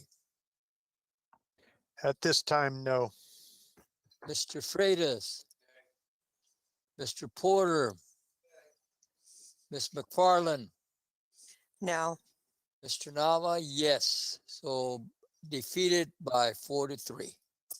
Okay, let's go to item OA15, Resolution 2020-72. Board of Education of the Lodi Unified School District prescribing terms and authorizing the issuance of election of 2006 series to 2020 bonds. Scott. Thank you, President Nava, members of the board, Dr. Washer. This is the resolution for the board's sale of 10 million Measure L bonds, the proceeds of which will be used to offset the cost of the stormwater pump that's adjacent to your McNair property and will be eventually constructed into the levee there, as well as the matching side of the ag complex grant that the district has been applying for the last couple of years. The district did very well on that application this year. I think we missed it by half a point. We scored a 116. The lowest funded project was 116.5, and the funding source actually restored our application for next year's on their own. So I think we're doing very well there. I'd be happy to answer any further questions. Any questions? Mr. Knapsack, any questions? No, no, I don't. Okay, Mr. Porter, Ms. McFarland, Mr. Freitas, and Mr. Heberly, Mr. Neely. No questions. I need a motion on this. Move to approve. Okay, it's been moved by Mr. Freitas, second by Mr. Neely to approve. Mr. Heberly, Mr. Porter, Ms. McFarland, Mr. Knapsack, Aye. and Mr. Nava, aye. Motion carries 7-0. Personnel matters, approval of certificated and classified personnel matters. Any board comments or Mr. Freitas? Been moved by Mr. Freitas, second by Mr. Heberly to approve personnel matters. Mr. Neely, Aye. Mr. Porter, Ms. McFarland, Aye. Mr. Knapsack, Aye. and Mr. Nava, aye. 7-0 to approve personnel and personnel matters. Communications, do we have comments from employee group representatives? Yes, we have 3. All right, First is Michelle Oregon. Michelle Oregon, you're on. Thank you, President Nava, Dr. Washer, members of the board, public, and teachers who are still hanging on and listening to the board wrestle with these tough decisions. We heard some interesting comments, and we really are worried about several things going forward. But before we talk about the worry that most of which I addressed earlier, I think the recognition of our administrators, our lunch service people, our bus drivers, and everyone in the transportation, we really appreciate. They have kept things moving, kept us on track. We really appreciate their support when things haven't worked to try to solve problems on sites, as they all have been different. So thank you, administrators, lunch service, bus drivers, transportation. Thank you so much for all that you've done to support our students in distance learning. As we focus on that, I'd like to just acknowledge that there are some angels out there as the rates have gone up of COVID in our area and our families have gone on quarantine because of COVID. We do have members that have been working very hard to make sure that our students who are quarantined with their parents are not food deprived. You have people from lunch services, transportation, our paras, our teachers that are delivering at the doorstop meals to families from our lunch service. We have people in our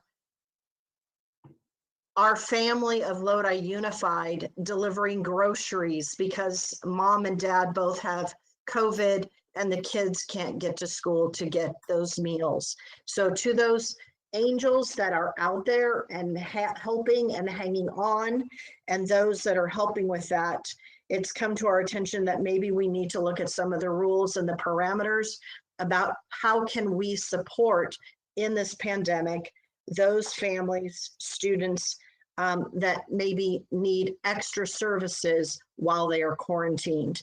I loved everything that the counselor shared today, and I have heard that some of our community liaisons have helped bridge the gap with testing and finding resources for families quarantined.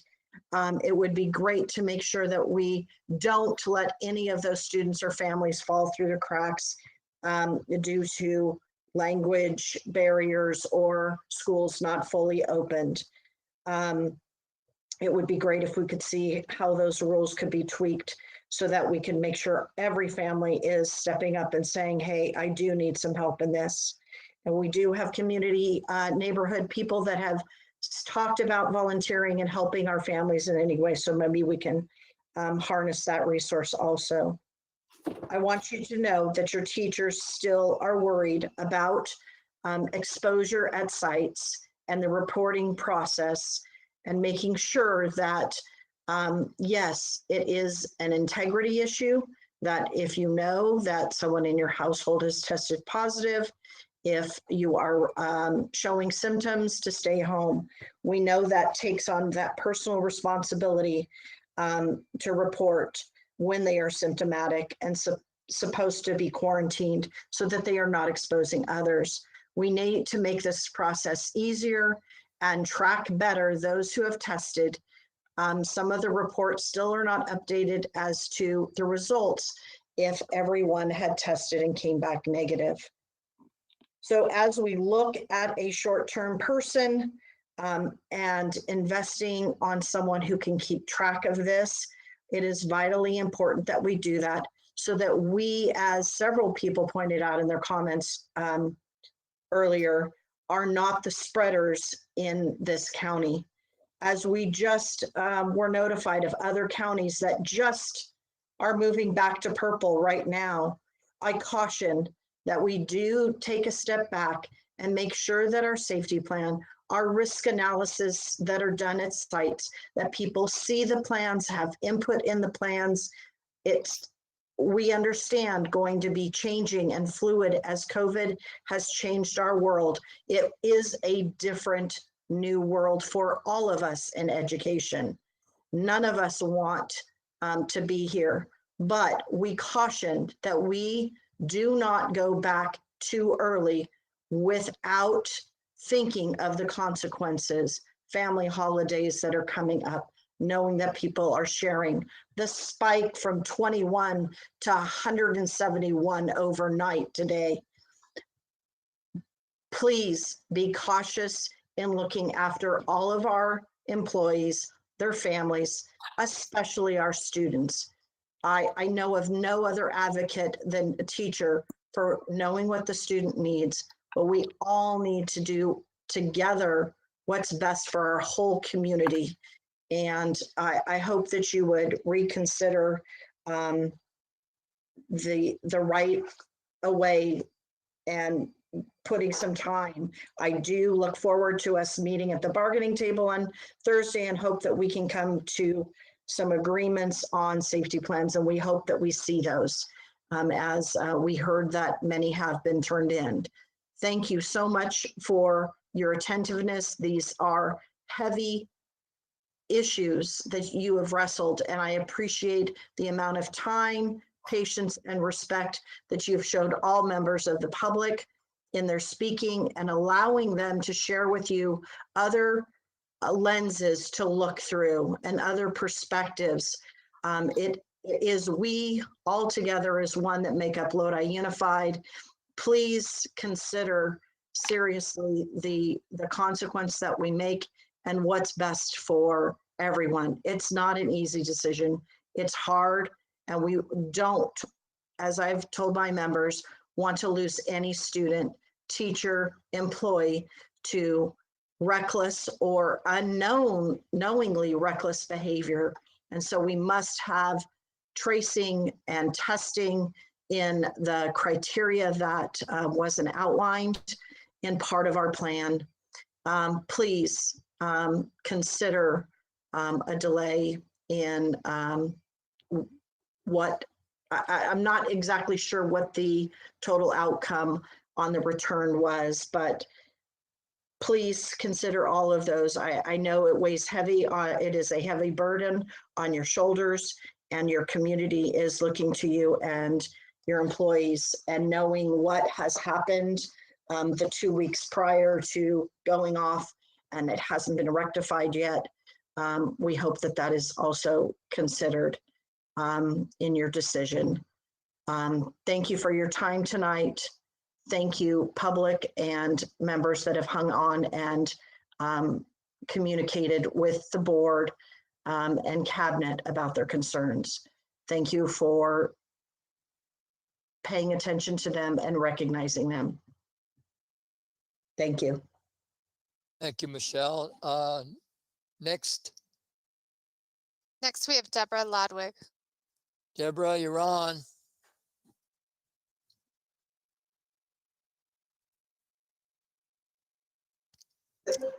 Thank you. Okay, I think you can hear me now. Yes. Excellent, excellent. It is getting late. I just want to touch on a couple of things. I want to thank the board members tonight and the board in general for recognition of the food service workers and our bus drivers. Your kind words about the important work that they do every day were very kind and heartfelt, and we appreciate that.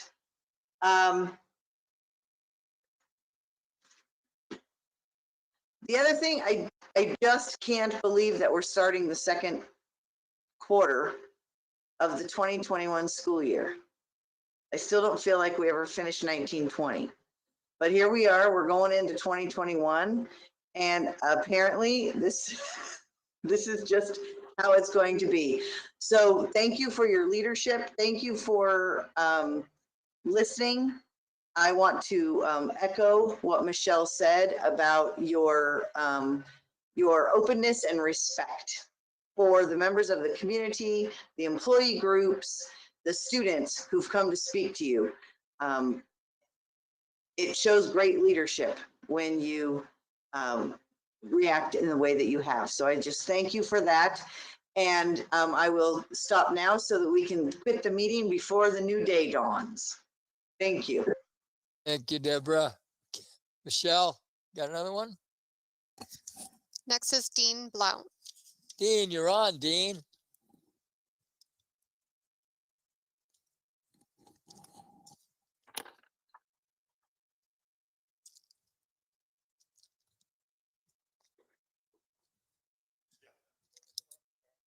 Dean, are you on? Thank you, President Nava, Dr. Washer, and members of the board. Sorry for that delay. I'm having some muting issues. These have been and continue to be trying times, and I don't envy the decisions that you have to make in the upcoming months regarding reopening schools. And I want to thank you guys for the time and consideration you put into it and the midnight oil that you're burning this evening. Through this all, I'd like to invite you to look for the silver lining. We've had the opportunity to reflect on some things that we've been doing. Some of the students have been doing very well under distance learning, while others clearly haven't been doing as well as we would like. And I'd like you to reflect on the things that have worked and keep them around. We have a number of, as a school psychologist, I know that we have a number of students with social anxiety who are doing well with distance learning. And I think for going forward, we have some students who would continue to benefit from that. I believe that we need to keep that as an option for them in the future. Clearly, we have students that haven't been doing as well with distance learning, and we need to refine what's been going on. And I know for our special education students, primarily the special day class students, getting them back to class is going to be crucial for their education. I know that you've taken that all into consideration, and I appreciate the time and consideration that's gone into that. I want to thank our school counselors for their presentation tonight. I hope they were able to answer your questions. I know that questions were brought forward a few board meetings ago. I value the questions that Mr. Porter and Mr. Heberly had.